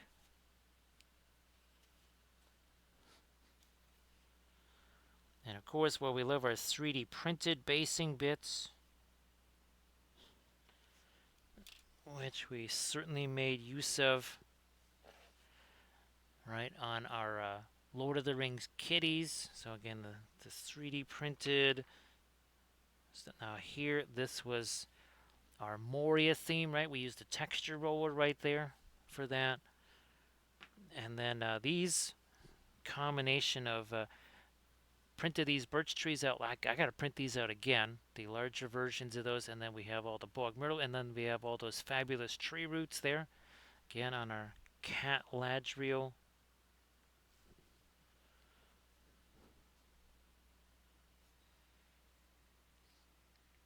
Where's my, I'll use this and some of this here. Maybe I will throw a little something on this. Pretty sure we did do some darker glaze stuff on there already.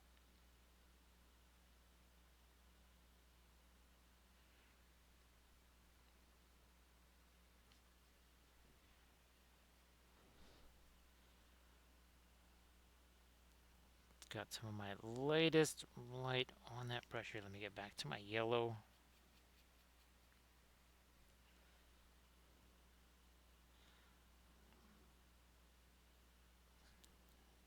This area right in here.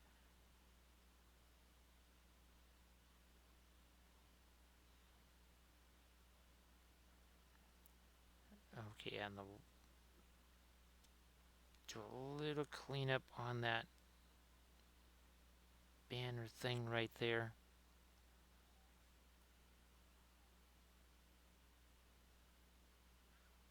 Like this.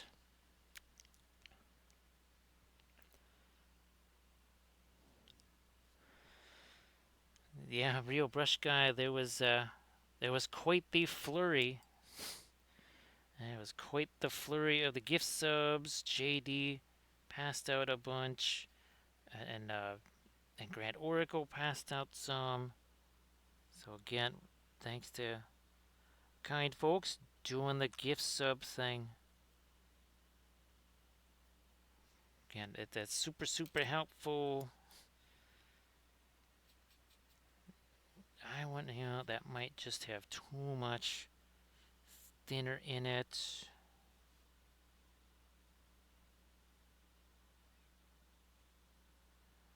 So a little more light there.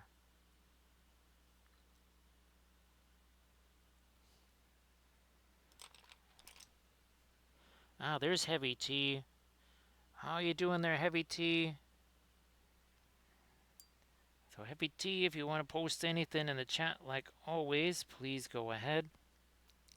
So Heavy T, well, I think you haven't quite gotten all that stuff that's been happening in the Virginias and the Tennessees and the Kentuckys and such. Here's hoping that that kind of peters out or lifts to the north of you there. So great to see you there, Heavy T. Again, you want to post something in the chat, please go ahead. There you go. But please check out that Instagram link that Heavy T just posted. I'm trying to get me a little bit of that lighter brown up there. Let me see what I can do on this tail here. Just a couple little lights in a few places, nothing big. Come on over here. Just a little something there.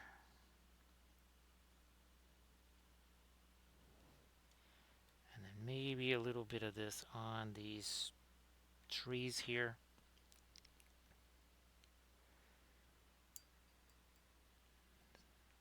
Hey there, Nevak. How you doing? Happy Sunday. Of course, Nevak, if you want to post anything in the chat, please go ahead. Same thing. So great to see you. And again, happy Sunday.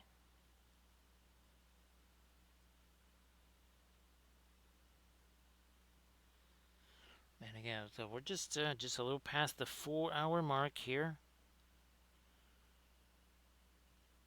on both of these. Where's my other guy? Here he is.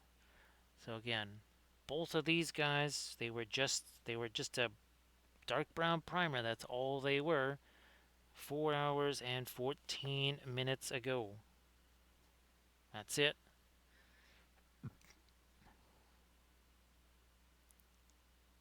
Gonna blend that together. Same here. A little bit of a brushstroke maintenance. Sometimes that's what we call it.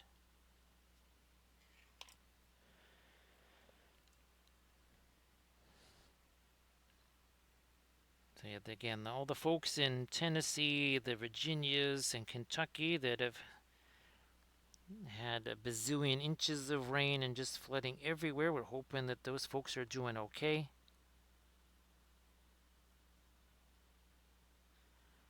And that stuff is headed towards the east, so hopefully everybody there is going to be okay. Thanks, Heavy T. We're kind of continuing the same Baratheon color scheme. My goodness. I think I've done at least 10 other Baratheon units. It's got to be at least 10. If not 10, it's got to be pretty darn close to it. Plus a whole bunch of the NPCs and the hero characters and such. There's been a lot of Baratheons.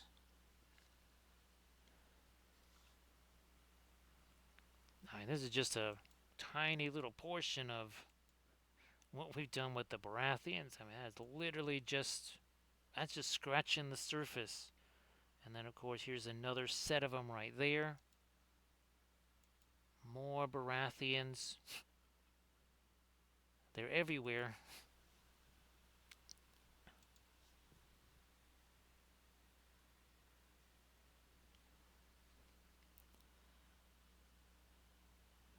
Now, with this here, let me find a few little really light areas on our... There we go. Now that Let me see if I can do some lighter yellow. Where's my Indian yellow here?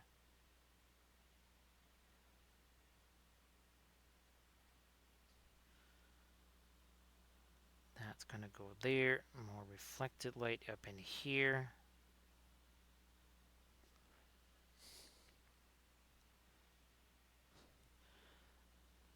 So yeah, we've done a whole bunch of tutorial videos on this color scheme for the Patreon page, and done a whole lot of Twitch sessions, so you can again go back and find those. All you have to do is just look for the thumbnail. If you see yellow, I guess you found the Baratheons, right, Heavy T?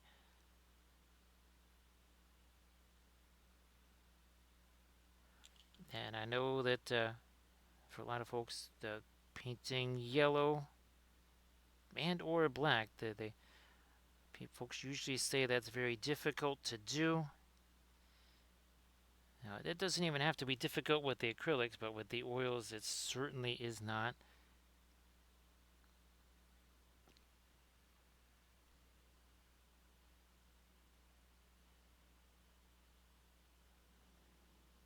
You know what? Let me back off of that. Here, let me get some of this brown. Again, for some parts of our horsey there. So Heavy T, Blades was just here a second ago. Of course, Blades could be drifting in and out of sleep, depending on what Cooper is doing, of course.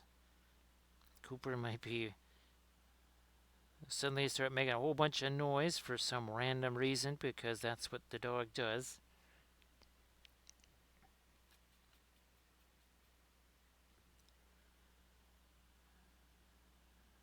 Let me make you lighter.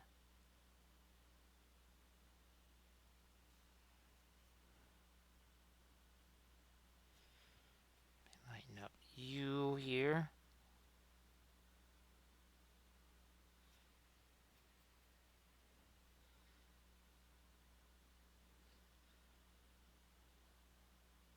Yeah, a little bit more light that way. Now under here, we gotta do something with this stuff here on the bottom of that cloak. Just gonna chuck that on there, and we'll grab Mr. Blending Brush again.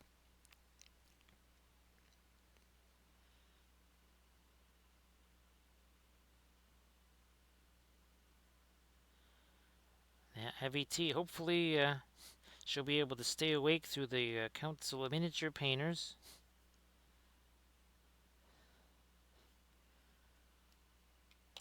And well, we've got, this is all set and ready. Where the heck did you go? There you are. This is all set and ready to go. So hopefully Pun's going to have a good time kind of in the background watching that being done. So yeah, Heavy T, just like we were talking about, right? The plan was to kind of in the background, right? Because they can't hear us. At least I don't think so, right, Heavy T? Unless someone specifically clicks and says, I want to be heard or whatever.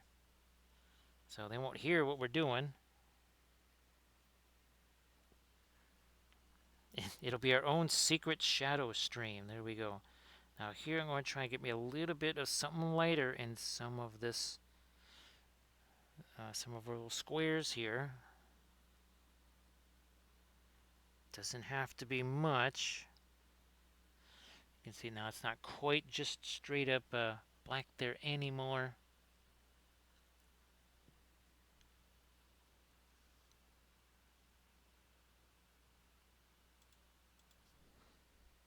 What do we got? Yeah, let's back to this here.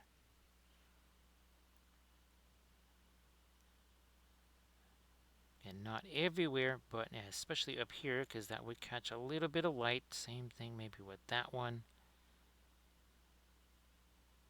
And then a little bit less as we start moving our way down into the shadows there.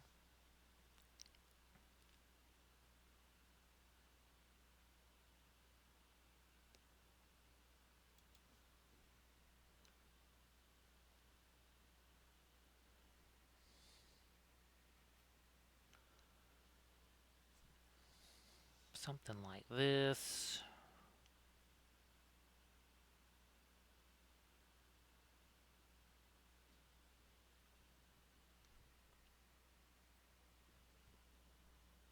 A little more of that. Yeah.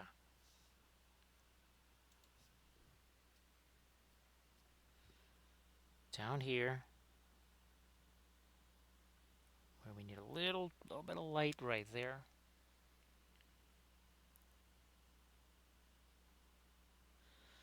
Yes, it would have nothing to do with the giant evil ring of power at all, right, Heavy T? Certainly nothing to do with that. Why would it ever have something to do with that?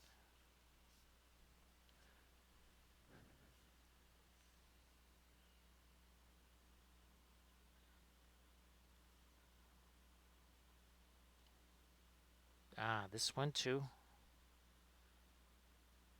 And now maybe even here in some of our freehand stuff.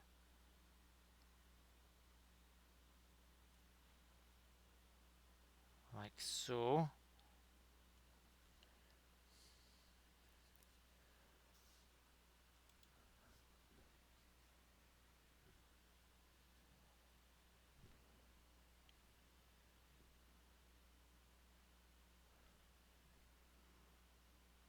Yeah, oh, let me raise that up a little bit too. Now, what is this? Oh, that's just supposed to be. I'm going to say that's some of our black there, so let's catch a little bit of a mid-tone edge there.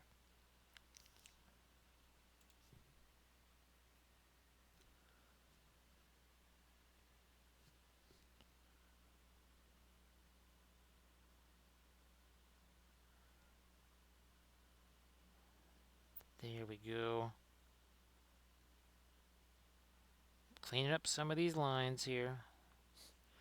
And that's a really great thing about the oils, especially when it comes to the freehand. It makes it very easy to do this kind of clean up here and make an adjustment to it.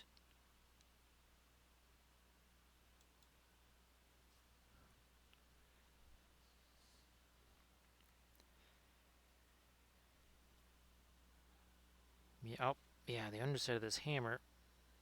We gotta get a little something that's at least mid-tone under there. Gee whiz. Looking at that, and we'll just do this edge too. We need to do something that's not just straight up dark there. Alright, just a little something, that's all it takes.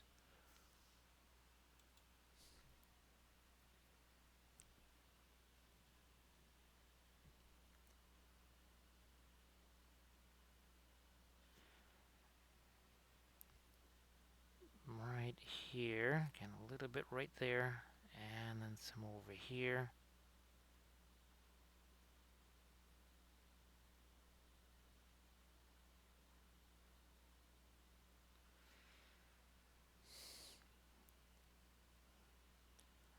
Yep, let me get a little bit more of that right there.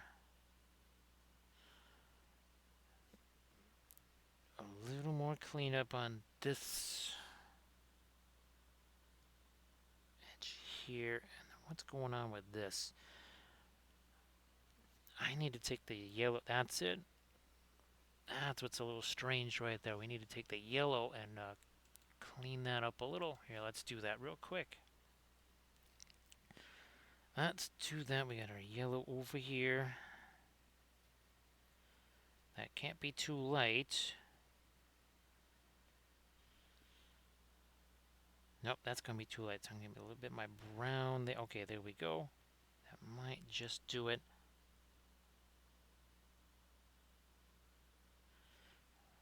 Nope, actually a little more here. Now we're getting there.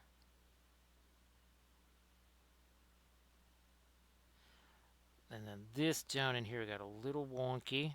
I think we weren't quite sure what it was we wanted to do with that. Maybe a little bit more of our brown into that as well.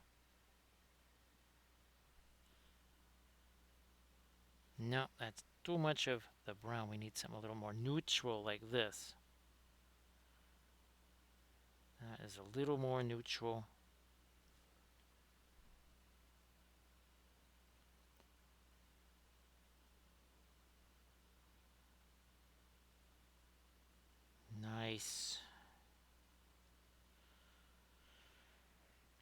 Still, do we need to go darker or we had to go lighter? When in doubt, well, we usually go dark. But I'm gonna try to take. Here, let me just grab this. Something lighter here. There's my that and maybe some of the asphaltum. Okay, now we're gonna try this with the blending brush again. So that's super light. But look what happens when we just do this little tap, tap, tap stuff right here.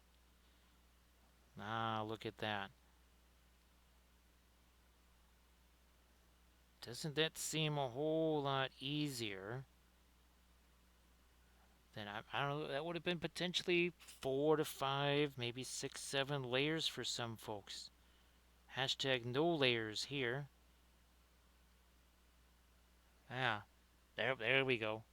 Didn't just make it lighter, also changed it so we have that kind of warmer red in the background, right? And now we've got that sort of cooler, grayer color towards the front there.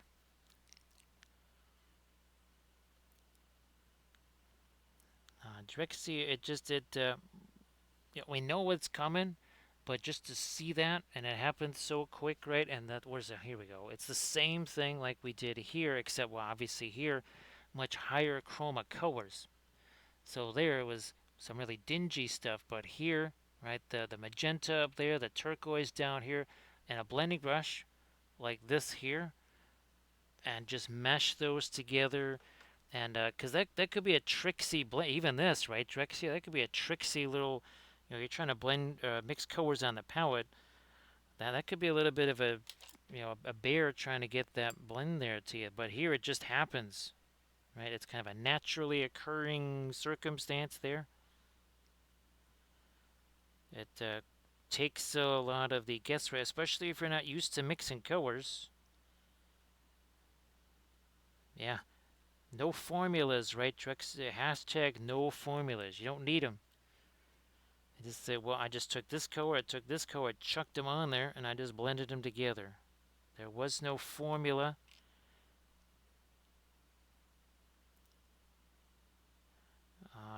That would work really well on cloaks. It would work really well on, say, was that Space Marine shoulder pads and that sort of stuff. Vehicles, yeah. Right, Arid? How you doing there, Arid? Everybody, please give Arid Wife a follow. And of course, Arid, if you want to share your Pinterest link there in the chat, please go ahead and do that. So great to see you there, Arid. So, Arid, I hope that the Saturday stream was fantastic. I'm sure that it was. Hopefully, you got a bunch of stuff done. And again, everybody, please give Arid Wife a follow if you could. So, yeah, we're done. Sort of darken that up just a smidge there. Geez, Arid, so what was that like? And there's like all kinds of super little tiny pieces with those kits, right, Arid? Yeah, now you'll have to tell me what that was like doing that for the first time there.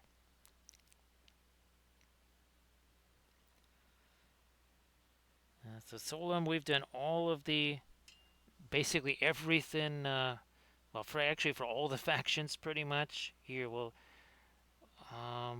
there we go. See, there's some of your NPCs there and some of your unit attachment. That's what they're called, right, Solom? They're called unit attachments. There's some of them there.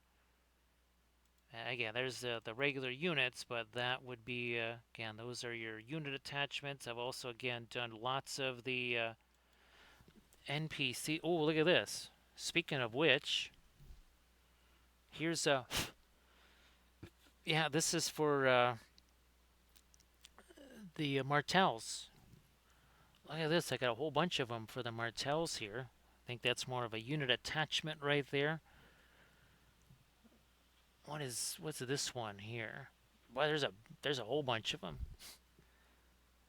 Yeah, again, I don't know if that's an NPC or if that's a unit attachment there.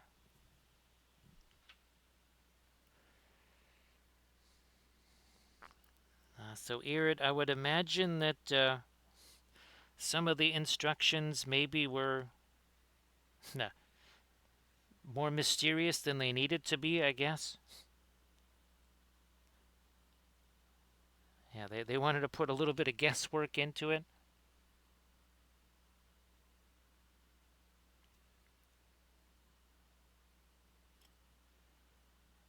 So, yeah, we've done dozens and dozens and dozens of Song of Ice figures, Song of Ice and Fire miniatures of all types. Whether they're, again, they're regular units like these, and pretty much across all factions. Their most recent one we did was just, what, last month or the month before, with the Clegane Brigands right there, or the Brigandes. Yeah, and of course, like we were just talking about here, there's so much, there's already so much detail on those and so many tiny pieces. That kind of ups the difficulty level all by itself.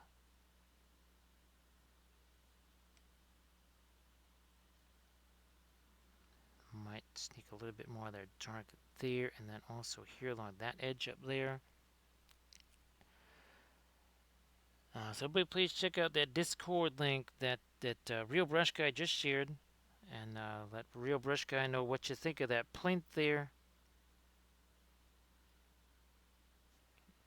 You know what? Here, let me take some of our fabulous ice blue there. Hey there, Pascal. How you doing?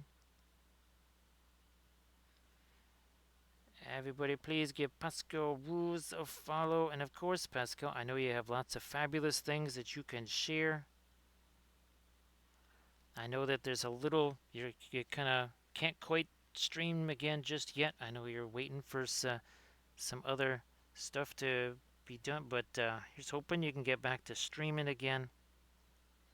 And everybody, please give Pascal rules a follow and check out the fabulous miniatures that Pascal's going to post.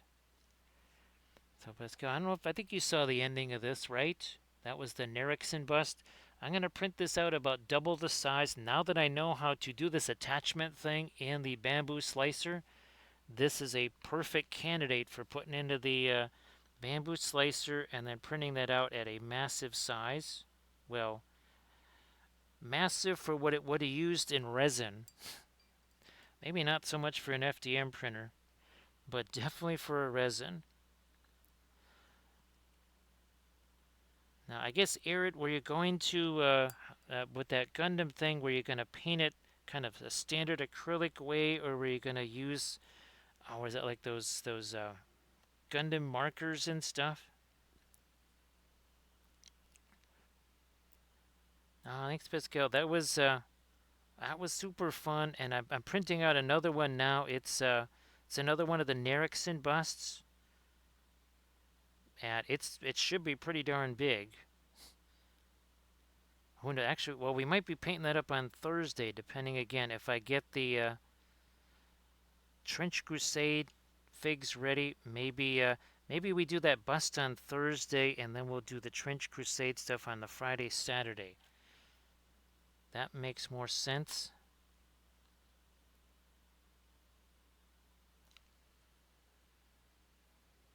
Oh, that's right. I keep forgetting there that those things already have a bunch of colors on them. Geez, totally forgot about that.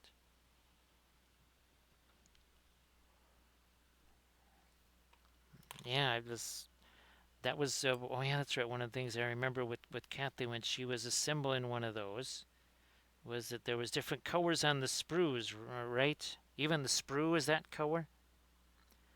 Now, okay, I think this is finally set. I need to get my colors in this little bit of filigree here.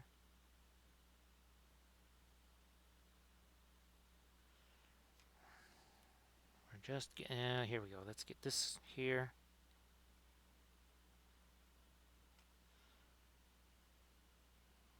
Little something in there, and then also here too.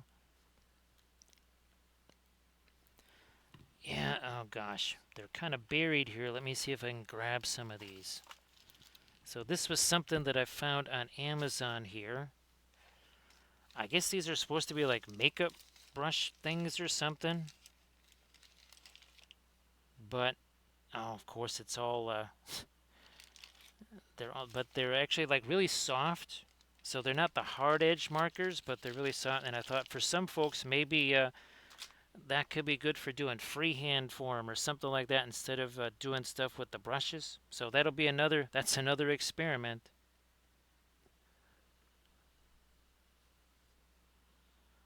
Yet another, because it's like we don't do enough experiments already on the Patreon page. Let's add some more.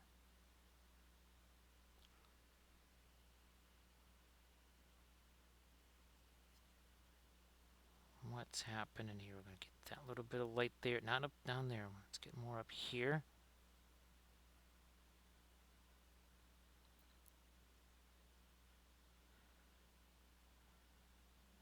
Maybe a little something on this tail over here.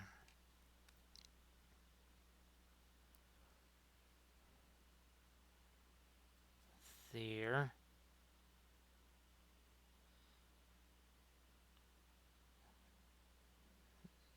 And there.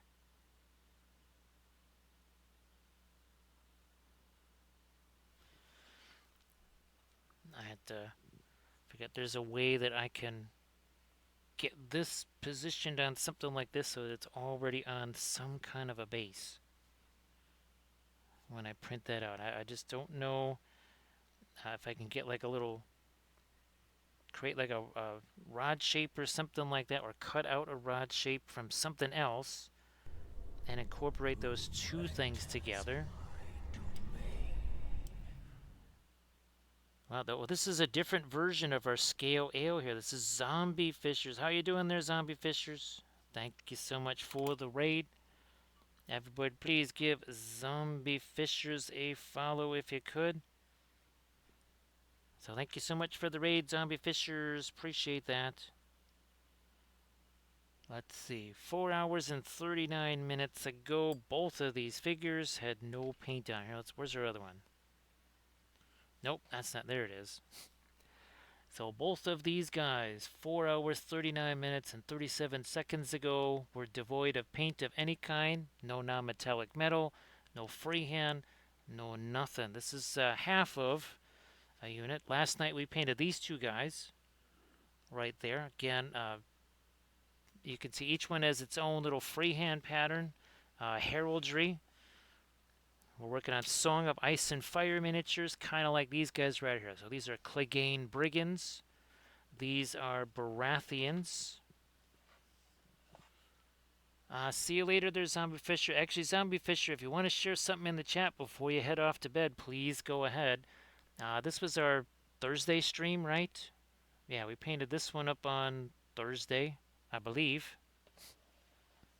Because, yeah, those guys were Friday, and then tonight here, been painting these guys. And again, it was just less than 5 hours ago. These guys had nothing in terms of paint on them. Absolutely none. Just some primer, and that's it. So again, thank you so much for that raid, and welcome in to our raiders. We're painting with traditional oil paints right out of the tube. And they work very well, as you see, for miniatures, for busts, for little teensy tiny Tau ships, or for Eldar vehicles, for dwarves, for terrain of all types, even for teensy tiny little 1/1800 scale ships, which we will be doing again on our Monday stream.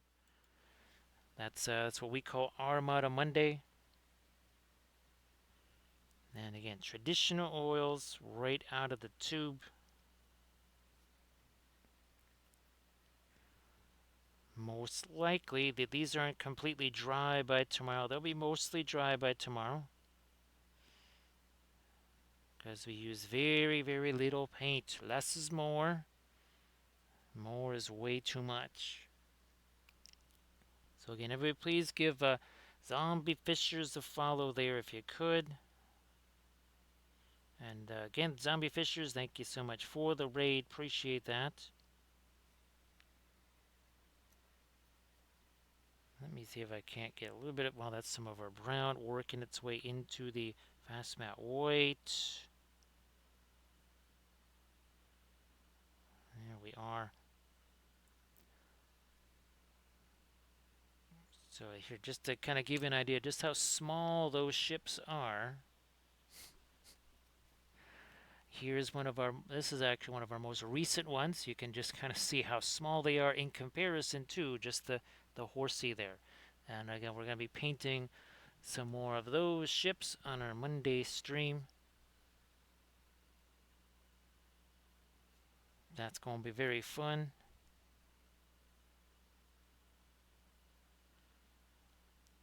The bases are made from some plastic card, and then I use the same heavy gloss gel that I use for snow and ice effects for sculpting fire. We like to call it Elementium because it can be used for anything.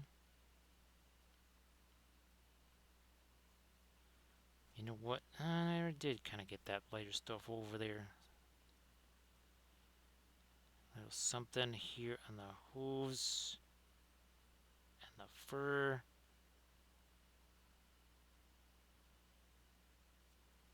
All of this paint is still obviously wet. That's why we can just blend and mix with it like this.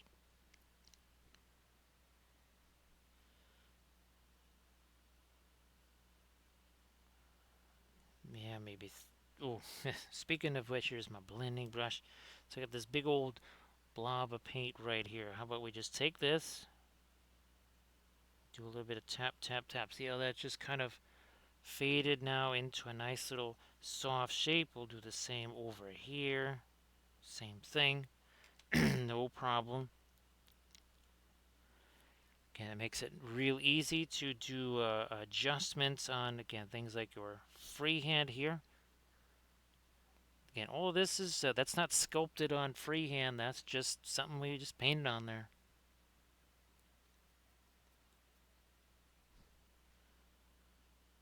I never did get a chance to do my darkest dark over there. We need to do that. All right, let's try this. Oh, I think we actually had ourselves a raid there. That's what it was.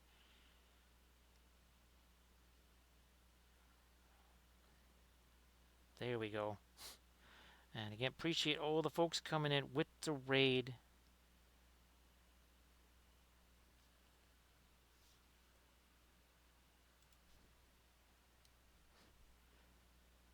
What's going on down here? Well, we're going to try and hide that little mold line down there.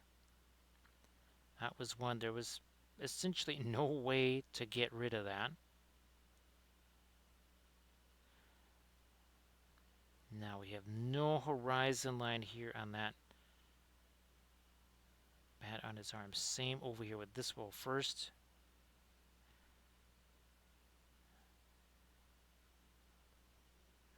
Where's my blending brush? This thing needs, there we go. We're just gonna, again, take away some of the rougher stuff there.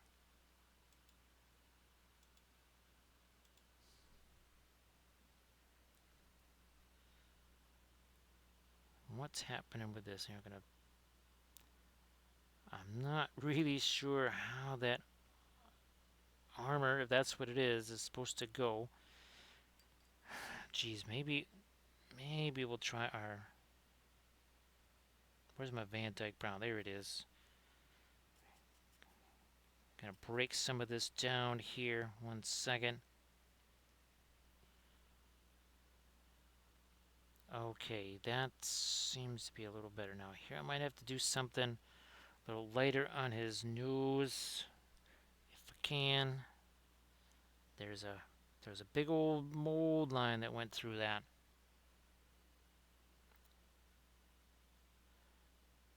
A little difficult to hide that. So, well, that's why we love the 3D printing so much. Don't have to worry about mold lines going right through the center of a face or something.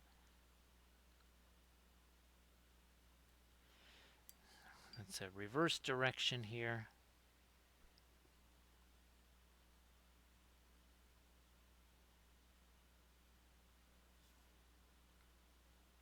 To get the dark down in there.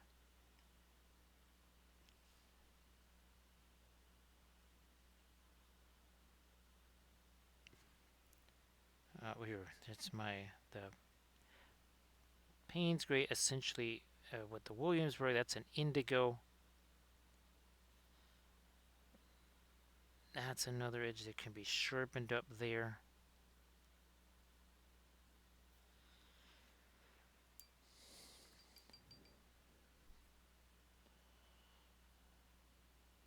I was tempted to try and get more light on the reflected light on the armor, but I think we'll just have to not do that.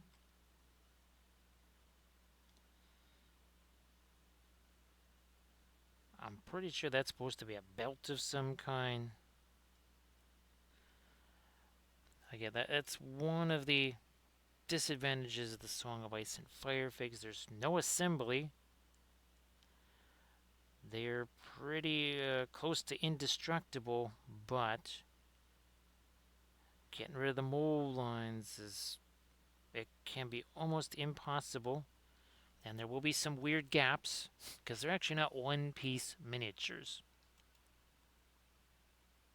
They're really not.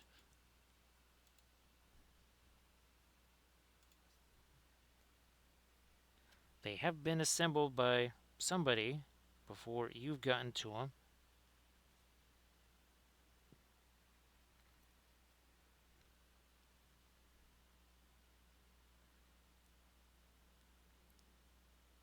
Chucking a little bit of that dirt right in there.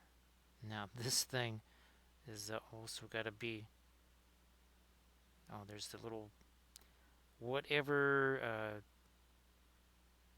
battle damage on some of the armor there.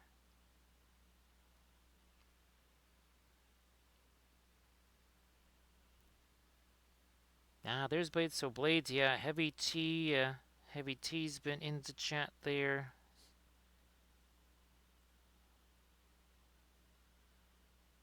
So thanks again, Blades. Appreciate you being here as always.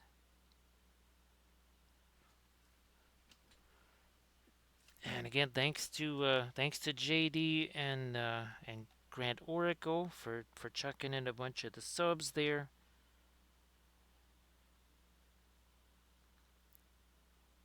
Again, that's super helpful for again all of the stuff that we try to get here to experiment with. Again, like those new paints that we are going to be doing in a well, most likely a series of tutorial videos and live streams. And again, hopefully we will find something that, again, for folks that maybe are looking for an easier to get paint and one that maybe is a little bit not quite so expensive. That's why we're doing that experiment. Yeah, actually, Blades, there was a crazy thing that happened with the phone where it just turned itself off and did an update and turned itself off or something like that. Which I've certainly had that happen. I had my phone turn itself off of the Wi-Fi here, and then for months I was trying to figure out what the heck was going on because it was saying, "Well, you've used up all of your data." It's like, what do you mean? I have unlimited data. It's because it was on some random other Wi-Fi for months, not mine.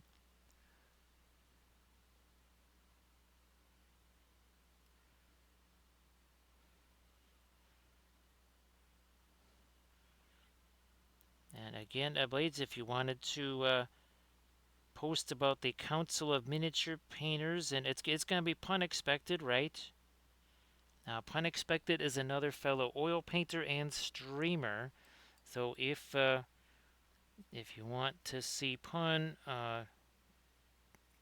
talking oil paints and miniatures on the Council of Miniature Painters. Go ahead and follow them.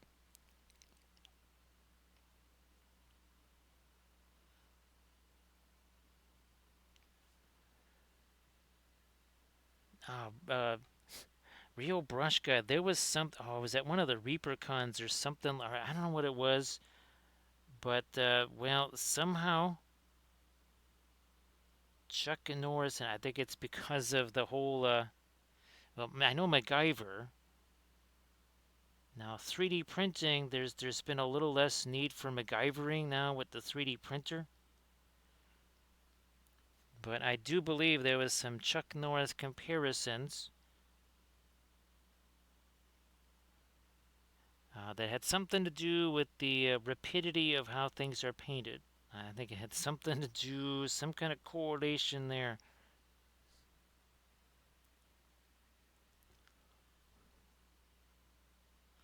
That might. Well, let me just get some of this junk off of that blending brush, and we'll take that, push that around, and put a little more on there. All right, now I'm going to take this again. Look at that. See how that just gets spread around there nice and easy.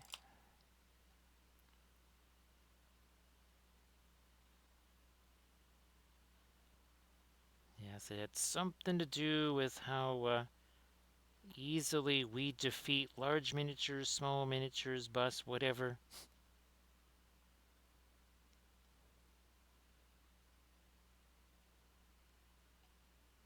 Yes, Chuck Norris painted 3 of those busts when the average person could barely finish 1.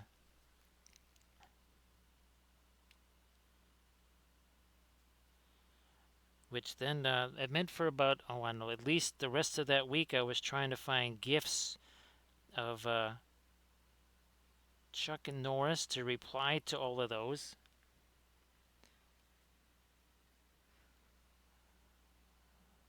It surprised even me just how many available memes and gifs there were of Chuck Norris.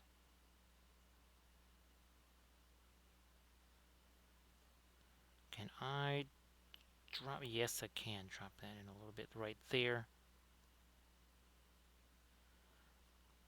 And here's where we're doing a little bit of cleanup right there. Couple little wonky things. We're just gonna again clean those up nice and easy here.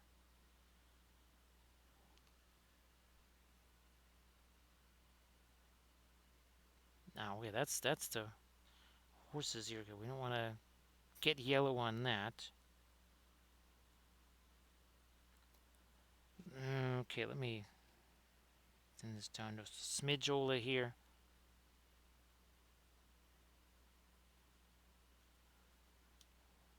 All right, here.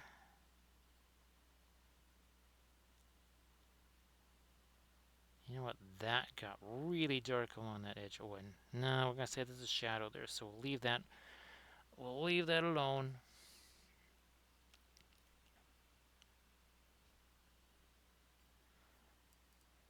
Do I have? Oh yeah, I've got this Vantic brown up over here. Let me try something with this here. There we go.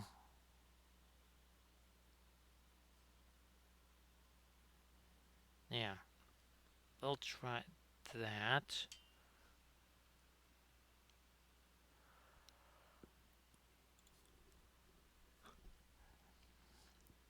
The Moriarty were things still very much kind of up in the air because of the kind of the family situation from, well, that's been kind of going on since September. Then, if you remember the stream that I had to miss last Friday, that was because of the surgery that happened. We were there for quite some time. Now we're trying to manage the post environment of that, the after effects. That's, oh, gee, but that's way too thick of it. Let's cut some of that away. There we go. Or it's one of those things where it could take several months to really assess how that worked. Because actually, in a matter of, I want to say, a week to 10 days, the chemo has to start up again, and that will be difficult because the person's trying to recover from that, and now you do the thing that kind of is anti recovery, is doing the chemo stuff. So we'll see. I'm going to see how that works. Now, am I getting enough of the reflected light bouncing around on this thing? First, I don't know. Let me grab this. Let me grab this and let me do some blending here. The shape itself is a little bit on the rougher side, so we're trying to just here with me. Same deal there. We're just trying to soften that edge a bit.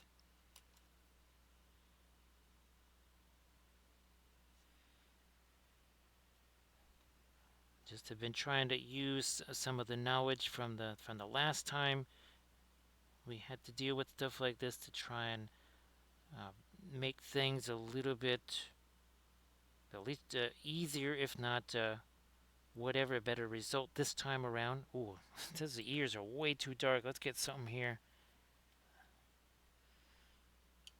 Ooh, that might be too light. Okay, let's back up. More of the asphaltum. Well, that's better than when they were yellow, but still a little too light. Now up here, ooh, yeah. Here, let me get a little something on that shell. Can't just be nothing there. Blending brush again. Fine, we'll use you. I don't care.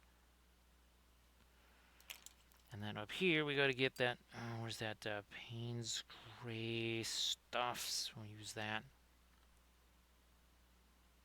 Up here. Ooh, that is as light as I want to go with it. Okay, that's it. No more there.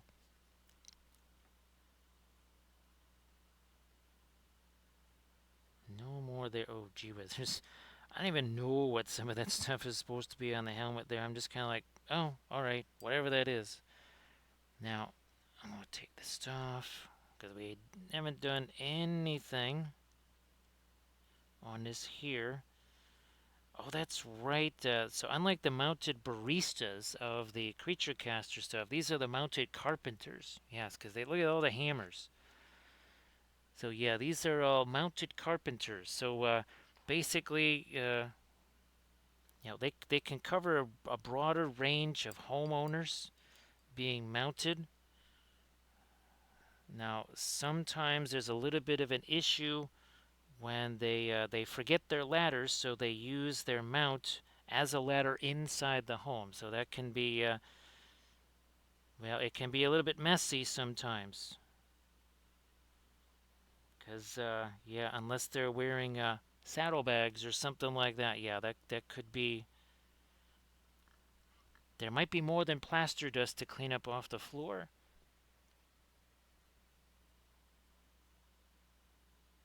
So at some point I will get the mounted baristas ready to pen. Again, the mounted baristas, they're the most feared and loathed cavalry unit in all of our universe here.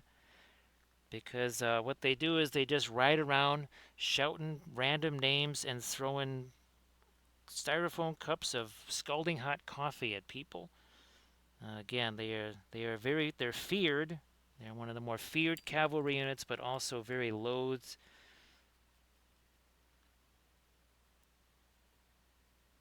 And of course, on the other thing is they're always wandering out the tip jar, and they're like, who's gonna tip these guys?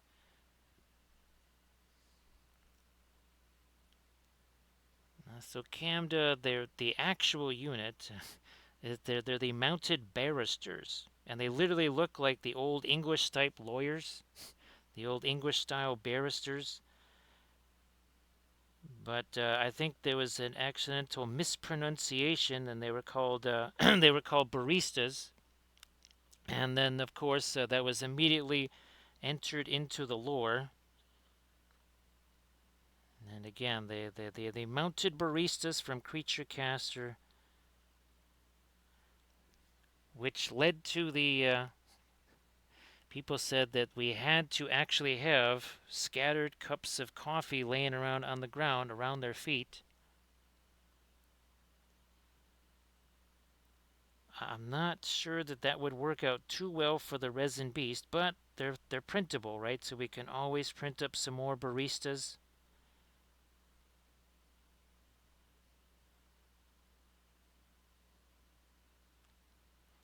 Again, that is the same same kind of thought process that led us to Alex the Cave Troll here. He's like, dude, you haven't seen any more of that lambus bread, have you? He's like, I was told you're not supposed to have any more of that. He's like, oh, come on, man. Yeah, I need me some fiber. He's like, you don't need that much fiber.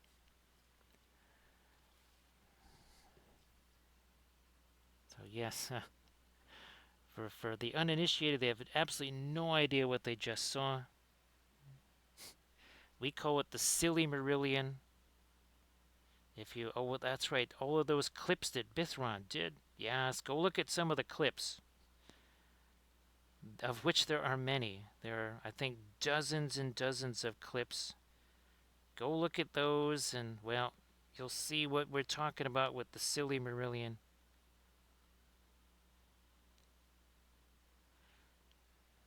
We offered it to a certain company that was spending an exorbitant amount on the rights to a certain lore. They turned us down. Obviously, they regret that now. Yes, indeed, they certainly have regrets because we offered it to him at quite the discounted price. Yeah, okay, that'll be good enough for his eye. What about this over here? Let me try and get some of this lighter tan in there.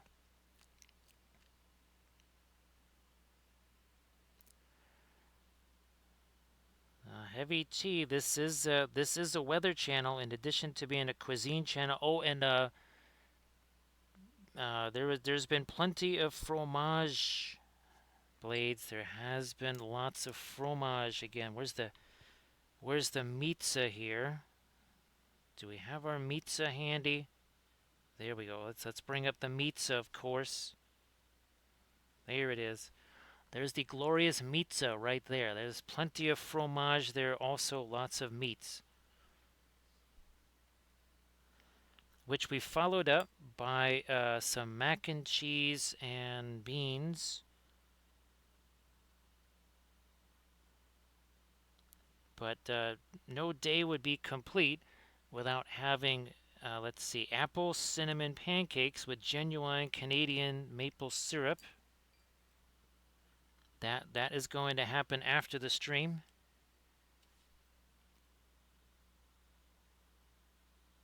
So many thanks to Blades for furnishing the mac and cheese and also the maple syrup.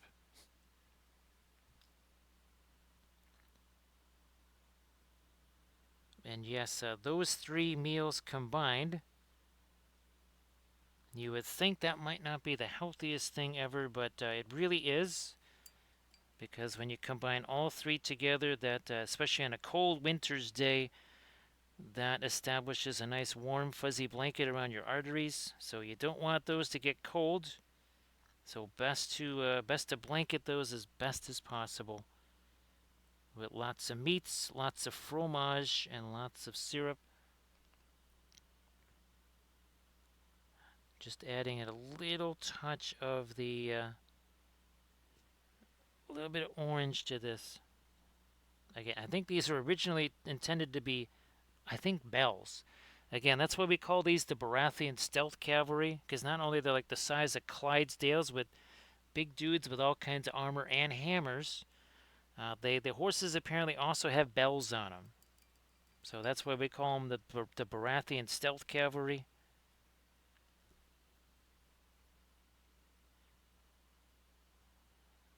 This is another instance where we're just going to have to paint in some detail that is not there. They're trying to paint away a little. There's a bit of a gap right there. Again, that is one of the disadvantages of the Song of Ice and Fire figs. Again, these are virtually indestructible, but there's some odds and ends about those that are not so convenient. And that was too much thinner there.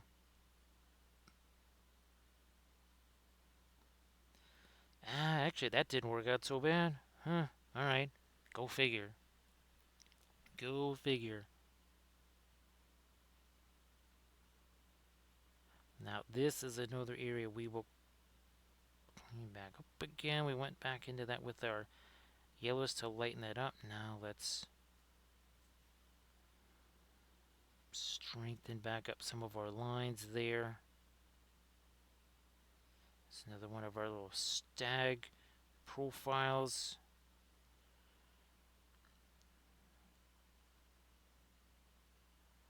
Many times you're looking for inspiration for a freehand design. A lot of times I just use what's already on there, right? There's the stag. Let's just put stags as many places as we can. We even here, there's little stags in the diamonds there. There's see little stags over there. There's a stag in that shield over there. So get lots of different freehands ideas.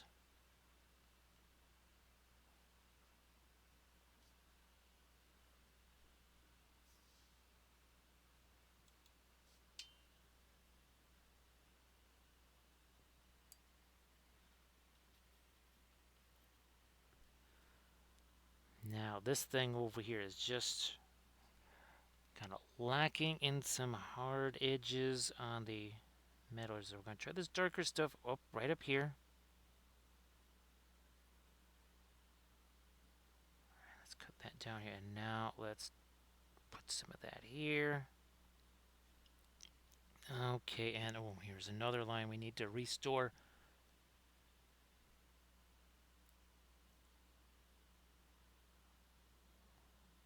Like this.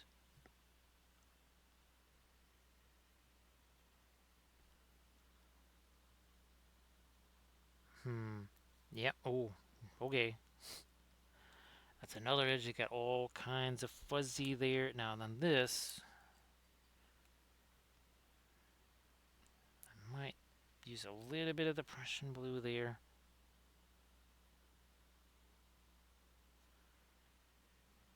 Possibly a little more. Either that or are we short? You know what? Here, we might be short a little bit on a little light band of stuff here.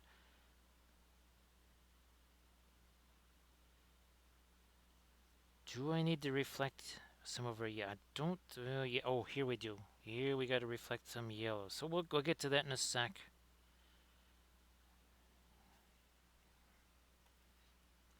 Maybe we'll, whoops, use that as a blending brush right there. All right, let's march over here. Let's get ourselves some of our yellow.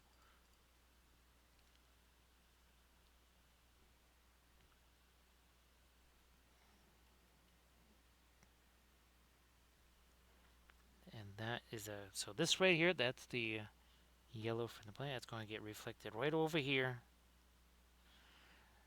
Again, if we're not reflecting the yellow on all this stuff, then that's not really, that's supposed to be shiny metal. How is it supposed to be that shiny and not reflect any of that? So we got to make sure we have that, and we're doing that here too. Now some of that, that's a little too much of the later stuff, so I'm going to take some of that brown.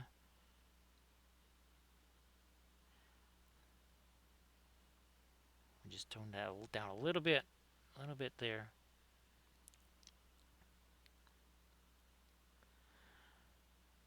That is kind of dark, so let's engineer a little bit more of a mid-tone into that.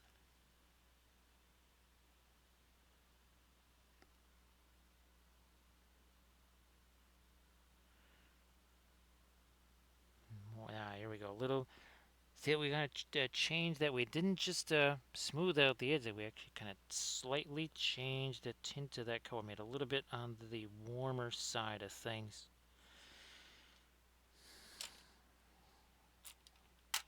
Let me see if I can grab this brush here. And again, we're going to use it as a blending brush down in that gap. It was real hard to reach. Super hard to reach there.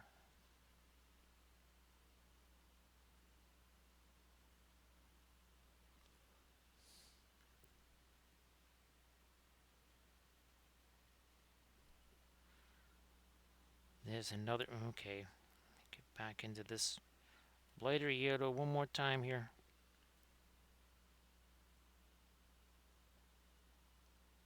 There we go. And I think, yes, we did that over there.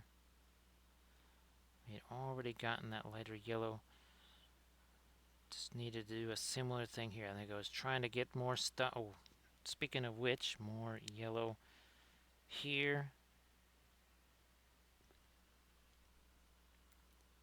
Come on. I guess we better thin it down a little more here.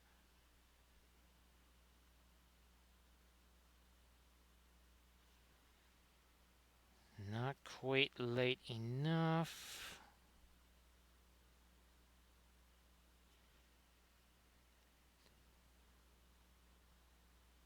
Now we got it. I was being a little pesky right there. Now we got it. Good to go.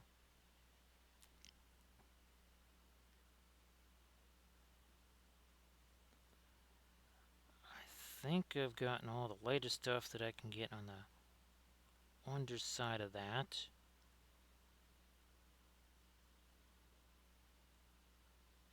Again, that's kind of chewed up right there, so we can only do so much with that. We almost want it to stay more towards the dark there. Here, let me grab some of this. Ooh, no way, no way. Got to get more of the brown into that.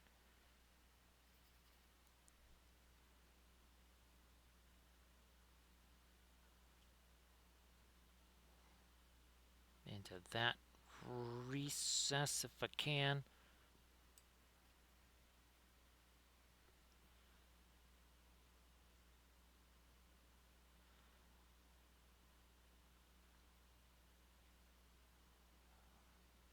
Now up here we've got, see, we have a light, we got a middle tone. So tempted to try and bring in another dark there to, well, let's give it a shot. We don't like it, we can change it. Easy enough. We can change that.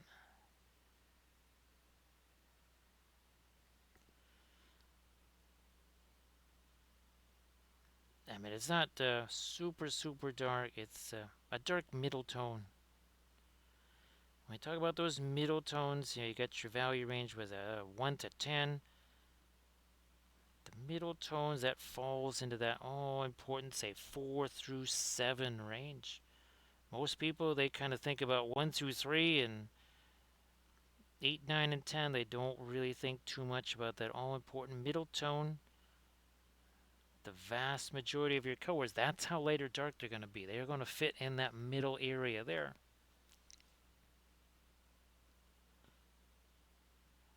There's always a huge concentration focus on the super light stuff and the super dark stuff.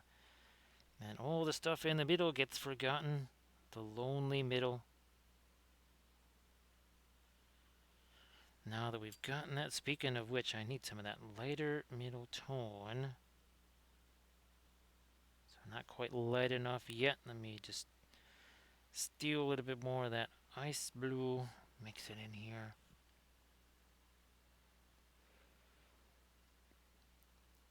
Canada, it's just so critical, so crucial. That's why it's in the Book of Wappo, right? Metal surfaces always reflect their surroundings, of course. So we have that here. Well, of course, contrast, more than just light versus dark. Edges, we got a lot of edge contrast here. Soft edges on all the cloth, hard edges on all of the hard edges on all of the metals for, well, reasons.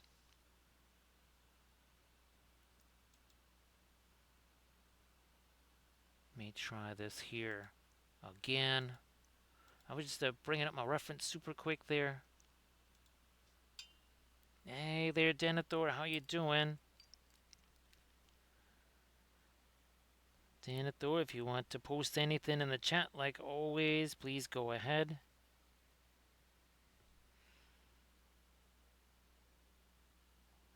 Some more progress was made trying to figure out the enigma wrapped in a mystery, which is encased in a giant pain in the backside, which is the bamboo slicer. We were able to make a bit of a breakthrough there today.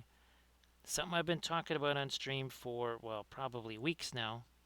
Finally able to execute that. So great to see you, Denethor. And of course, Denethor, you want to post some stuffs in the chat, please go ahead. And everybody, please give Denethor a follow. And again, Denethor, I'm sure that very first stream you'll love that 72-hour non-stop stream. That's usually the traditional first stream is usually a light one. Again, you don't want to go too, let's see, what would you say? I don't want you to expend yourself too much on that very first stream. So keep it down to a low, 72 straight hours or so. So thank you so much, Arid. Appreciate you being here. And Arid, actually, I'm glad that you had fun assembling that Gundam there. I know that those can be challenging, even when the instructions are really good.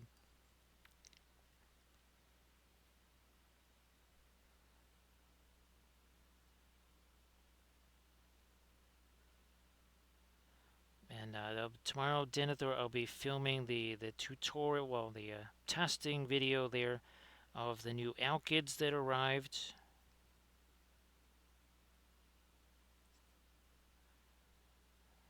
That's where we find out, what can they really do? What is it that they maybe do best? So see you later there, Arid. Again, thank you so much for hanging out.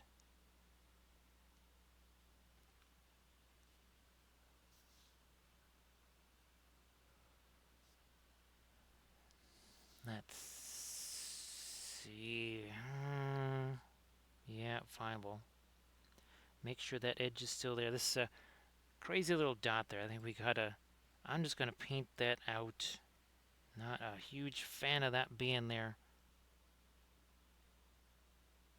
Yeah, that makes more sense now.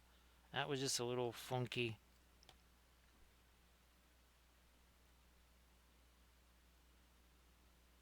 There we go. All right.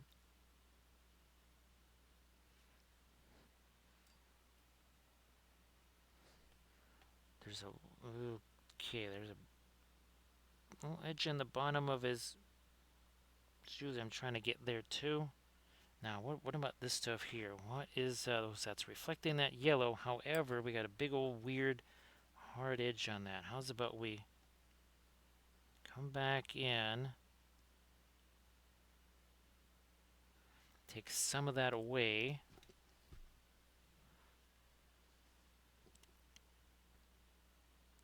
Oh, geez, there's another area where, again, the mold lines kind of run right through the fingers and such. Let me try and get the yellow back onto this here. Where's, again, our Indian yellow and some of this.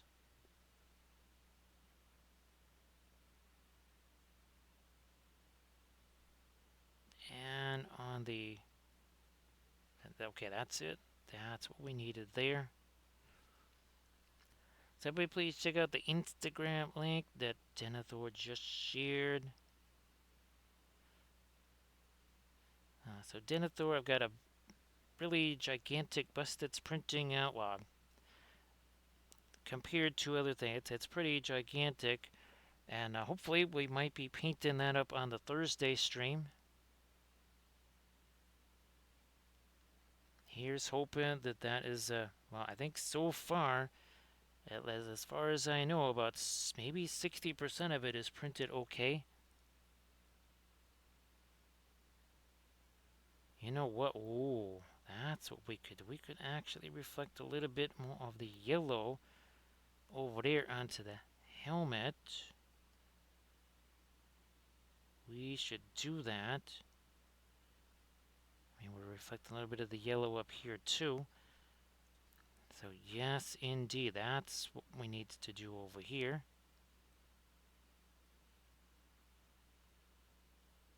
Why is it yellow? Because look at this big old batch of yellow. It's right in front of the shiny metal. How does it not reflect onto that?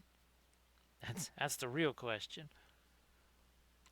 Thanks, Denethor. Yeah, I was finally able to basically assemble something in the slicer, which means now things like vehicles. Potentially, I could at least maybe add the tracks on there. And it might be a little bit easier to print out the vehicles now. It is still every bit as annoying to use that bamboo slicer, especially for that process. Again, a little touch more of that yellow right up in there.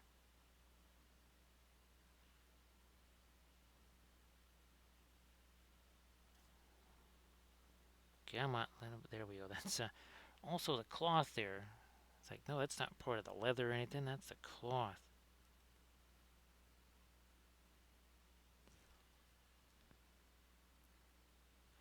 So let's see, 5 hours, 23 minutes ago, these two gents, no paint on them, right?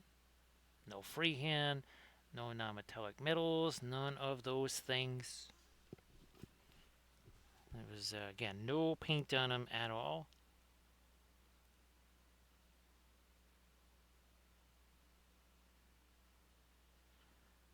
That's in shadow.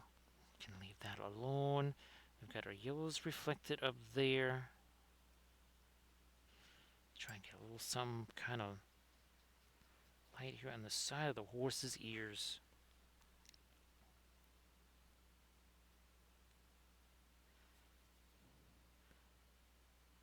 It's going to be a very different subject matter, Denethor, too, so that I'm hoping that's fun. I don't know if there's going to be any sort of object source lighting on it, maybe some kind of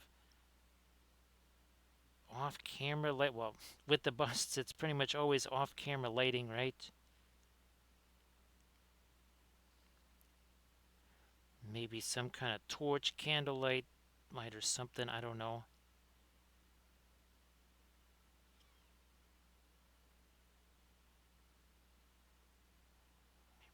Work some of that into here. More of that lighter brown.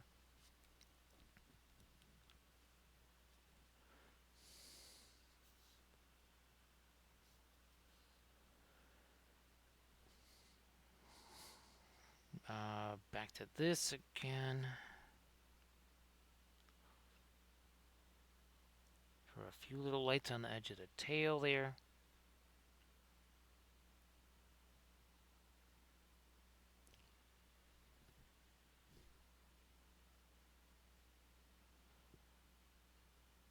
Got that.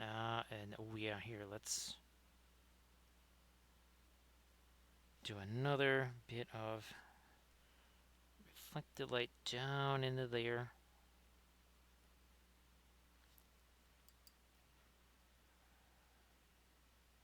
Hopefully this won't be too light right here.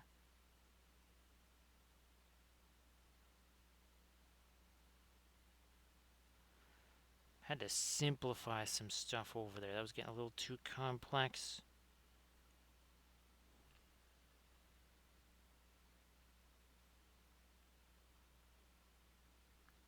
Now, where there's a little gap here, I'm just going to try and get that sort of fills it in. Not necessarily, but close enough.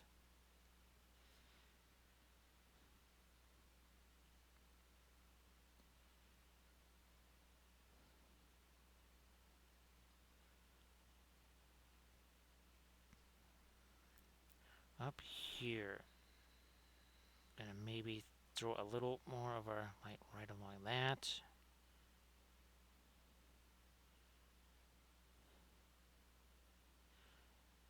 This too. Let me see if I can spread that out a little.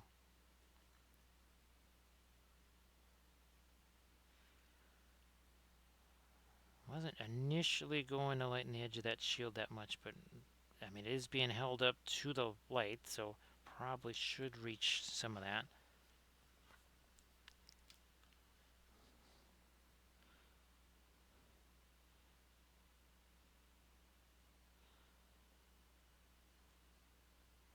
A little something in here too. That's a little. Ooh. Okay, that got pretty dark on that side. Let me see if I can get a little bit of reflected light down under here. Also a little over there. I try and soften that edge a bit.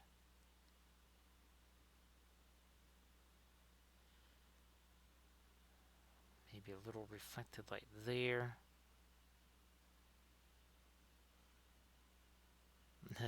Really, it's quite the mystery to me what the design of that helmet is. Boy, maybe I'm just going to get my fast matte white. One last go round of fast matte white out here on the palette, because I think there are just some super bright highlights I just need to get.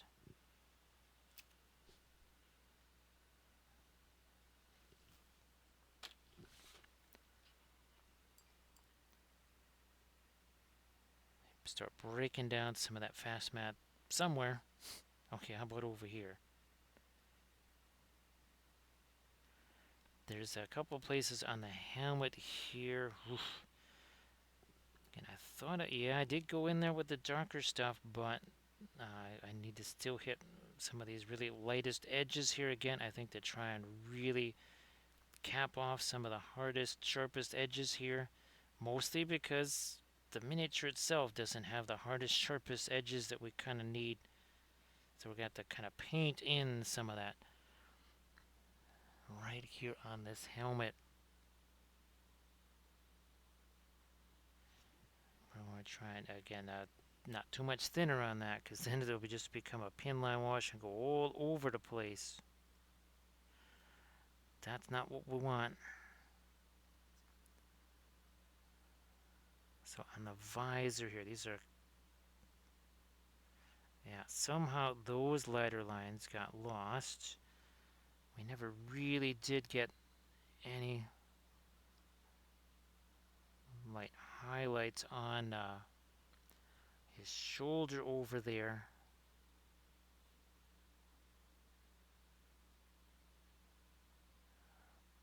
Plus trying to achieve a little more light reflection on some of that stuff. And all the way down in there.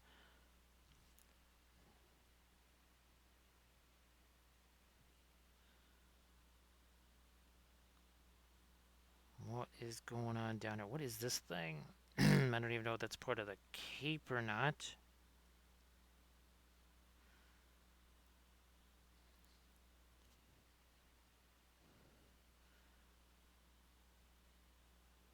Using again that latest light here on some of these armor pieces. There's also actually some chainmail down in there. What I can see of it, that's not completely wiped out.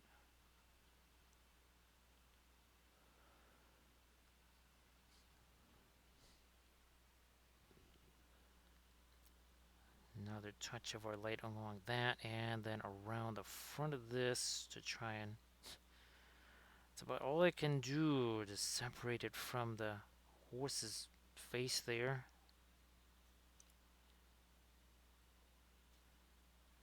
These need a little reflected light, so I'm going to go back to my kind of Payne's grayish type colors. See that? There we go. That's this reflecting onto the antlers. Now that is going to get near some of the edges taken down on that. No, no, no, no. Gotta bring our blending brush back into this here. There we go. There was a weird hard edge starting to emerge on that. We don't want that.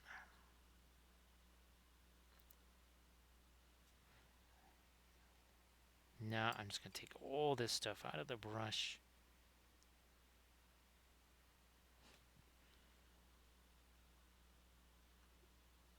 And try and get myself a nice little light edge on some of these things here.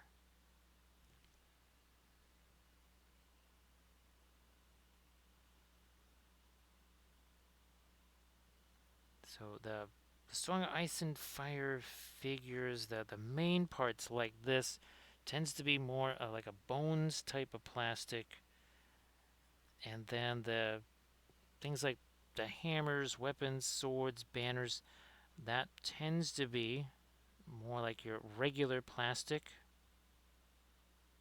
so more of the hard type plastic. That's usually not too hard to to get rid of the mold lines on that, but this main part, like the horse and such, that can be much more difficult trying to get rid of those mold lines. Oh, so that's where the brush came in contact. I knew there was one point where the brush had an unauthorized contact with the figure. It was right here on his knuckles. All right, we restored those easy enough. Yeah, not a huge loss.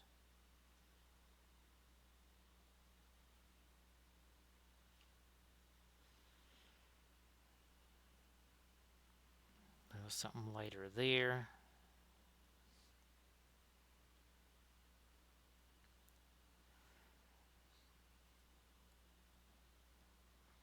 Do I try to, no, I think we won't mess with that too much. I am going to see if I can take a tiny bit of this here. Ever so slightly and throw it up into that. Kind of sharpens that up. No, that edge went a little wonky there. No problem.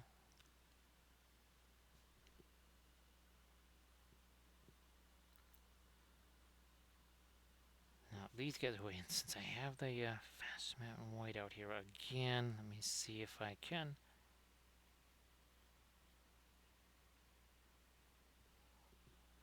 It's awful thick there, but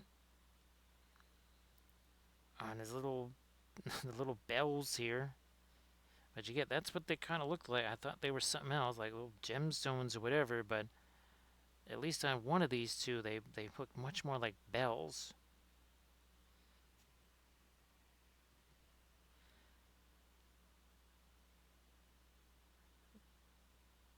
I'm trying to paint him a bit more like the gemstones here. That's where we're doing all this kind of translucent thing where the light comes down right onto him like that.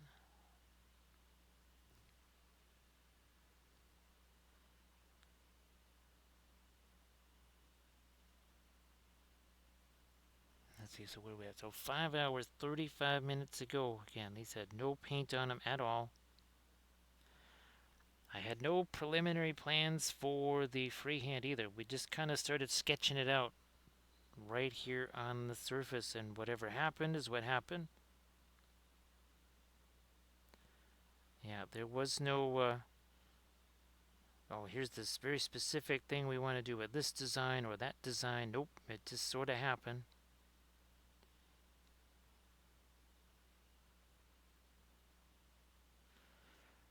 And we'll give me a little bit of this light over here, right under this little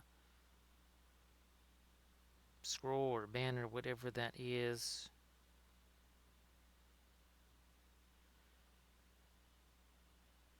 A little bit of that onto that piece. Some along there, and here, refine that again.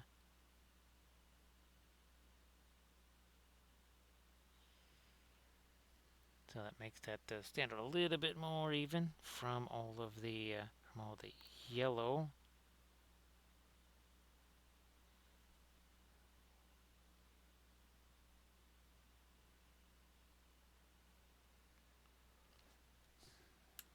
don't know. Let me see what happens. That might be just too late for this, but if I'm gonna... No, that actually worked out pretty well. I'll do it on this side now. I need to... I want to try doing that design a little bit more on other things, because that's kind of a fun thing to do. Hey there, Thranuel, how you doing? Happy Sunday there, Thranuel.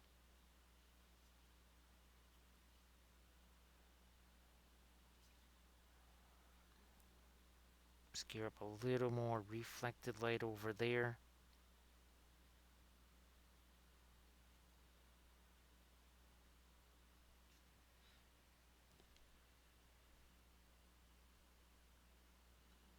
And hopefully you've had a decent weekend here so far.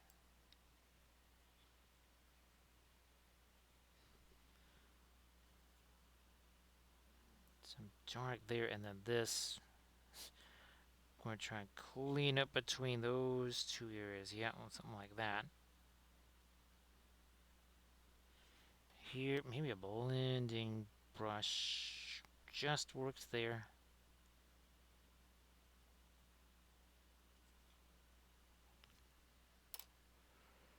Hey there, Doji. Glad to see you back. So here's the... Is this the other one? Yeah, this is the other one. So again, I'm going to get back into that pattern there with some more of our... Maybe some more of our lighter yellow, of course. Let's do that.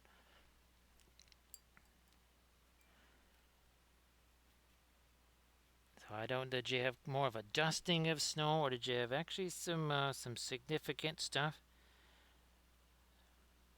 Actually, Doji, I think it was 4 years ago today, we had some significant snow on the ground. There was a good, 10 plus inches or so on the ground. Yeah, that was, it was was it the Google Photo Memories, whatever.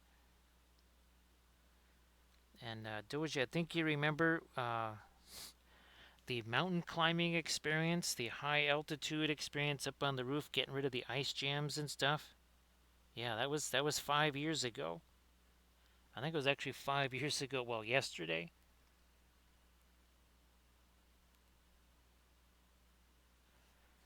So I think we can find that easy enough here. No, maybe that's this way. No, I guess not. I thought I had it here. Oh, that's right. I sent him in some messages. That's right. Not sure if it was. No, I don't think so. But yeah, there was a wee bit of snow on the ground. Oh, here we go. Yeah, there it is. So that's what it looked like, and I think that, yeah, here we go. So you could see there was a wee bit of snow on the ground.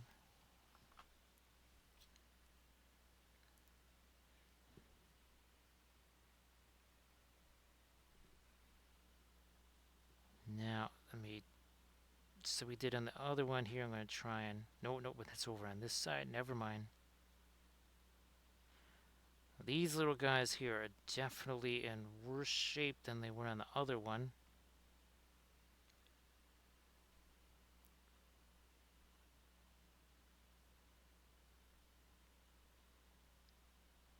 Capturing a little light on top of that.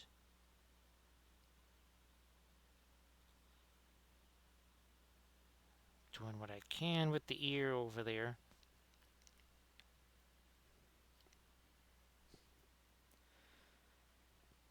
Yeah, and that definitely not the largest snow we've... There was a few years before that where it was actually even more snow.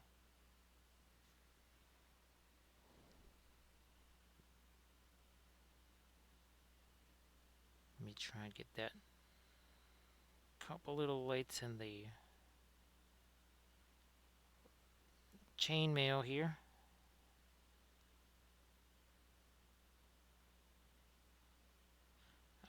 that's about as, whoops, that's a little, maybe more light than I wanted down there, but we'll roll with it anyways.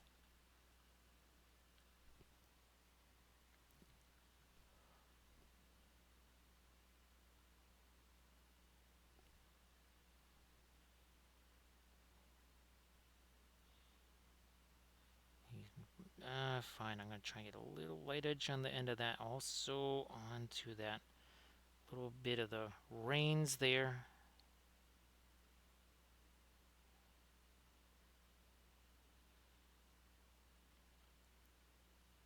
Now that's really supposed to be kind of in shadow anyhow. We'll leave that alone. Let me see if I can, I have some of the Indian yellow over here. And grab some of that Indian yellow. Mix it with our fast matte white over here. Nope, gotta grind that down a little more. There's a whole bunch of junk in there.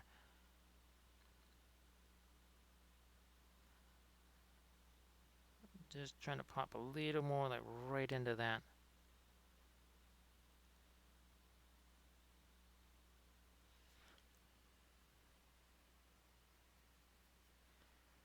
Now that's the kind of snow maybe they weren't talking about quite that much, but over the course of it was supposed to be about a maybe a 3.5 day snow event. That's pretty much what the neighborhood should have looked like. Instead, there was maybe a grand total of 2.5 inches or so, maybe three.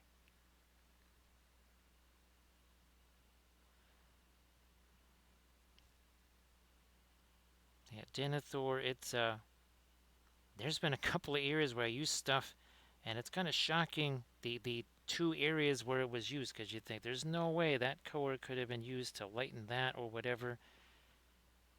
But if a color goes somewhere, it must go everywhere, right, Denethor? And one of the things we might have, again, with that new Paul Rubens paint, if that works out the way I hope, we could have ourselves at least some more radiant colors that also will not take quite so long to dry. Yeah, no idea how that's going to play out. We're just going to start off in the usual way with the color charts.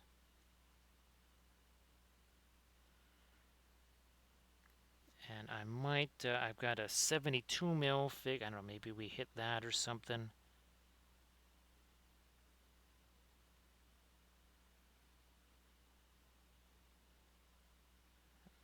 All right. So again, not down here, right? We want that to be the shadow area of the shield.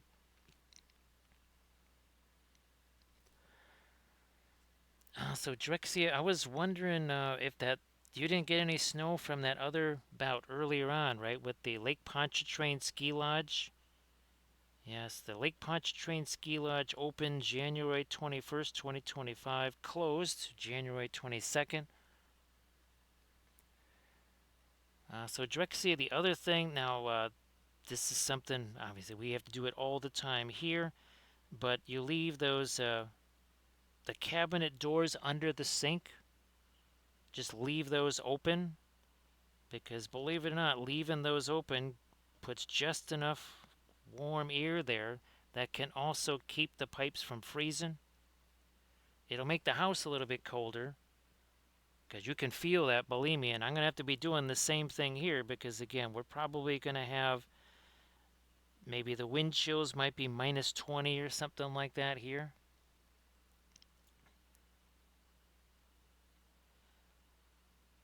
So that is something I always do, and when it gets to be that cold, because man, when you open up those cabinets, you will feel the cold air cruising through those. Now, of course, this is an older house with no insulation. I don't know with newer houses that maybe have insulation, maybe that area is going to be more insulated, but still, even if it is, not the worst idea. And of course, be looking out for those. Well, you don't have snow, so you won't have to be looking out for ice jams. Not like a few years ago. Again, this is not just a cuisine channel, or a freehand channel, or a cavalry channel, or a Lord of the Rings channel, or a Song of Ice and Fire channel, or an object source lighting channel. It's also an exercise channel, but we also have home repairs. Yes, and it's a home repair channel too.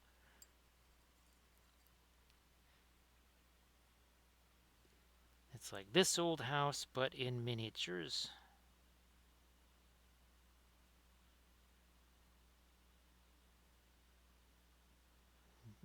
Yeah, let's do that here. I can just remember that whatever the latest time when there was the snow and then it got cold in Texas, and nobody had any idea what I was talking about with ice jams.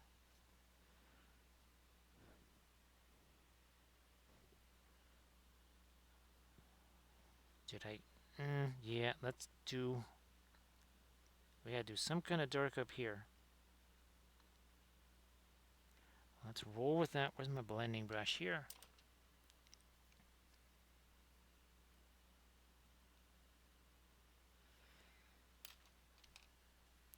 Yeah, Doji, well, hopefully that saves somebody else some hassles, right?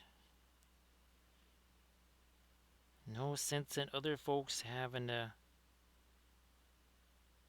deal with crazy stuff like that.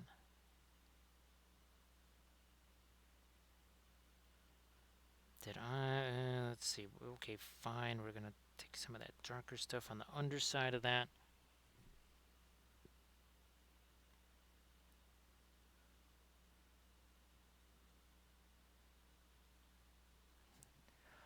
I'm gonna see if I can restore a little light over here too, or a little dark. Here, let me try this. Okay, that made a difference there. What in the world am I looking at over here? I honestly don't even know what that is supposed to be.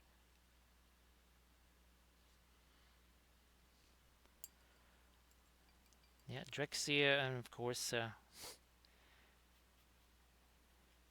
you can. Well, I think you heard Drexia about that 3 foot by 3 foot by 3 foot photo booth. Spark my ganja. Thank you so much, sucker. Appreciate that.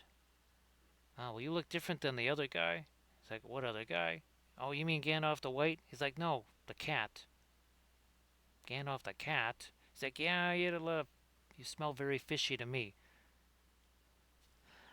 Let's see what happens on our Gandalf 6 here. For Zucker, what's going to happen there? Oh my goodness, it's our first one. First one of the night, a big Gandalf 6. There you go. So Drexia, that 3 foot by 3 foot by 3 foot photo booth, it's got obviously all the shiny stuff on the inside because, well, it's supposed to bounce the light around. When people saw it, they thought maybe it was like a grow tent or something, but I called it, it's an emergency shelter because it's just like those blankets, right, that hold in all of the warm air and whatever that people use in disaster situations or after marathons. Oh, geez, Drexia, that's right. It's also a college football channel. It's an Aussie rules football channel. Thanks, I totally forgot about those, Drex. So see you later there, Doji. And have a fantastic rest of your Sunday.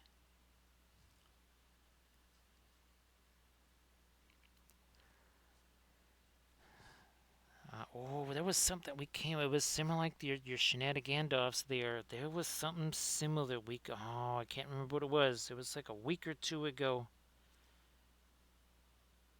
But it was probably when we were painting all the cats. Yeah, probably when we were painting all the Lord of the Rings cats. There was something mischievous that we did.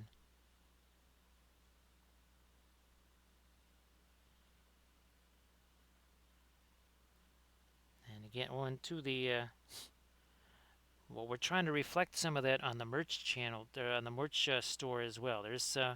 We got some fun stickers in there, and there's more on the way. I'm pretty sure actually our this Linseed Fellowship is there. Oh, actually both of these are. Yes. I think both of these stickers are in the merch store there, among others. And all of that stuff in the store is basically crazy little things like the silly Marillion and other stuff that has just kind of happened sort of organically in the stream over the last 5 years. Yeah, it only took 5 years. Thranio, I gotta send him a message asking him if he's ever gonna do a Sauron kitty, but there's no Sauron, there's no Sauron either. It is weird because and there's no Elrond either. So yeah, I gotta ask. And now again, maybe he intended to do more, and he just hasn't gotten around to them yet. There is I guess if you want to call him like a Witch King type character, there is he's a Naz rat. He's like a Nazgul, but he's a rat.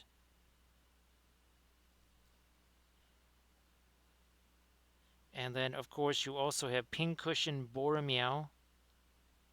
He's not looking too healthy with all the arrows in him.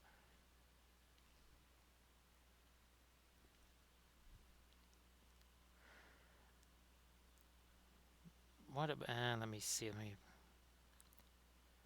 This was another area where the things got kind of ragged, right, with the mold lines and such. Let me try and reestablish some of our darker lines here. We came in when we were working with the yellows there. Let's do this. That line needs to be a bit thicker. Same with this one here. There we go. Okay, so we're just kind of reworking some of those lines there.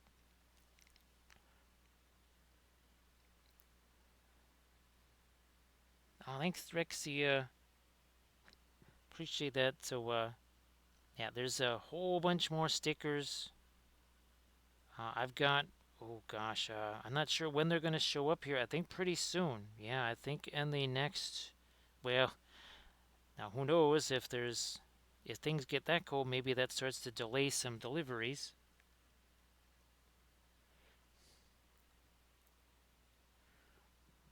But there's even actually a sticker design that Kathy made. Well, it was supposed to be for a T-shirt. It's a sticker now. That is also part of the latest batch of stickers that I've got coming this way.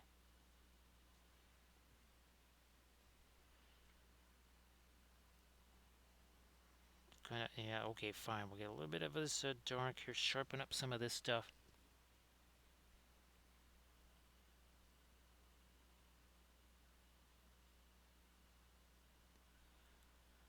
Here's another dark edge we need right up there. Right up there. You see how that, and here's another. See how that white kind of crept over that edge? We're going to get rid of that. See how it sharpens up that edge right there? Drexy, I think, that's right. Here we go. I made two different, this is one of the poker chip designs here. And these will be at Adepticon. I also have another one that I did. Again, another poker chip design. We also did some stickers of our Lord of the Rings gummy bears. We had a couple of stickers of those too.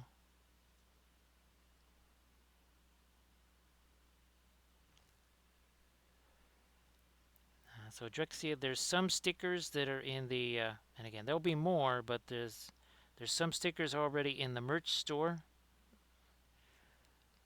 And then there's the other ones I'll have at Adepticon. So there'll be a whole bunch of designs at Adepticon. So the poker chips, those will be at Adepticon.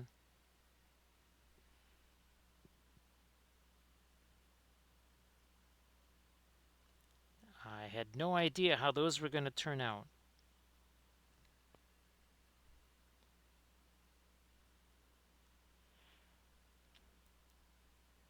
And when they showed up, I thought, wow, and they're nice and heavy too.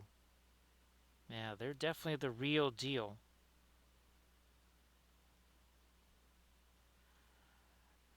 Did I get? Fine. Let me sharpen up this a little more.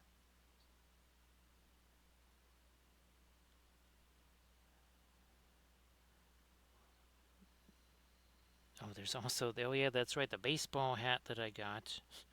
That's also in the merch store. And again, many thanks to Recoil, who helped create a lot of the graphics, because I just didn't have the time to do that. That was one of the reasons why we haven't had the merch store. But Recoil and other folks, they created so many fabulous images that I could then turn around and use for those.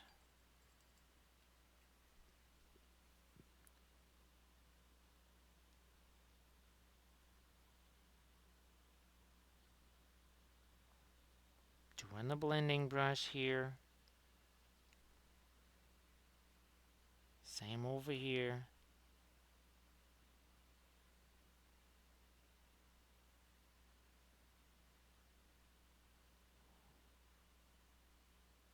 Like that. Okay.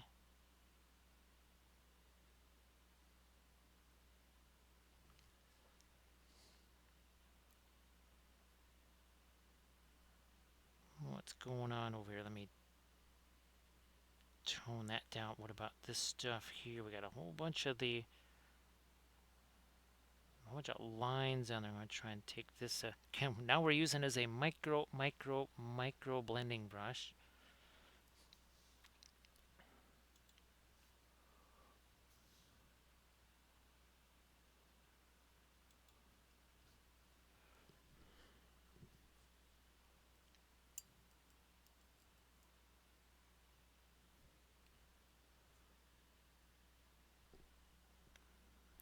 Now, let me take this dark and separate the shoulder armor from the cape here. What's going on with this stuff?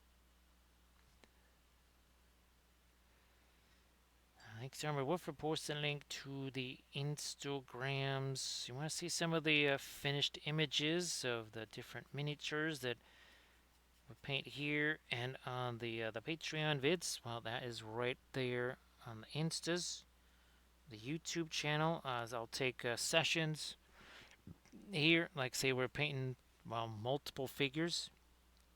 Sometimes I'll just trim it down to one figure, and that way a 4 or 5 hour stream becomes more like a 2 hour, 2.5 hour vid on the YouTube channel.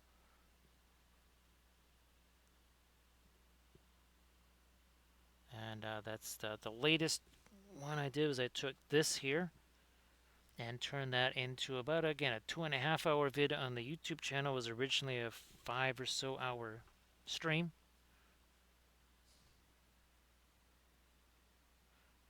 So we got just there's some Van Dyke Brown that is just working its way into the fur there. Where's my other one? Let's do that here. Two. It's almost a pin line wash. I mean, it is, I want to say, at least 80% of the way to a pin line wash, maybe 90% of the way. It's close, not quite there.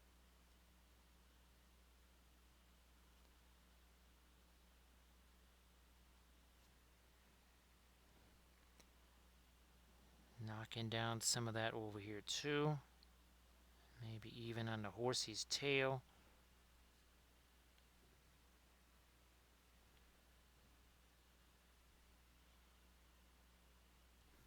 But now, geez, it's almost 5 in the morning here.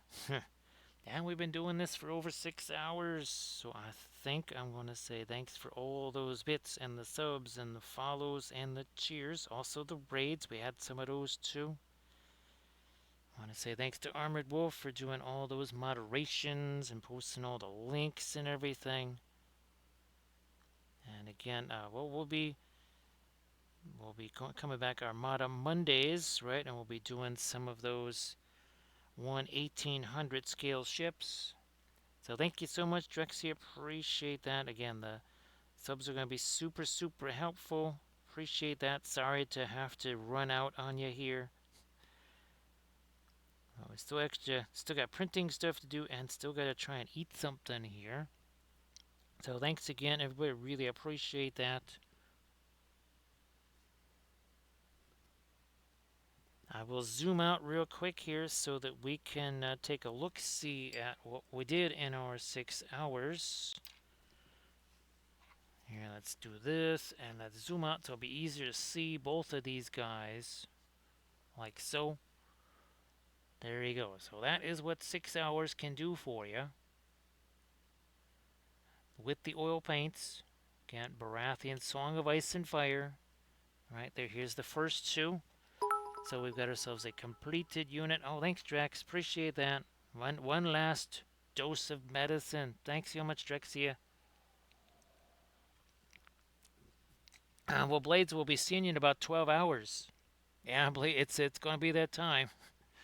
Yeah, we'll be seeing you in about 12 hours. So here we got this raid countdown. Actually, he kind of has walked away. Let me make sure that person is still over there. Okay, the door's being closed. Okay. So see you in a bit there, Blades, and thanks again, everybody. I will, well, wait a minute, that's not the right thing. This is the thing we want to do. There we go, getting that raid countdown underway. So again, this was very fun. More Baratheons here. Super fun. And we'll see you on our Monday stream for sure. So thanks again, everybody.